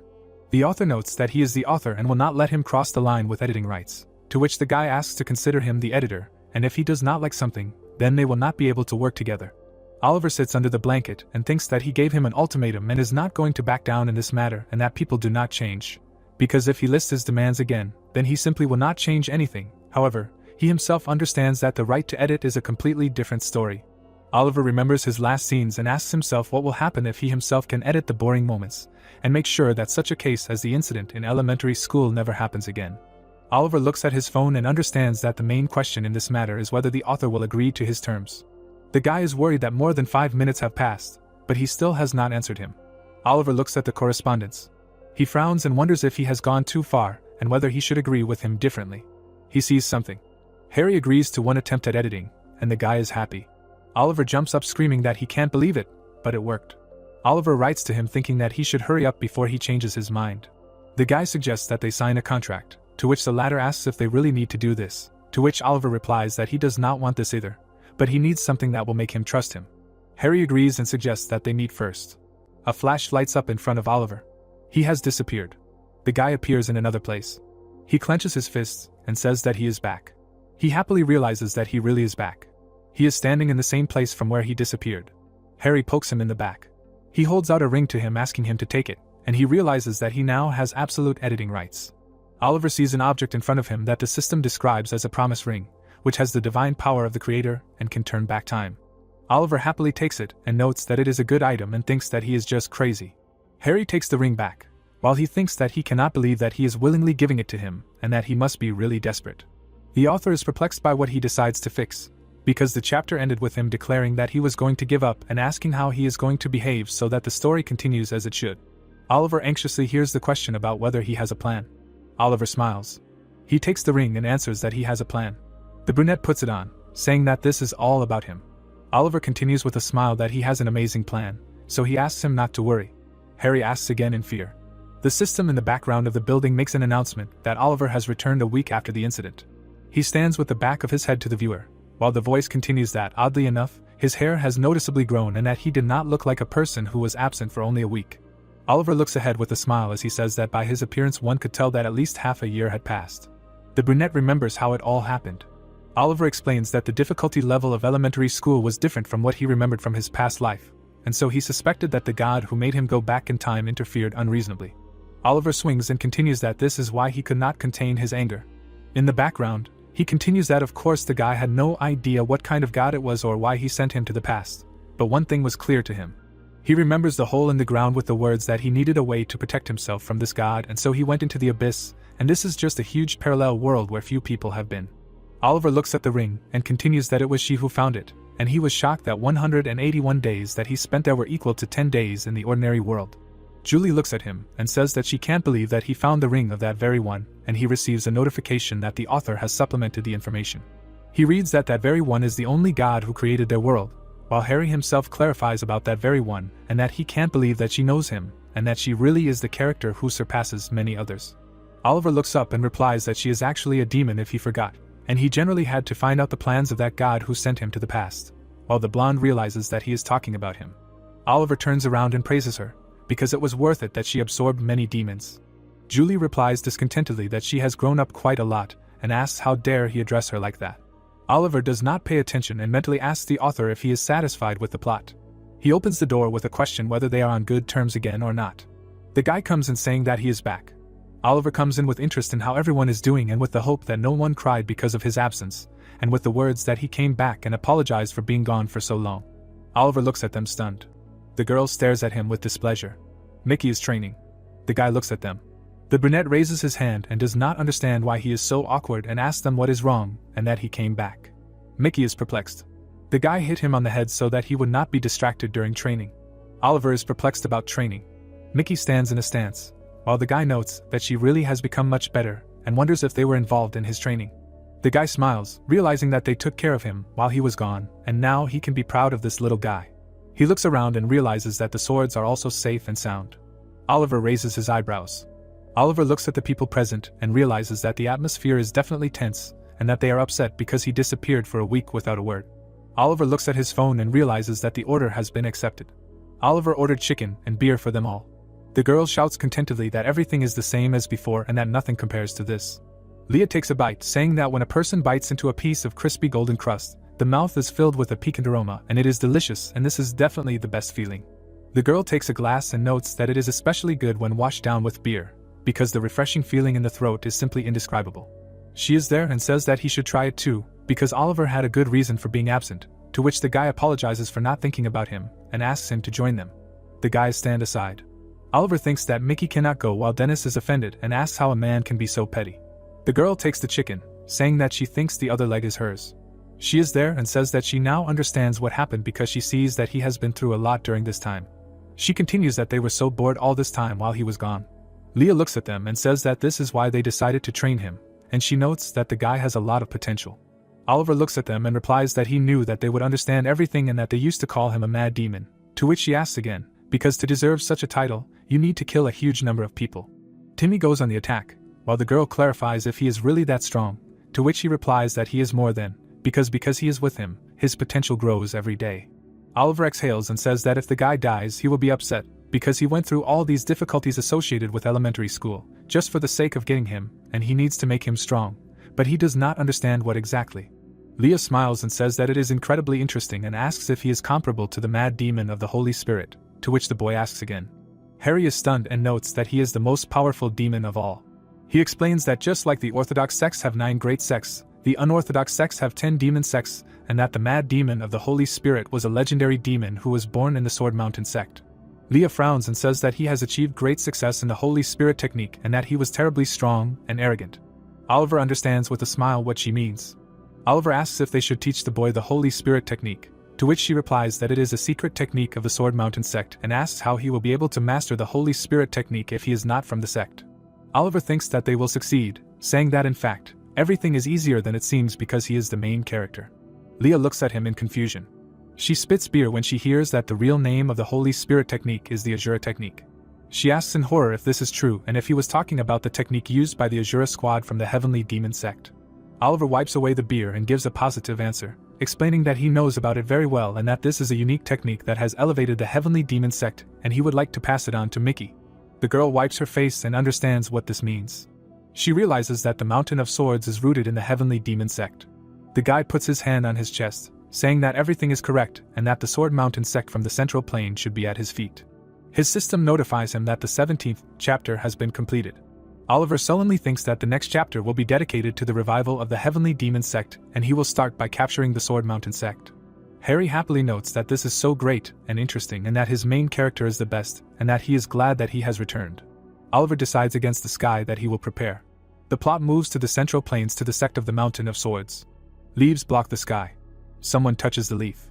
A man with long hair appears. He looks towards the moon. He is standing on a cliff. Moonlight enveloped the mountain ranges and notifications popped up that the faction of the Mountain of Swords was strengthened. This is a faction that arose due to a special technique used by the Azuras of the Heavenly Demon sect. Mist hung around the settlement. The leaves of the trees moved from gusts of wind. The girl touched the foliage, after which a message popped up that the main branch of the Mountain of Swords were the Azuras, who swore to obey the descendants of the Heavenly Demons. She opened her mouth. The girl looked at the moon. Mist hung around her. Smiling, Oliver said that they say that after the storm comes a calm. It looks great. This is exactly what he imagined. Looking up, the protagonist asked who the girl was, noting that he could say with certainty that she was a beauty. Raising a finger, Harry said that it was a secret. He would have to find out about her himself. He would find out when he got to the Sword Mountain sect. They shook hands and Harry suggested that they try together, and without quarreling. The printer was printing documents. Leah approached Oliver and asked what it was, to which she received the answer that this thing was called a printer. Holding the papers in his hands, the protagonist said that times had changed a lot. Turning around, the protagonist noted that even books were now stored digitally. The first document was written about the Azura technique, after which a notification popped up that this was a weakened version of the divine martial art of the Heavenly Demons, intended for the Azura squad. Having mastered it, a person achieves enlightenment. Leah was shocked when a message appeared, stating that upon reaching enlightenment, a person would be firmly connected to the first heavenly decree of the primordial fire. As Oliver looked through the documents, he thought that this sounded good. It would be easier to take over the Sword Mountain. The protagonist turned his attention to his friend, who addressed him. Leah put her hand on her chest and asked to look at the records, after which the protagonist asked why she needed to do this, since she had already reached the highest level of martial arts. Looking away, the girl admitted that she had a bet with the general of the Divine Moon about who would make the boy stronger.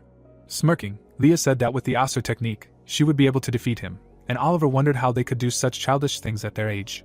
After handing over the papers, the protagonist said that she could take a look. He was sitting in front of the computer. He was flipping through news articles. Oliver was spinning the mouse wheel. The protagonist was watching the articles intently. Looking at the news, he thought that he couldn't act like nothing had happened. The dead wouldn't come back. Oliver frowned. The protagonist clutched the mouse in his hand. He remembered how the monster had attacked him and declared that he would personally kill Tromos. The girl had given him the papers and thanked him for letting her borrow them. Looking at her, the protagonist asked if she was finished yet. Leah, covered in a green aura, claimed to have mastered it in half a day, after which a message popped up that when a person reaches the state of Asur enlightenment, their eyes turn jade green. Oliver looked at her eyes. The dumbfounded protagonist cried out that she should have read it, not mastered it, and Leah asked why he was so greedy and whether he wanted to keep this technique for himself. The protagonist, with his mouth open in surprise, replied that it was not that. The angry girl asked him not to lie to him, and not to be angry with her. The confused protagonist grabbed his head. Lia stood in front of him and said that if he was so upset, then he should not have given it to her. Opening his mouth, Oliver ordered her to sit down. The girl suddenly knelt down. She was shocked by this. Lia sat in front of him and asked what was happening to her body. The protagonist stared at her. She started picking her nose after his order. The girl was shocked. The guys turned their attention to Lia, who was screaming loudly. She started to pull her finger to her mouth, after Oliver's request. The girl opened her mouth wide. The protagonist closed his eyes. Looking at the frightened Lia, the protagonist asked her to stop. Lowering her head, his girlfriend thanked him and asked what it was. Standing above her, Oliver said that there is a limitation on those who have mastered the Asur technique. She has no choice but to obey the first heavenly decree of the original fire. Frightened Lia asked how this was possible, after which the protagonist said that this limitation was created personally by the great heavenly demon, so he does not know how to remove it. Sitting on the floor, Lia thought if she releases all the internal energy of her body and completely gets rid of the energy she received due to the Asur technique. A green aura surrounded her body. She stuck her nose in her finger, as ordered by the protagonist. The girl was taken aback by this. Lowering her head, Lia asked if Oliver wanted to say that she couldn't do anything about it. She turned around at the voice from behind. Dennis pointed his finger at her and started laughing loudly. Enraged, Lia listened to the words of the guy who said that she became the protagonist's slave of her own free will. She had always been like this since birth. The protagonist was also furious. The girl rushed at him screaming that Dennis was a traitor who should have consoled her, not mocked her. Watching them, Oliver came to the conclusion that they could not be stopped. Timmy was walking towards him. He stood opposite the protagonist. The boy folded his arms and said that he was waiting for him. The protagonist was surprised. Timmy looked back. A smile appeared on the protagonist's face. He asked with a satisfied look how the boy was doing, noting that he was looking forward to the opportunity to work with him. We were transported to Wonmyang Elementary School. A girl was walking along the school grounds. She was heading towards a man. The guy turned around and said that she was late. Chloe said with a serious expression that she didn't think that the parallel world that was declared a disaster would be dealt with so quickly. She frowned and asked who was able to kill Tromos. The guy was holding a scythe in his hand. A scream was heard outside. Holding his head, a dumbfounded Oliver asked if someone killed Tromos, adding that it was impossible, he had to take revenge. Standing in front of the projection, the protagonist asked if Harry was sure he had learned his lesson, adding that he was the one who had to finish off this monster. To which he received the answer that the author did nothing, the characters acted on their own when he was gone. Putting his hands on his head, the protagonist said that this couldn't be, it was all ridiculous, he couldn't believe that he couldn't take revenge. Frowning, Oliver wondered if he should head straight to the Sword Mountain. Memories of the mercenaries appeared in his head. Holding his face, the protagonist stated that he couldn't do that, he had to finish this matter first. Opening the door, the protagonist turned to his comrades and said that he would be gone for a while. Looking at the guys, Oliver noted that he needed to go back to Wonmyang Elementary School. Putting his hands on his hips, Dennis asked if he would be gone for a long time again. Turning around, the protagonist replied that it wasn't like that, he would be back soon, they had to take care of Timmy while he was gone. Furious, Harry asked if he was going to go back there after all their plans for the Central Plains, adding that Tromos had already been killed, going back there would just make half a chapter into a filler, to which Oliver replied that since he couldn't kill Tromos, he should at least get the reward that dropped after killing him. Harry watched him go and asked if he even knew what the reward was, to which the protagonist replied that he didn't, but he could make something out of it that he definitely needed. The author was taken aback by what he heard. Looking at him, Oliver asked if Harry understood what he was talking about, noting that he had already given enough hints. Monsters appeared in the protagonist's imagination. The students asked with a puzzled look why the protagonist had returned there. The protagonist was surrounded by children in front of the entrance to Wonmyang Elementary School. Oliver thought with a serious look that he had asked around there. The people had said that the one who killed Tromos was that man.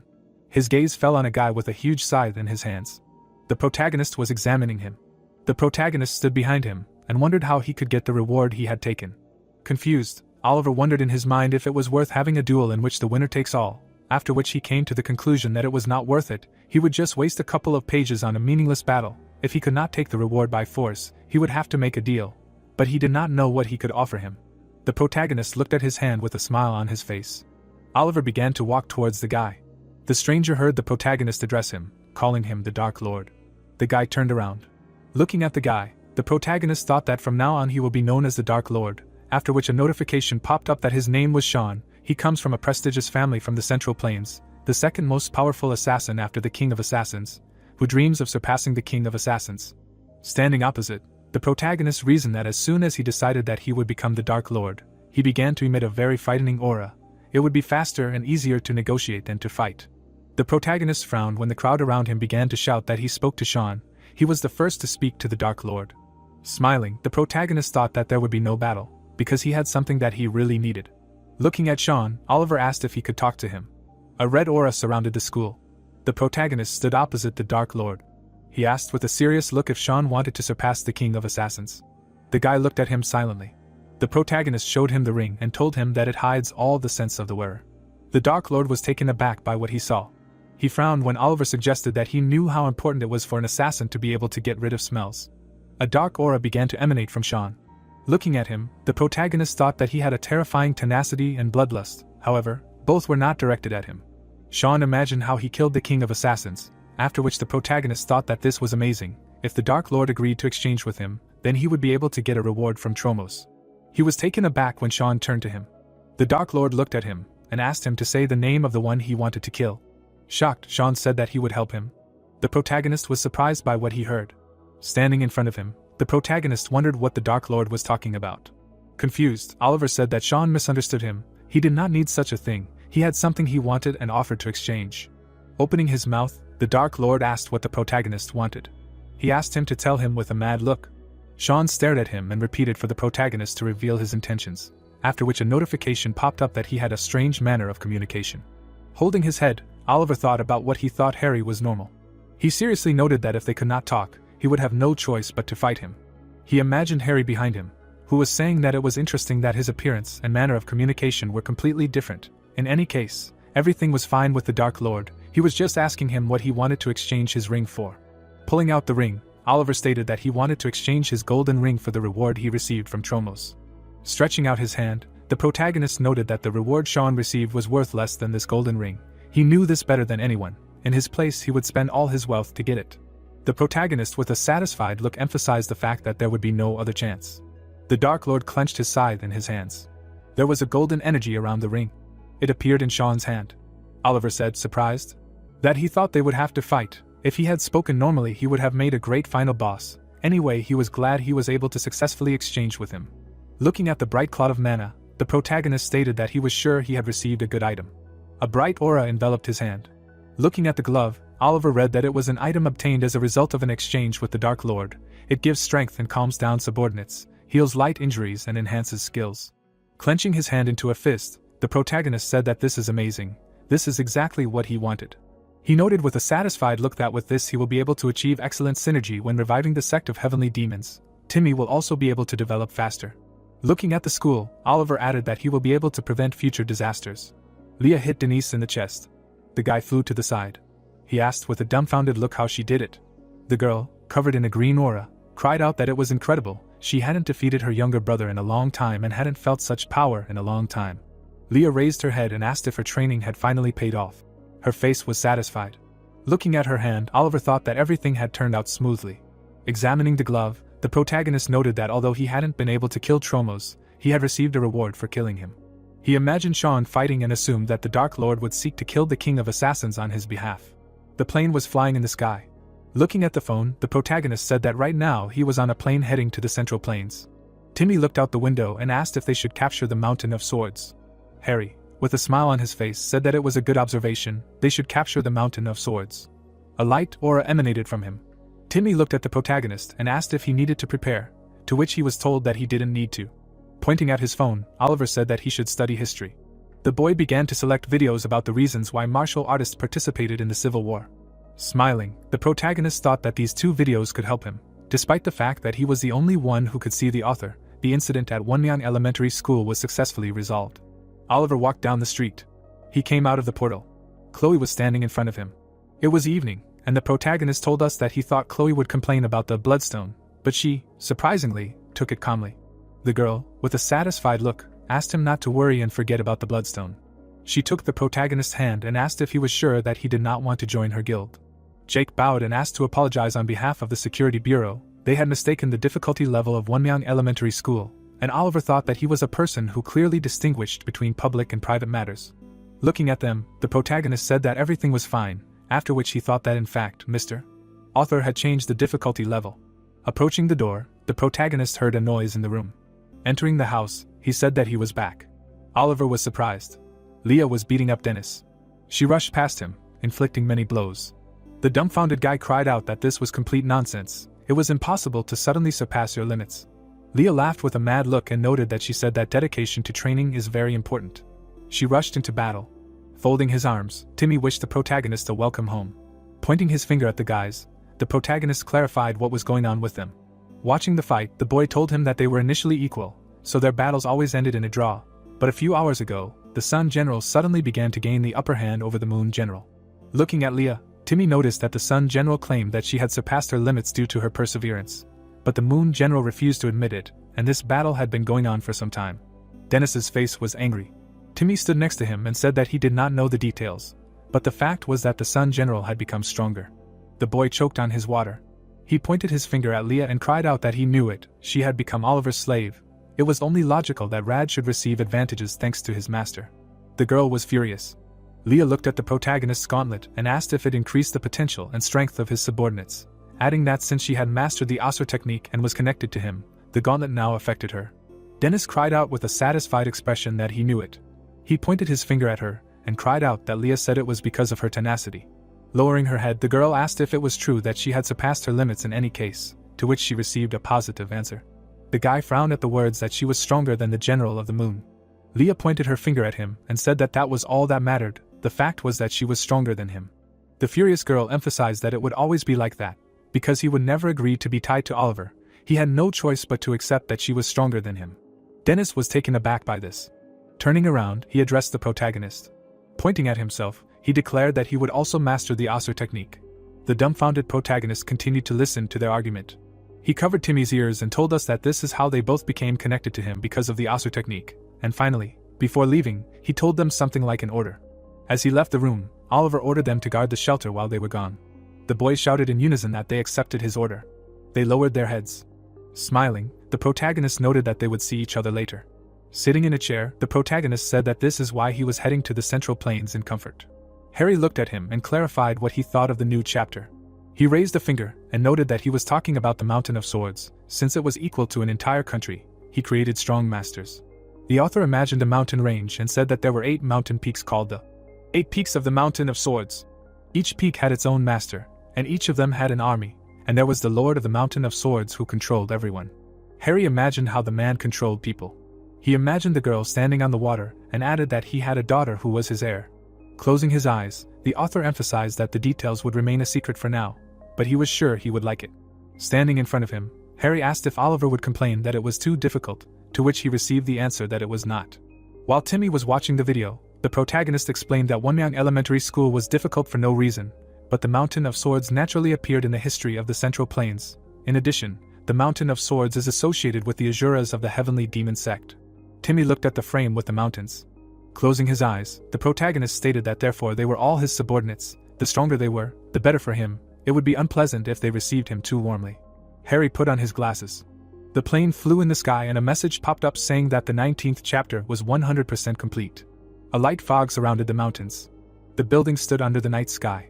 The overlord looked at the mountain scenery. The guy lowered his head and addressed him, and then said that the Eastern Dragon Oliver had arrived. The man continued to admire the scenery. He turned his head slightly and ordered to get ready. The evening sky surrounded the Central Plains. Laughter was heard in one of the areas of the Sword Mountain. The guys clinked glasses. The guy's face was happy. He noted with a satisfied look that this battle was very difficult. If not for his brother, they would have died. The man sat at the table and said that it was all thanks to their cooperation. They were all great. It rarely happens that an entire team can survive on the southern front and achieve such success, after which Bill, the eldest brother of the Sword Mountain sect, was introduced to us. The guys cried out with delight that they were finally returning home after 6 months. They should enjoy life before returning back. The guy watched them with a calm look. The doors suddenly opened. The guys paid attention to it. The protagonist entered there. He was dragging a suitcase behind him and saying that he was hungry.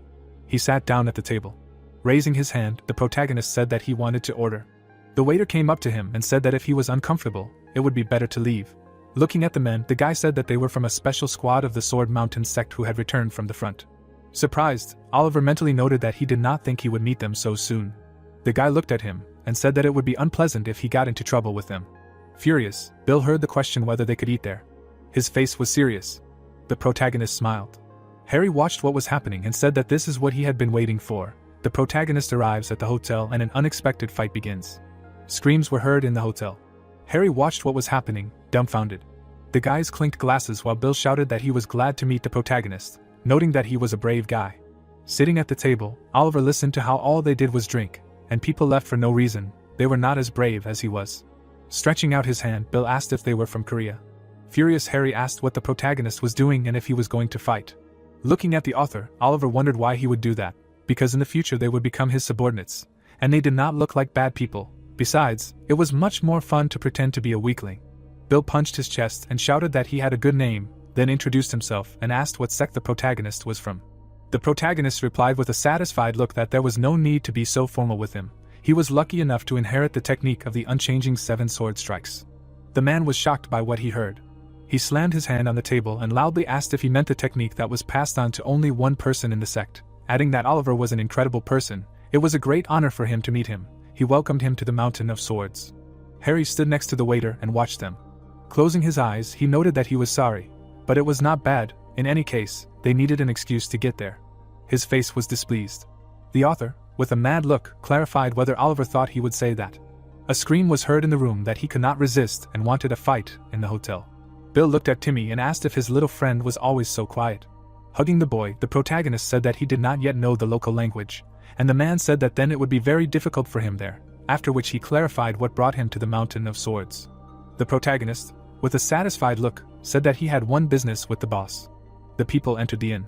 The guy, with a satisfied look, noted that Bill was there. The man frowned.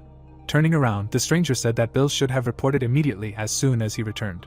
Crossing his arms, he asked if it was necessary to make his younger brother look for him, after which the plot introduced us to Mike, the greatest disciple of the Mountain of Swords, who surpassed his older brother Bill and took a high position. He clarified with a displeased look when Bill returned. The embittered man replied that they had not seen each other for a long time and he was going to contact him. Enraged Mike said that he asked him when he returned. Bill lowered his head and replied that he arrived yesterday, after which the protagonist thought that the older brother was good, but not very competent. The guy suddenly looked surprised while the protagonist reasoned that the younger brother was skilled, but arrogant. Oliver's face was puzzled. Timmy frowned. The guy laughed and cried out that he never thought that Bill communicated with people like the protagonist. It was really something. Turning around, the protagonist sighed. While Mike was laughing, the protagonist cried out for him to shut up. The guys at the table were taken aback by this. The dumbfounded guy asked again. Annoyed, Oliver suggested that someone lost their dog, after which he thought that Mike dared to disrespect him and Timmy. He would teach him a lesson. Raising his quill, Harry cried out that this is what he had been waiting for. Mike and the protagonist locked eyes. Mike pointed his sword towards the protagonist and introduced himself. Standing surrounded by his hangers-on, he declared that he was the best disciple of the Sword Mountain and the strongest among the 8 peaks. A secondary character said that the hero had insulted him, and he wondered why the stranger was so bold. While the antagonist shouted asking what sect and what the name of the young reincarnated man was, he stood up and replied that he came from Korea. The protagonist, putting his hand behind his head, introduced himself as Oliver. The best representative of the famous school mentally said his name with shock on his face. Exclaiming to himself that wasn't he the one the master was talking about, he remembered the long-haired man who claimed that the Eastern Dragon Oliver had arrived in the country. The characters exchanged surprise that if it was Oliver, then they would no longer be able to quietly take him down, and now everything had become more complicated. Mike looked at the protagonist with tension, and thought that he did not know if he could win. He glanced at his brother, and thought that perhaps his elder knew everything and was just watching. However, seeing the big guy's confused face, the younger one thought that it was impossible, because he was not that smart. While the characters were perplexedly trying to understand what was happening, Mike continued his thought, thinking that his relative had not appeared for 6 months and had no idea about their master's plans and who Oliver was. Still holding the sword at arm's length, the first disciple of the clan took a break. Taking the sword aside, the antagonist ordered to close the door and called the military. With a brave cry, the order was carried out. Looking at the opponent, the hero asked if he wanted to fight, to which the opponent declared his awareness of the protagonist's identity, and reminded him of the insult to the greatest disciple of the Mountain of Swords. Grimly stretching out the sword, he reminded that the incident occurred on their territory. Putting his hand on the boy's head, the hero denies guilt, declaring that he was the first to insult his student. The opponent asks again, emphasizing the word student. Timmy raised his head at the opponent's speech. He asked if the hero could prove that the guy was his student, and not Durka's rat. Mike, standing at the door, noted that if this was true, then the hero's protege must master martial arts, and they would prove their case using the laws of the martial arts world. The villain grinned, Thinking about his indifference to the fact of Timmy's apprenticeship, he was going to play with him a little, and then kill him. The antagonist vividly imagined the lifeless corpse of a person close to Oliver. He thought about the rage of the Eastern Dragon who lost his student. Fantasizing about the chaos that the celebrity would cause, he painted a picture of the enraged protagonist. In his thoughts, where he stands over the defeated enemy, his plan was crowned with success, the arrest of the protagonist and his delivery to the Mountain of Swords, thus killing two birds with one stone. Bill's younger brother, with anticipation, thought about the lesson he would teach the arrogant hero, and convey it to his master. The villain was sure that the most important thing was to deliver the target to the Mountain of Swords. At this time, Timmy calmly talked with the master about not understanding what their opponents were talking about, and assumed that the situation was not the best, which Oliver confirmed, saying that this pompous turkey looked down on them, and asked if he would answer, because his teachers were insulted. The young student was calm when he began to speak about his duty. With a sharp sound, his fist met his palm when the guy finished the sentence in which he expressed a strong desire to teach his opponent a good lesson, to tear him apart. With a slight fear on his face, the hero thought that it was not for nothing that his student was called a mad demon, because he had such a murderous aura, and said out loud that he should not create too many problems with the phrase and added that it would not be easy to deal with them. The faces of his protégé's opponents were serious. Imagining the confident Timmy against the backdrop of his mentors, he thought that no matter how much skill his student had acquired, he was a newbie with no real combat experience. Taking a look at his opponent, he noticed that on the other hand, this Mike was one of the most famous figures of the Mountain of Swords and the battle would not be easy. The nameless opponent beckoned with his hand to the hero's student, offering him to go first. Oliver pointed a finger at the opponent, and said that he wanted Timmy to make the first move. The young guy indignantly asked why this idiot went against him. Against the background of mockingly talking enemies, Oliver immediately replied that the leader did not want to personally deal with a child like Timmy. With a confident expression on his face, the student took his teacher's advice to create a situation in which the opponent would have no choice but to intervene. The young guy abruptly jumped up to his opponent, raising his fist. His target, shocked, noticed the boy next to him. Before he could say how fast the boy was, he received a powerful knockout blow. The power of the attack was so strong that he was lifted off the ground with a groan. The spectators were shocked by the outcome. Oliver smiled contentedly, thinking that this was how it should be. Timmy beamed with pleasure, and the teacher only mentally confirmed that he was, after all, a disciple of the heavenly demon. With a loud thud, the body fell to the ground. The Eastern Dragon asked with a grin if more proof was needed. Anger covered the opponents like a heavy slab. Mike turned around and nodded sharply. Having received the order, the three subordinates behind the best student of the Mountain of Swords rushed into the attack. Timmy, noticing new opponents, got ready. Bill was unpleasantly surprised when he said out loud that three of them were attacking at once. He turned to Oliver, claiming that it was unfair to fight like that against a child, to which the hero mentally disagreed. The reincarnator looked at his student, who made the first move with a concentrated face, defeating his opponents, and thought that they were acting unfairly. He watched the excited apprentice, and noted that thanks to the bloodstone, he had 120 years of internal strength, of which he could already use half, not forgetting to mentally add that Timmy had been trained by two great gods of martial arts, and had also mastered the technique of the Azuras. The Eastern Dragon laughed contentedly and thought that his current level was beyond common sense. But he said out loud that for a person with no experience in real battles, he did not think that he would be so good. The student warmed up against the background of defeated opponents. The young man put his hand behind his back and grabbed the hilt of the sword. The black-haired boy pulled the sword out of its sheath with a distinctive sound. With anticipation on his face, he called out for his next opponent. The tip of the sword gleamed in the light, and looked at his last sparring partner. Mike clenched his teeth in rage and almost shouted that he was too arrogant. Bob's younger brother silently jumped up. He managed to react and reflect Timmy's unexpected attack. With a wild expression on his face, he shouted for Timmy to consider himself dead. With a cheeky smile, the Eastern Dragon's apprentice raised his sword and exclaimed that he would tear Mike apart. Under the sounds of battle, Bob froze with shock on his face. He turned his stunned gaze to the satisfied Oliver. Without changing the expression of surprise on his face, he asked how this was possible. The cry of amazement sounded against the backdrop of a fierce battle. With a muffled scream, Mike fought off his opponent. Timmy's series of attacks smashed objects on their way to his enemy. During the fight, a slight, satisfied smile did not leave his face. The sword whistled towards Mike. With incredible effort, Bob's younger brother managed to dodge. Blood spurted from a light cut left on his cheek. Mentally screaming that he was not going to accept the fact that the strength of an insignificant brat of an Eastern Dragon was on the same level as him, he raised his sword. With force, his foot hit the ground. With a scream not to make him laugh, Mike used the Form 3 linking spirit technique on the frozen Timmy. Bob, opening his mouth in surprise, said that his brother was using this technique. Snorting skeptically, Oliver's student ducked. Suddenly, he went on the attack with the Form 3 Azura technique. Bob silently jumped up in surprise. Mike was unpleasantly surprised by his opponent's technique. The swords collided with force, creating an explosion that sent him flying. The best disciple of the Sword Mountain ducked, dampened the inertia, and thought that he had imagined it. He froze in amazement, and thought that his opponent's technique was similar to the third form of the Binding Spirit. Timmy appeared in the air with his sword raised. He attacked his opponent, and said that he dared to insult his master. The blade whistled as it cut through the air. In Timmy's memory, the wooden swords clashed with a clatter. Dennis smiled and said what a great guy he was. The disciple looked contentedly at the god of martial arts, who praised him for already blocking attacks, and his progress was visible every day. The deity looked at the proud young man. Dennis said that he didn't think Timmy was such a person, to which he perked up and asked what he meant. The powerful cultivator thoughtfully recalled, saying out loud that when he first met the boy, he was the most rude and boorish person he had ever seen, to which the child awkwardly remained silent.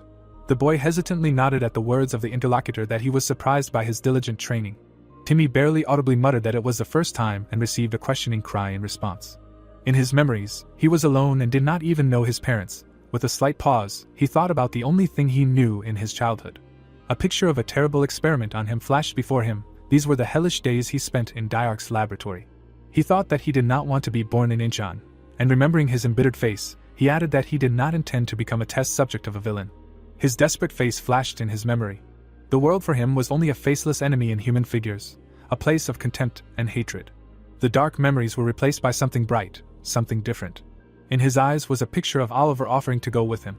Memory showed the Eastern Dragon offering revenge. It painted pictures of him saying that he was impressed with Timmy, and how in response he heard bickering so that he would not touch his hair. The student of the Eastern Dragon recalls the image of the hero who helped him put on the helmet. The image of the master's help was imprinted in his head. The scene of the teacher carrying him exhausted also left its mark. Memories threw him a scene of the confident words of the Eastern Dragon that Timmy was his man. The memory echoed that he was not some pathetic brat. At the same time, a confused expression froze on his face. Remembering these scenes, the guy was left with only bright feelings. A slight smile blossomed on Timmy's face. Dennis patted the confused student on the head. He asked why he was smiling, to which he indignantly tried to remove his hand and shouted that he was not smiling. The teacher continued to ruffle the head of the young cultivator. He was indignant that he said not to touch his hair. Dennis smiled widely and asked for what reason. Because he thought he was cute. Timmy indignantly hooted. The divine cultivator began to ruffle the student's head with both hands, and called him a little bastard. The kid cried out in pain. The sounds of clashing swords. A bright explosion scattered fragments. The opponents were thrown apart. Timmy's feet touched the floor, and he said that he would kill anyone who stood in the way of the master. His jump scattered dust. He swung his weapon, and used the Azura technique in an attack. Mike put his Jian in front of him, and called the kid a bastard. The young cultivator's multiple strikes left behind light cuts. This was the third form of his technique. Blood spurted out from the falling opponent. Mike's unconscious body was rushing towards the ground. With a dull thud, the flesh fell to the floor. The face of the fallen man was expressionless. Timmy looked back with heavy breathing. He glanced to the side. The Eastern Dragon's disciple turned towards the spectators of the battle. Oliver was silent in surprise and thought that he had no idea that his disciple admired him so much. He read about it on the screen that was hanging nearby and silently apologized to his protege, because he knew his innermost thoughts. The Eastern Dragon thought about noticing how touched he was and raised his palm in support. He thought that his disciple was much stronger than he could have imagined. Oliver was surprised by the lasers that appeared on him. Timmy was also surprised by the dots aimed at him. The master and his apprentice stood in the middle of the hall, being at gunpoint. The front door creaked open. The tramp of many boots was heard. In the silence, an accusation of an almost perfect murder was made. The barrel of a machine gun flashed in the light. The master and his apprentice were accused of attempting to kill one of the best students of the Mountain of Swords. Mike lay unconscious in a pool of blood. Light penetrated through the doorway.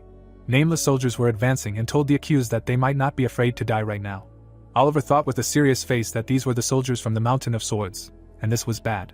In his mind, Oliver imagined himself in the lights of the target designators and thought that if they fired demonic bullets, then he and Timmy would have a hard time. He glanced at the confused apprentice with slight irritation. The Eastern Dragon thought that this was the very reason he warned him not to get carried away. With a wild cry, Bob told him to lower the weapon. The master and his apprentice looked at him in surprise. The nameless soldier called him Big Brother in shock.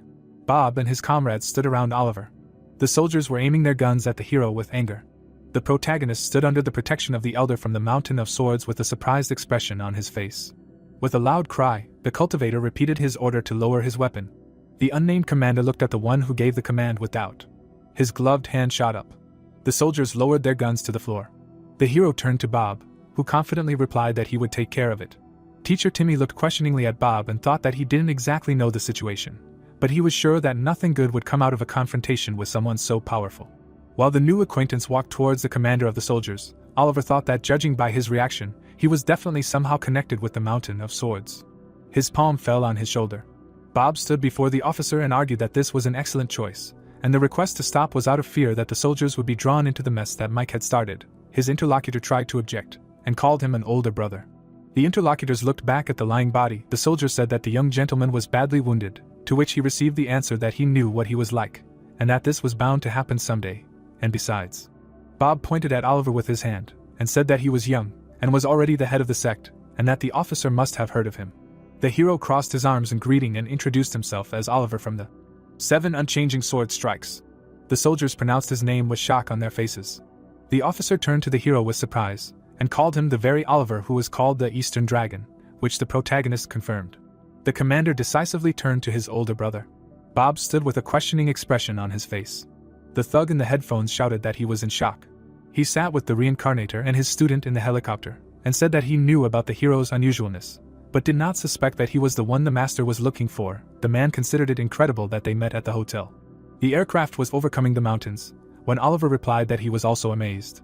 The hero turned to his interlocutor and asked why the head of the Mountain of Swords was looking for him, to which he received an answer about ignorance, and that he wanted to meet him anyway. Bob said that this meant the status of an honored guest. The protagonist asked why. The bearded man fell silent in confusion. Against the background of the flying helicopter, he said that he did not know. Oliver sat and thought that this was strange, and Mr. Author never mentioned it. He thought intently and assumed that he would end up on the Mountain of Swords because of a chance meeting at the hotel, but not searching for the head of the Mountain of Swords. The hero sat in the middle chair and did not understand the reason, because that high-ranking official did not yet know that he was a heavenly demon of this era. Oliver sat silently in the chair to the sound of the blades. He looked at the ring on his finger and believed that the author would make it exciting, and in case something went wrong, he had this. The protagonist decided to just enjoy what was happening, turned to Timmy and asked if he wanted to eat, because they could ask to feed them, to which he was advised not to say that he was going to ask for Sunday gukbap. Against the background of the mountain sunset, an exclamation was heard about the genius of the student, who decided to remain silent.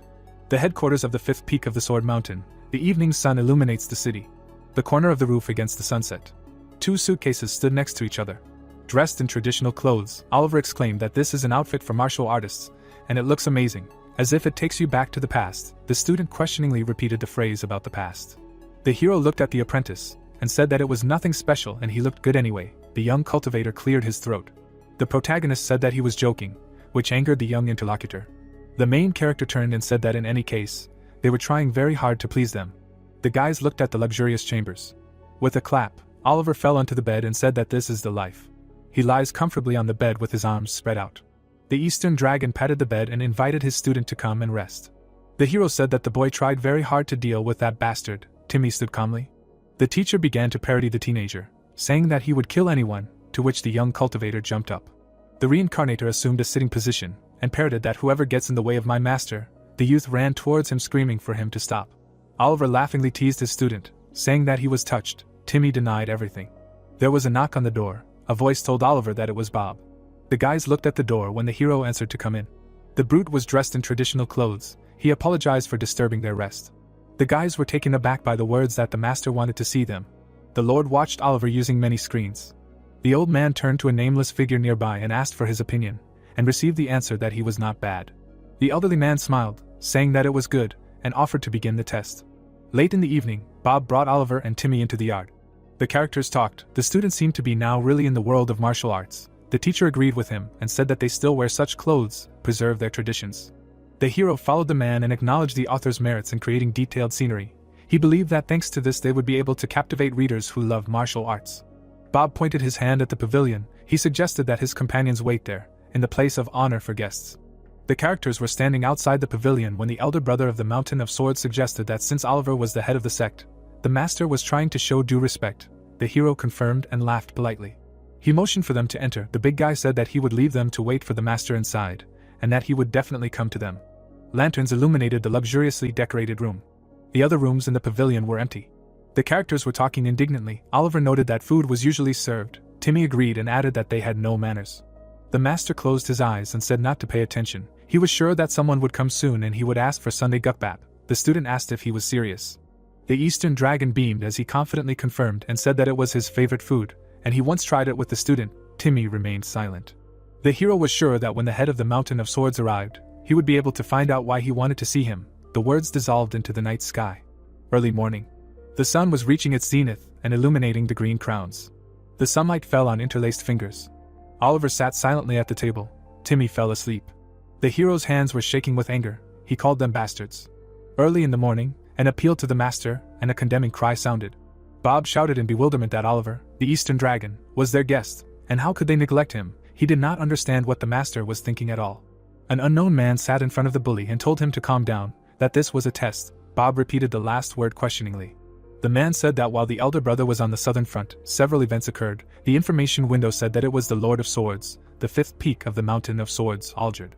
He nodded and said that in any case, if everything worked out, Oliver would be the winner. Bob asked what he meant. Wearily putting his palm to his forehead, the man said that he would explain now. The words about this test hung in the silence of dawn. Oliver looked at the translucent screen in shock, thinking that this was it.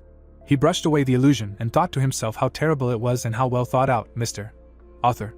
The sun was shining on the back of the thoughtful hero. He could not understand what was happening. He assumed that this was a test.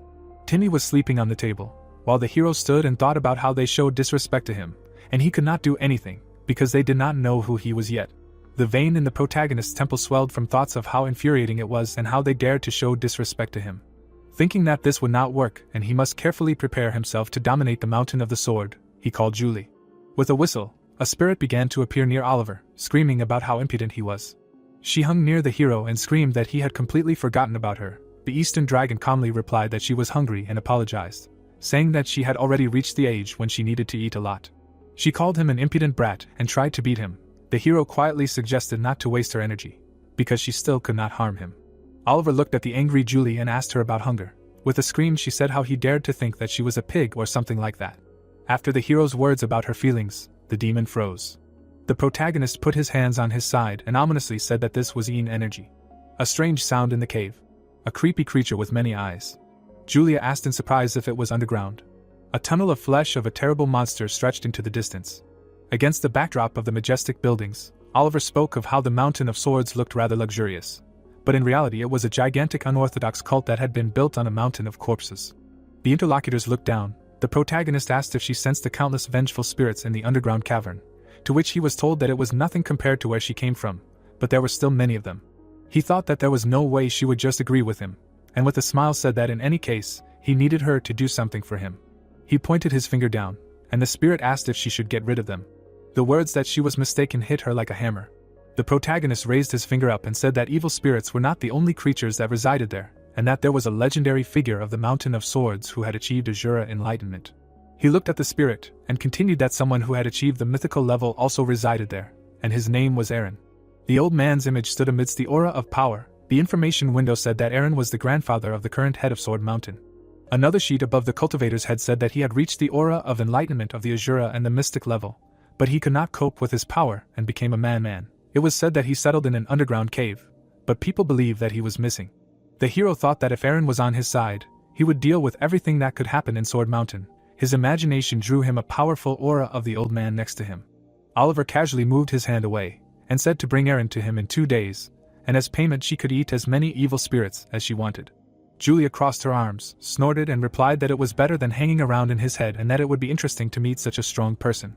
The protagonist stood with his back to the question that was asked. She asked why he lived in an underground cave, to which the hero said that she would find out when she got there, and that he would not be that difficult to deal with. Pointing a finger at his temple, Oliver said that she would just have to solve his problem. Timmy was sleeping on the table in the rays of light. The Eastern Dragon stroked his apprentice on the back. He sleepily opened his eyes. With a sharp sigh, the apprentice woke up. He jumped up from the table with a scream. Against the background of the early morning, the teenager's screams were heard about the fact that it was already morning, and how long ago he fell asleep. The hero looked at his protege and said that everything was fine and that he was just tired from his first battle. Timmy asked about what happened, about the head of the Sword Mountain clan. The protagonist said that he never showed up, to which the apprentice questioningly clarified what he was talking about. Oliver turned away from the apprentice, saying that they needed to go, and they should find out from them what was going on. The Eastern Dragon opened the pavilion doors with a bang. He focused his gaze with a stern expression. The character asked the group of people standing in front of them what all this meant. Oliver turned to Bob, who simply closed his eyes. Algierd folded his hands in greeting and said that he was pleased to meet the Eastern Dragon. He introduced himself as Algierd, the head of the Fifth Peak. The hero, without changing his expression, threw out his apologies and that he was not in the mood to make acquaintances. He said that he needed to figure out why they made them wait last night. The man turned away with an offer to follow him and said that he would explain everything. The master and his apprentice followed him sullenly. The protagonist thought that he might have to play along until Julia returned. Algierd turned around abruptly. Oliver noticed this and jumped up. The man hit the dodging cultivator with all his might. The hero and Timmy jumped back in shock. The opponent with a gloomy face noticed that the Eastern Dragon was quite nimble. He looked away and suggested trying this. The blade left the scabbard with a characteristic sound. With a cry, it struck towards the protagonist's neck. Oliver dodged with an irritated face and thoughts about what the hell was going on. The explosion scattered fragments around. Algierd tiredly put his palm to his forehead, asking to allow him to briefly explain. He sat with a gloomy face and said that this was a test. Bob was silent in amazement. The man looked at his older brother and said that this was to find a son-in-law for the master. Oliver held the blade with his bare hand and asked what his opponent was going to do. The man froze in shock and thought about the fact that the hero blocked his attack with his bare hand. Algierd freed the sword and jumped back. The Eastern Dragon turned to the student. With an order not to approach, he replied that he understood. The sheath with the sword flies towards the protagonist. The hero calmly caught the blade with one hand. The opponent extended his hand and said to take the sword and fight him, claiming that he would soon find out the reason for their duel. Oliver looked at the opponent and assumed that this was some kind of test. He raised the sword with a whistle and said that shouldn't he fight an opponent who is stronger than him. The character's words about the illogicality of the subject being stronger than the examiner angered Algierd. He muttered about how dare he. The man raised the sword in front of himself, saying that he was going to be softer with him. He rushed into the attack, shouting that the hero's arrogance had crossed all boundaries. The duelists crossed blades with sparks. Oliver dodged a wide swing of the opponent. The man stamped his foot with force and hit the opponent. From the power of the blow, the hero was lifted off the ground. Algierd suddenly appeared behind the protagonist. The Eastern Dragon spun around and blocked the blow, the blades sparking where they touched. Bob screamed that he couldn't believe it. The duelists were moving very fast. He exclaimed in amazement that Oliver was on the same level as Master Algierd. He noted that he knew about the hero's strength, but he didn't expect it to be that great. Sparks from the blow illuminated the man's face. He thought about the feeling of déjà vu that had arisen in him. He thought about what he felt when the kid fought Mikey. He reasoned that their technique was similar to the technique of the binding spirit of the Mountain of Swords. The blows were delivered one after another. Sparks flew. Algierd concentrated on the fact that he was not paranoid, and this was a little different. The two fought with the clanking of gems. The man held firm and thought that Oliver definitely used the technique of the binding spirit. He decided that the hero should not become the son-in-law of the master. The head of the Fifth Peak loudly called the opponent a pathetic thief and used the technique of the net of 6 intersecting swords. Algierd indignantly asked where the protagonist stole and learned the technique of the binding spirit. He demanded an answer. Bob opened his mouth in shock and thought that this was the last move of the technique of intertwining swords. He mentally shouted that he must stop him. A powerful technique was approaching the hero. Oliver with a calm face said that again. His opponent does not know anything, so he does not blame him for thinking that he stole their technique. The character smirked and said that today he is magnanimous, and will show him some of the real techniques. A net of cuts appeared in front of him. It was the technique of the uprising of 6 demons. It destroyed the opponent's technique. Bob did not move, stunned. Algierd stood in shock, and thought that his opponent destroyed the energy of the sword.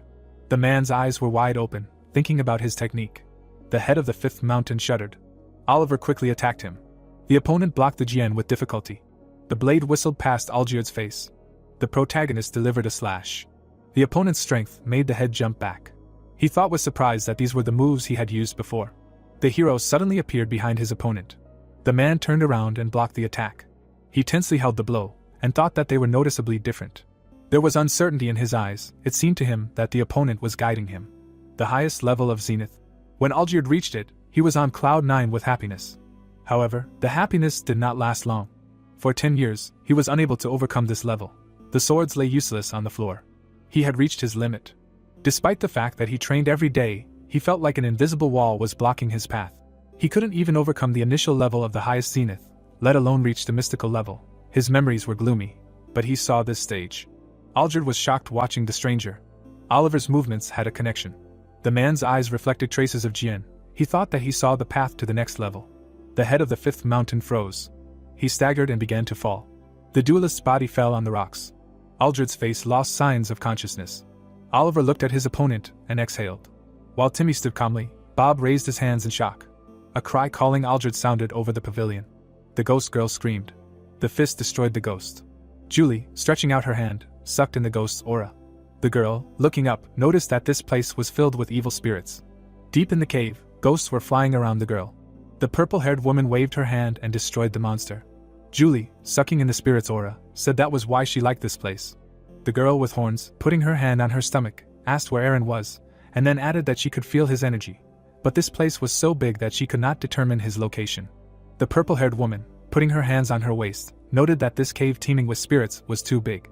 Julie, walking around the ghosts, announced that she would rather move on and added that, in any case, there was something to eat here. The scene with the stone cave appeared. The huge wooden house was illuminated by the sun. Martin's room in the Tower of the Mountain of Swords, an elderly man, sitting in a small office, writing something on a piece of paper. The man, looking up at the covered woman, was glad to see her. The girl in white clenched her fists, the heiress of the Mountain of Swords, Maria. Martin smiled and asked if she had come to tell him Oliver's results. The daughter, lowering her head, answered affirmatively and added that the hero had defeated the leader of the Fifth Peak. The black-haired man folded his arms and was very surprised. The father, standing up from the table, laughed loudly and said that they had finally found a man worthy of becoming his daughter's husband, adding that no one could defeat the leader of the Fifth Peak.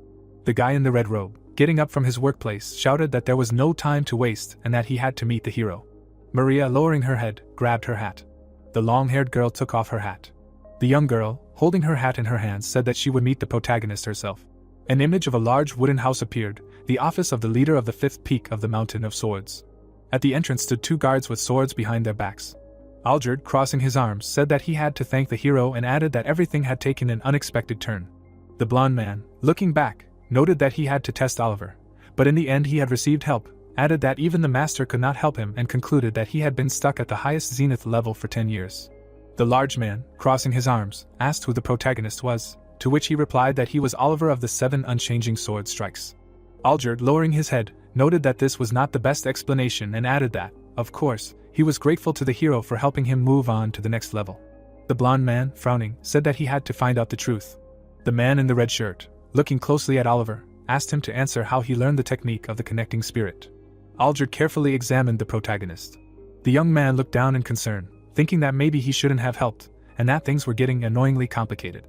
The big man looked ahead and noted that, frankly, the hero didn't seem like the kind of small-time villain who stole the equipment, so he should give an answer that the man could understand. The protagonist thought that he could hide a lot, or say, for example, that he learned from one of the students of the Sword Mountain.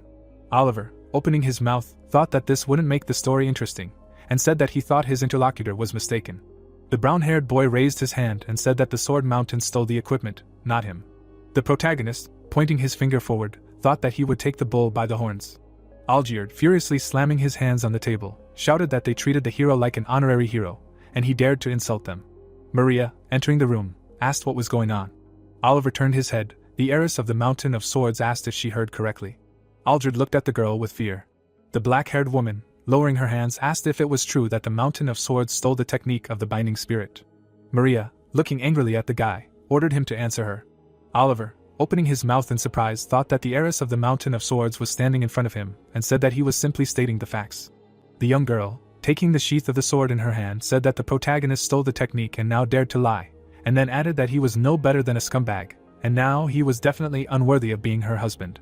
Maria, holding the blade in her hand, asked to change her question. The blue-eyed girl, looking menacingly at Oliver, asked where and how he stole the technique of the binding spirit. The young guy, turning around, answered that, as he had already said, he did not steal this technique, but used the technique of the Azuras. The green-eyed boy looked closely at the heiress of the Mountain of Swords and explained that the real name of the binding spirit technique was the Azura technique, and added that the Mountain of Swords stole the Azura technique, and renamed it the binding spirit technique. Maria, lowering her head, noticed that the boy was continuing to make up ridiculous lies. The black-haired girl opened her eyes. The woman in white clothes walked forward. Martin's daughter, drawing her blade, said that this was a good enough reason for Oliver to die. The green-eyed man turned his head and thought that his opponent was fast. The blade came out of its sheath. Maria, taking the sword in her hands, cut the hero in half. The black-haired woman lowered her head. The young boy asked why they were all so impatient here. Maria opened her eyes in irritation. The sword shimmers with yellow light. The protagonist noted that it was ridiculous that they suddenly began to test him, whether he was worthy of becoming the son-in-law of the head of the Mountain of Swords, and now they were going to kill him. Oliver, taking the blade in his hands, said that only over his dead body. The heiress of the Mountain of Swords, turning around, did not understand how the young guy stopped her sword. The green-eyed guy, raising his sword, began to mentally reason that the Azura technique was created by the great heavenly demons for their personal guard, the Azura squad. However, the Mountain of Swords renamed it the technique of the Binding Spirit and passed it on by inheritance, and this is a fact. The brown-haired man, swinging his sword, thought that perhaps the leader of the Fifth Peak does not know this, but it is strange that the heiress of the Mountain of Swords does not know about it either, and then mentally asked how the hell the author did not come up with this. Julie, grabbing the ghost, choose something. In front of the girl, inside the cave, some person appeared. The elderly man was covered in a green aura. The purple-haired woman asked if his name was Aaron. The old man, turning his head, asked the girl who she was and noted that he had never met her before, to which she was surprised that he could see her. The gray-haired man smiled and asked how he could not see when the woman was emitting such strong demonic energy, and then remarked that it was strange that she was a female demon who was neither dead nor alive. Julie crossed her arms and said that she did not want to waste time arguing with the old man, so she would ignore his arrogant insults, and added that in any case, she was glad that they could talk. The purple-haired woman put her hand on her chest and stated her name, and that she was the daughter of the minstrel demon Empress, and then asked if she understood correctly that her interlocutor was Aaron from the Mountain of Swords. Julie said that the man needed to come with her, to which he turned around and said that he refused and that he did not intend to leave this place. The demon, looking down, said that she did not care about his opinion and that she had to lead him out of here. Aaron's eyes widened. The old man pointed his finger and shouted that it seemed like an impudent girl had come here and asked how she dared to talk to him like that and if she knew who he was, and then concluded that he had reached the state of Azura enlightenment and the mystical level. The old man lowered his head and ordered Julie to shut her mouth and stop talking nonsense. Aaron opened his mouth wide and exclaimed that there was no point in all this and as long as they could get out of here, it didn't matter at all, and then told the demoness to take him out of this place immediately. Many voices sounded in the cave. The young girl covered her ears with her hands and remembered that she had been told that the old man had gone crazy and that it was probably true. As Aaron shook his head from side to side, Julie thought that the only way to get him out of here was to penetrate his mind and suppress his madness. The young girl gritted her teeth, realizing that she had never imagined that she would have to enter someone else's mind, and that once she was free of Oliver, she would kill him. Julie put her hands on her hips and lowered her head. She stared ahead. The girl's eyes widened. The demoness rushed forward. Aaron opened his mouth wide in fear. The purple-haired woman raised her head. Two versions of Aaron were fighting, throwing punches at each other. Julie thought that this was the crazy version of him fighting the sane one. The girl, looking at the fight, mentally wondered if his madness was caused by a split personality fighting each other. The demoness, clenching her fists, figured that it would not be difficult, and she only needed to help his normal personality. She turned around. Julie, opening her mouth in fear, mentally screamed that she could not believe it. The purple-haired woman's eyes widened in surprise. The blades crossed. Oliver was fighting Maria. The protagonist sent the sword forward. The heiress of the Mountain of Swords, gritting her teeth, recoiled from the blade. The black-haired girl, having hit herself, realized that there was a wall behind her. The protagonist's blade pierced his opponent in the neck. Maria opened her mouth wide. The green-eyed guy looked ahead intently. The woman in white clothes, standing next to the blade that pierced the wall, glared at the guy. The brown-haired guy, holding the sword, asked if Maria would come to her senses only after she saw the difference, and then added that noticing the difference in strength and understanding when to retreat is also a skill. Algierd, gritting his teeth, could not believe that the protagonist defeated Maria so easily. Bill opened his mouth in surprise. Timmy, raising his fist, mentally exclaimed that he knew the protagonist would win. The black-haired woman bared her teeth and thought that it was impossible. The blue-eyed girl looked up. Oliver looked at the girl carefully. She thought that this man, he was at least on a transcendental level, perhaps even stronger than her father. Maria, clinging to the wall, asked who the protagonist was and why he was causing them so much trouble, to which he shouted that he had not caused them trouble. Oliver, holding the blade, noted that it was they who had caused him trouble, and then clarified that they had invited him and then forced him to go through all sorts of trials, after which it turned out that these trials were necessary so that I could become the son-in-law of the head of the Mountain of Swords. The protagonist, pulling the blade out of the wall, noted that on top of everything, they had accused him of stealing, so he was only correcting their mistakes. The young man asked if he was right or not, to which Maria, looking at him angrily, shouted that it was not true, and if the hero had not stolen the technique of the binding spirit, nothing would have happened. The brown-haired man, furiously raising his hand, began to explain that he had already said many times that he did not steal the technique from them, and asked why the heiress of the Mountain of Swords could not understand that the technique of the binding spirit was the technique of the Azuras. Many men with rifles in their hands appeared behind the protagonist. Oliver, looking back, thought that he had crossed the line by defeating the heiress of the Mountain of Swords on their own territory, and then mentally added that he had to defend himself because she tried to kill him. The black-haired girl, her mouth wide open, shouted the command to stand down. The man with the rifle, very surprised, objected to her. The young girl, looking angrily, told them not to make her repeat herself. The men in black masks lowered their heads. Oliver stood in front of Maria. She looked at the protagonist and noted that it was pointless. The woman in white clothes, looking closely, said that she had never heard of the Azura technique. The green-eyed guy, turning his head, came to the conclusion that she was not lying, and if she was telling the truth, then someone had deliberately hidden the fact that the origin of the binding spirit technique was related to the Azura technique. Maria, taking the sword in her hands, noted that she believed that it was unlikely that a master who had reached a transcendental level at a young age would lie so brazenly. The blade pierced the floor. The protagonist, exhaling, assumed that at the moment there was only one person who could do such a thing. Maria, letting go of the blade, said that she was forced to leave her sword and listen to the protagonist. The heiress of the Mountain of Swords said that it was necessary to meet with the head of the Mountain of Swords. Martin, lowering his hands, looked down. The cityscape spread out under the sky, showing a panorama of traditional Chinese buildings. Oliver and Timmy walked down a city street, surrounded by armed soldiers. Timmy turned to Kai and whispered that it would be better to just destroy all the opponents, adding that they were too arrogant. Timmy frowned and noted that the protagonist even showed them the Azura technique, but they did not believe him, emphasizing that they should not have tested him in the first place. Oliver slightly tilted his head and asked if his friend wanted to destroy them all, to which Timmy nodded in agreement. Suddenly, Timmy received a blow from the handle of the sword right on the head. The boy grabbed his head and asked in surprise what was wrong, and Oliver responded by calling him stupid. The young man looked straight at his friend and explained that to seize power, two things are needed: skill and the perfect opportunity. The hero stood with a sword in front of his defeated opponent, and Oliver stated that he had already proven his skills by defeating Algierd and the heiress of Sword Mountain. The sword pierced the wall, right next to Maria's head, and Oliver thought that now all he had to do was find the perfect opportunity.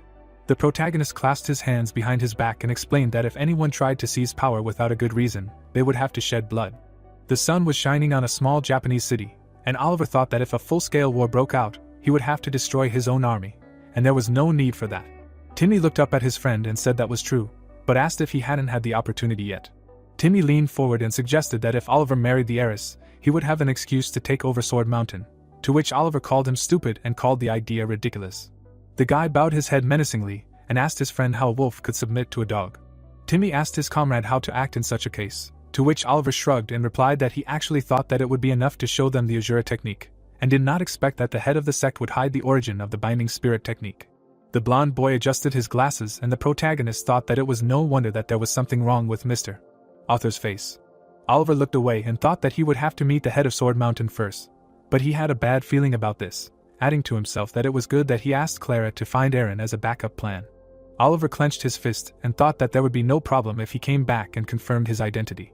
Timmy looked at his friend with delight and said that he knew he had a plan, and Timmy replied that Timmy would find out soon. Oliver looked straight ahead with a worried expression. Martin sat menacingly on the podium next to his daughter.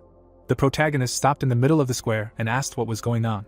The head of the sect raised his hand and said that this was not the place to talk, asking to be allowed to ask a question.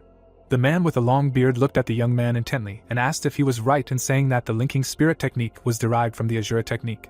Oliver nodded calmly and confirmed that it was so. Martin clenched his fist and asked what the Azura technique was then. Oliver spread his hands and explained that it was a combat technique created by the great heavenly demons for the Azura squad, and the sect leader demanded proof. Oliver pointed to himself and stated that he himself was proof, as he was a great heavenly demon of the modern era. The man slammed his fist on the table and angrily asked how dare he, adding that he only decided to listen because Oliver had achieved so much at a young age. The sect leader turned away in anger and concluded that the boy must be a madman.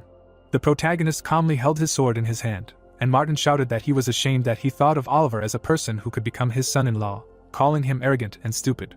The sect leader glared at the boy and said that he would tear him apart right then and there. The leader of the cult crossed his arms and explained that he had to fulfill Maria's request anyway, and would therefore give him a chance to prove his words. Oliver raised an eyebrow in surprise, not understanding what was happening. Timmy looked at his friend in fascination. The leader of the cult slowly raised his hand, preparing to give the order. The man gave the order, shouting loudly for the warriors to take their positions. A warrior jumped out from behind a gray brick wall. Another opponent appeared from behind a fence. The opponents were rapidly approaching from everywhere. The young man opened his eyes in surprise and looked up with alarm at the warriors that had appeared.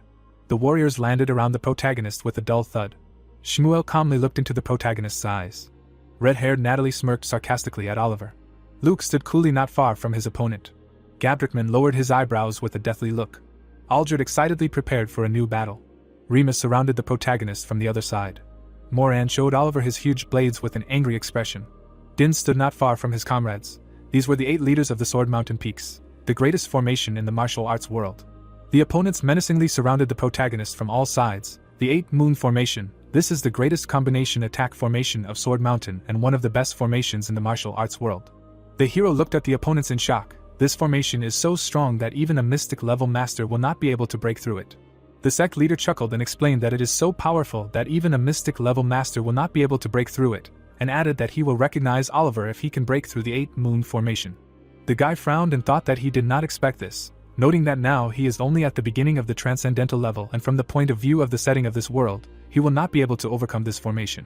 Maria ran up to her father and said that from this world's perspective, there was no way he could overcome this formation, adding that it was simply impossible, as it was difficult to overcome even for those masters who were worthy of becoming a sect leader.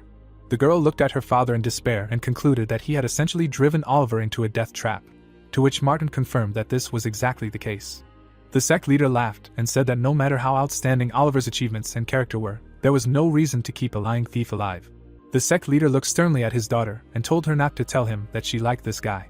The protagonist looked up and the sect leader assumed that his daughter liked this bastard. Maria silently looked away, at a loss for words. The girl lowered her head in embarrassment. Oliver looked at what was happening in surprise.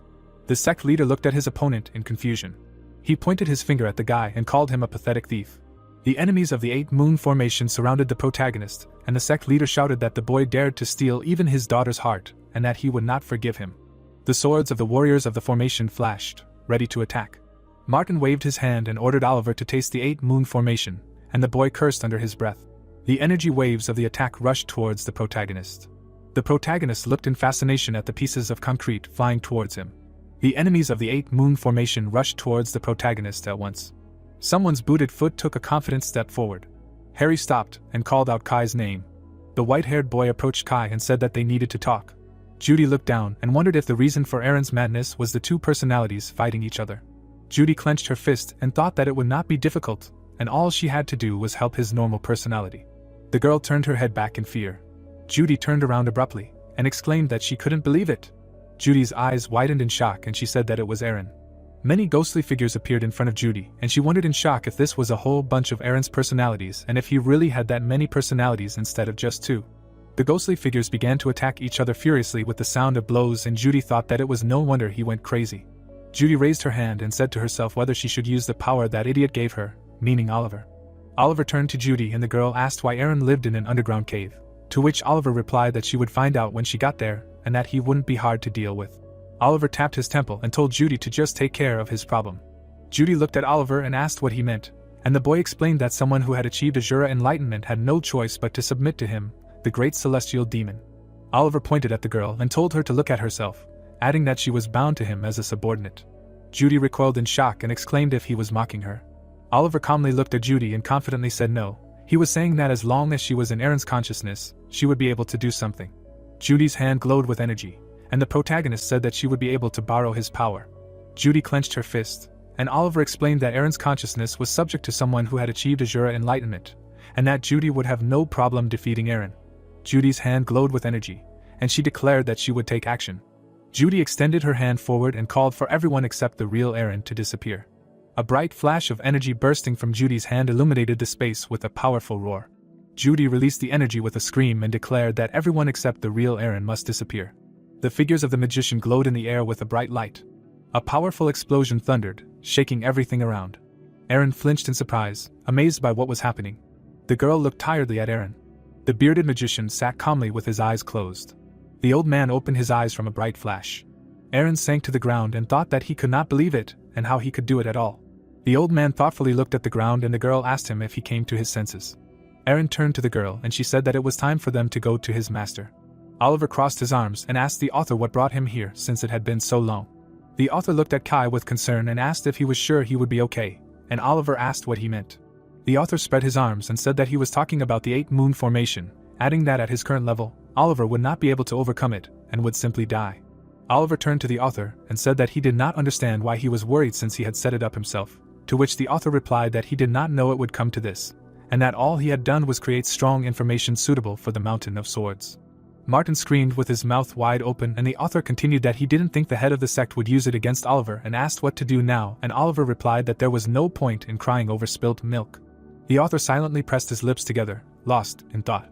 The author pointed to Oliver's hand and suggested using the promise ring, which could be used to return to the past. The promise ring possesses the divine power of the creator, can reverse time, allows the user to retain power when moving to the past, and is disposable. The author looked at Kai and suggested returning to the moment when they had just arrived at Sword Mountain, to which Oliver asked doubtfully if he was serious, and the author confirmed that his intentions were serious. The author, actively gesturing with his hands, said that he gave it to the protagonist in case of a dangerous situation, and that let's use it now because this is an emergency. Oliver resolutely looked at the author and flatly refused this idea. The author recoiled in shock and asked what he meant by no, and why, adding that it was similar to the situation with Tromos and that Oliver would most likely die. The monster Tromos appeared behind the protagonist, and he explained to the author that everything was completely different now and that Tromos appeared out of nowhere, but enough events had happened in the story for the 8-moon formation to appear as well. Oliver grinned confidently and added that, besides, the reward was quite worthy, since he was recognized as a great heavenly demon. There were many fighters in front of Oliver, and he declared that he would receive a sect that looked down on him. Oliver grinned and added that as a bonus, he would also receive an heiress. The author frowned and said that great. He admitted that everything had become very interesting and asked if Oliver had forgotten about a very important thing and thought to himself that he was a brat. The author pointed his finger right in the protagonist's face and shouted that if he died, it was all over, and no matter how interesting the story was, if the protagonist died, it was the end. The author fell flat on his bed and said that he had to go home. The ink spilled onto the table and the author added that he had to finish his story. The author grabbed his head and exclaimed in despair that he didn't want to be the kind of writer who killed the protagonist again because he couldn't handle the plot, and that he wanted to write a normal story. And in the comments, readers wrote that he had gone too far, that it was obvious, and that they wouldn't give him any more chances. Oliver put his hand right on the author's shoulder and quietly told him that there was a saying that said that in order to write an interesting web novel, you have to do a few things. Oliver turned his back to the blonde guy and said that in order to write an interesting web novel, you have to risk your life. Oliver turned to the author and said that if the story was getting interesting, the right thing to do was to leave it as is. Oliver finished his thought by saying that even if it was hard to figure out, to which the author exclaimed in despair that it was easy for him to say and that if he couldn't fix it, Oliver would die. Oliver looked calmly at the author and said that no, he could and that they just needed to add something in the background. Oliver clutched his sword in his hands and explained that they needed to add something that would allow the protagonist to solve problems that he could never overcome, and do it in a believable, fun, and natural way. The author clutched his head in despair and asked if Oliver had heard what he said, adding that he was doing it for one reason only. Oliver confidently stated that the author could do it, and the author's blue eyes widened. Oliver raised his hand with the weapon and asked the author to listen to him fully now. Oliver moved his face close to the mesmerized author's ear and declared that now they would change a few details and be able to solve this problem. The author added a detail to the story. The author added a detail to the story. The author added a detail to the story. The author added a detail to the story. Someone's footsteps confidently sounded in the silence. The opponents froze in their attack on the protagonist. The author looked at Oliver and said that he would then leave everything to him, and would do everything as he said, to which Oliver replied that he should not worry. The author asked the protagonist if he was ready, and he nodded in agreement. Oliver raised his hand and commanded for them to begin. Oliver snapped his fingers, and a stream of energy burst out with a deafening whistle. The members of the 8 Moons formation fiercely rushed at the protagonist. The leader of the sect waved his hand and furiously ordered that this thief be torn apart. Timmy ran closer to the scene in horror and screamed, turning to the master. A powerful wave of energy swept with a deafening roar from Oliver's sword. Oliver stood in the center of the storm and smiled. Energy swirled around the palace with a growing roar. Chapter: The world's strongest only cares about himself. Is 100% complete. 8 warriors of Sword Mountain surrounded Oliver, and the young man explained that a combined attack formation was a formation created so that several people could deal with one strong opponent. The opponents began to kick the one lying down with fierce kicks, and the boy continued that one would think that it would be more effective if several people attacked one. The protagonist calmly stood in the center of the formation and stated that in fact, this was not the case. The warriors slowly converged around Oliver, and he said that when the number of people increased, allies became a greater obstacle than the enemy himself, because they interfered with each other, and the order of attacks became disordered, making it difficult to fight. Blood splashed onto the black wall, and the protagonist added that if the people who had united in the formation did not act together, they would end up losing. Shmuel raised his weapon and the guy explained that this was why it was necessary to use a combined attack formation, and that the 8 Moons formation of Sword Mountain was created specifically to deal with only one strong enemy. The yin and yang signs appeared on the glowing background and the protagonist added that it required a team of 8 people, which was neither too many nor too few. The sect leader named Martin chuckled as he looked at Oliver, and the guy stated that precise and systematic pressure on the enemy was also required. Something flashed through the air at great speed. The protagonist repelled another attack and said to himself that he was surprised. The formation leader sat on his makeshift throne and said that he did not think Oliver would hold up so well. The sect leader stepped forward and noted that, as expected, the opponent was too busy blocking attacks, and explained that an important principle of the 8 Moons formation was to attack when the opponent was distracted. Martin, who had been watching the battle closely, said to himself that any master would inevitably be distracted. Oliver raised his sword to strike, and the sect leader continued his thought, adding that this was due to the countless attacks. Another warrior deftly slid behind the protagonist, and Martin thought that the Sword Mountain warrior was taking advantage of this moment. The warrior stabbed his sword into Oliver's side, and the sect leader added to himself that this was in order to attack again. The sword blade passed straight through the protagonist's kimono. Oliver gritted his teeth in fear, surprised. The Sword Mountain warrior's sword clashed with Oliver's sword with a deafening ringing sound. Martin had been watching the battle closely and thought that the stronger the attacks, the greater the recoil, and the more distracted the opponent would be. The warrior raised his hand for another strike and Oliver thought that for him to show weakness in the face of constant attacks that were delivered without a single mistake would mean death. The swords clashed again with a clang and the sect leader thought that the 8 Moon formation limited the opponent to using basic techniques. Martin narrowed his eyes and said sarcastically to himself that, oddly enough, only one thing was needed to destroy the formation. Oliver decisively parried the enemy's strike and the sect leader finished his thought by saying that very strong techniques were needed to destroy the formation. Oliver blocked the attack with difficulty, and thought that if he continued to defend like this, he would have no chance of winning. The protagonist pushed away the warriors surrounding him and thought that although he could defend himself, it was 8 against 1, and it was obvious that he would be the one to lose stamina first. Oliver gritted his teeth and said to himself that if that happened and he was even slightly distracted, they would simply kill him. The young man deftly parried several blows in a row and decided that he had no choice but to use complex techniques with high impact. Bill watched the battle with an angry expression. Oliver furrowed his brows fiercely and thought that, of course, in order to survive and also show his superiority, he needed to deal with these 8 warriors of Sword Mountain, whose level ranged from the highest zenith to the transcendental. The protagonist jumped excitedly above the crowd of his opponents, and understood why people often said that even mystic-level masters found it difficult to defeat this formation. The young man's mouth turned down sarcastically and said that no matter what, he added some plot details to this story to overcome the obstacle in front of him. The protagonist rushed towards his opponents, and said that he just needed to hold on for a little while longer, and a radical change would occur. The long-haired man narrowed his eyes and thought that it was difficult for him to follow Oliver's movements, and wondered if this was the skill of a man who had just turned years old. Bill glanced quickly to the side and thought that maybe Oliver really was a sky demon. He widened his eyes in surprise and thought that Timmy was in a state of complete concentration, noting that it was no wonder that he had been silent all this time. The man stared at the fight and said to himself with surprise that the boy was watching a battle that even he could not follow. The leader of the sect frowned and thought that Oliver literally saw every move. Bill looked at what was happening in amazement and mentally asked who they were. Timmy stood transfixed and watched the battle in fascination. The main character parried another attack of his opponent's, and Bill wondered who these monsters were. The warriors' swords collided with Oliver's sword with a deafening clang. Oliver deftly parried another blow with his sword. The sound of crossed swords spread across the battlefield again. The guy clenched his teeth and said to himself that he was already starting to get tired. Oliver parried another attack and thought that he had not slept enough, and that he was forced to fight since yesterday.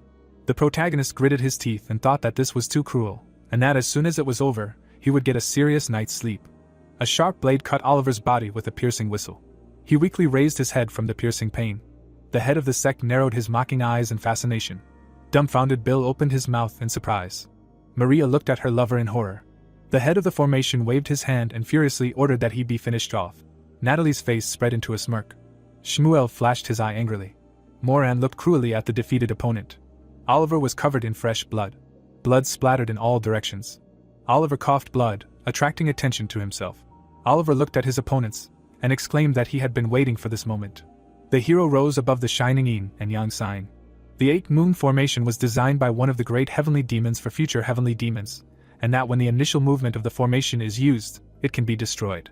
The protagonist connected 2 fingers. This action will release the tiger from the 12 pressure points of the heavenly demon. A stream of energy burst out. The 12 pressure points of the heavenly demon tiger technique was added. The energy around Oliver concentrated with an increasing hum. He gained inexhaustible internal energy. The sect leader recoiled in horror and exclaimed that this was impossible. Algierd looked at Oliver in amazement and asked what kind of internal energy this was. Oliver looked at Martin unwaveringly. He entered the next level mystical. The members of the 8 Moon Formation quickly rushed forward, leaving a trail of energy behind them. Oliver calmly watched their futile attempts to attack. The opponent screamed and headed towards the protagonist, who used the divine martial art of the heavenly demon. The young man clenched his fist. This was the first technique of the heavenly demon. Oliver summoned magical waves. This was the second form of the spell. The energy around Oliver's fist concentrated with ever-increasing force. Oliver delivered a crushing blow, directing all his power forward. Shmuel recoiled in horror from such an amazing attack. Oliver's blow fell on the enemy. This technique was Dragon-slaying fist. There was an explosion. Martin and Maria opened their eyes in shock. Bill and Timmy fell into a stupor. The smoke dissipated. Algierd's silhouette appeared inside it. Sweat appeared on Martin's forehead. A muscular man came out of the smoke. His hair fluttered in the wind. He fell dead. Martin looked forward in surprise and said that the protagonist was able to destroy it. The guy stood in the middle of the crater. The general puzzled thought was that he had destroyed the 8 Moon Formation. Oliver turned his head. He looked at Martin and Maria. His gaze frowned. Martin opened his mouth in surprise. The antagonist began to fall down. Timmy hit the ground with his fists and called out to the master. Blood was flowing from Oliver's face. He was closing his eyes. The guy was lying on the bed. He began to open his eyes little by little. The protagonist opened his mouth and asked where he was. He got up and noted that he apparently lost consciousness and asked into the void how long he had been unconscious. Oliver grabbed his side in severe pain.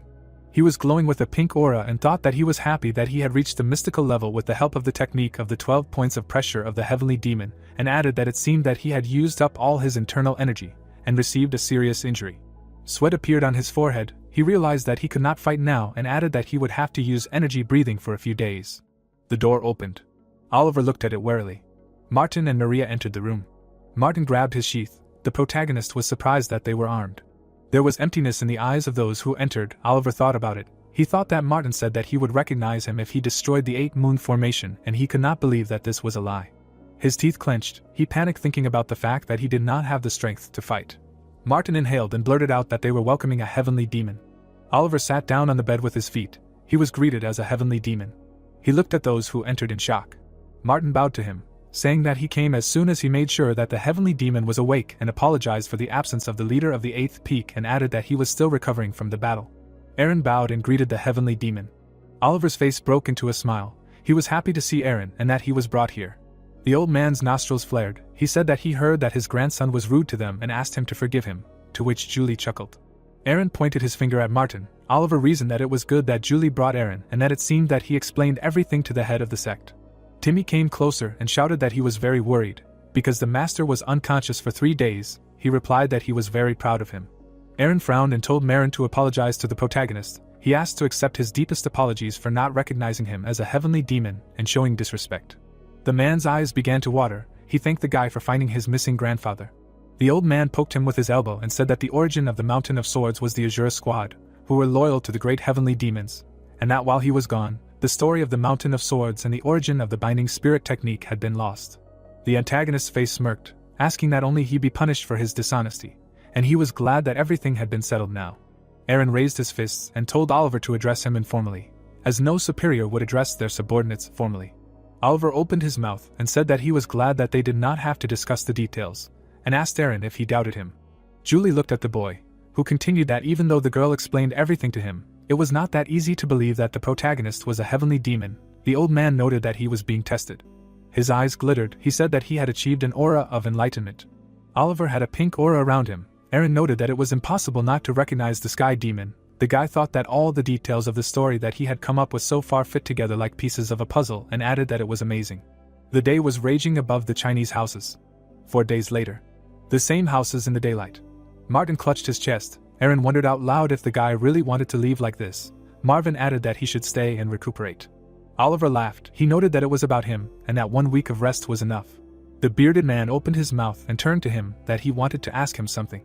Maria became embarrassed when her father reminded the protagonist of his marriage to his daughter. The father's face turned pale when Oliver ordered him to stop.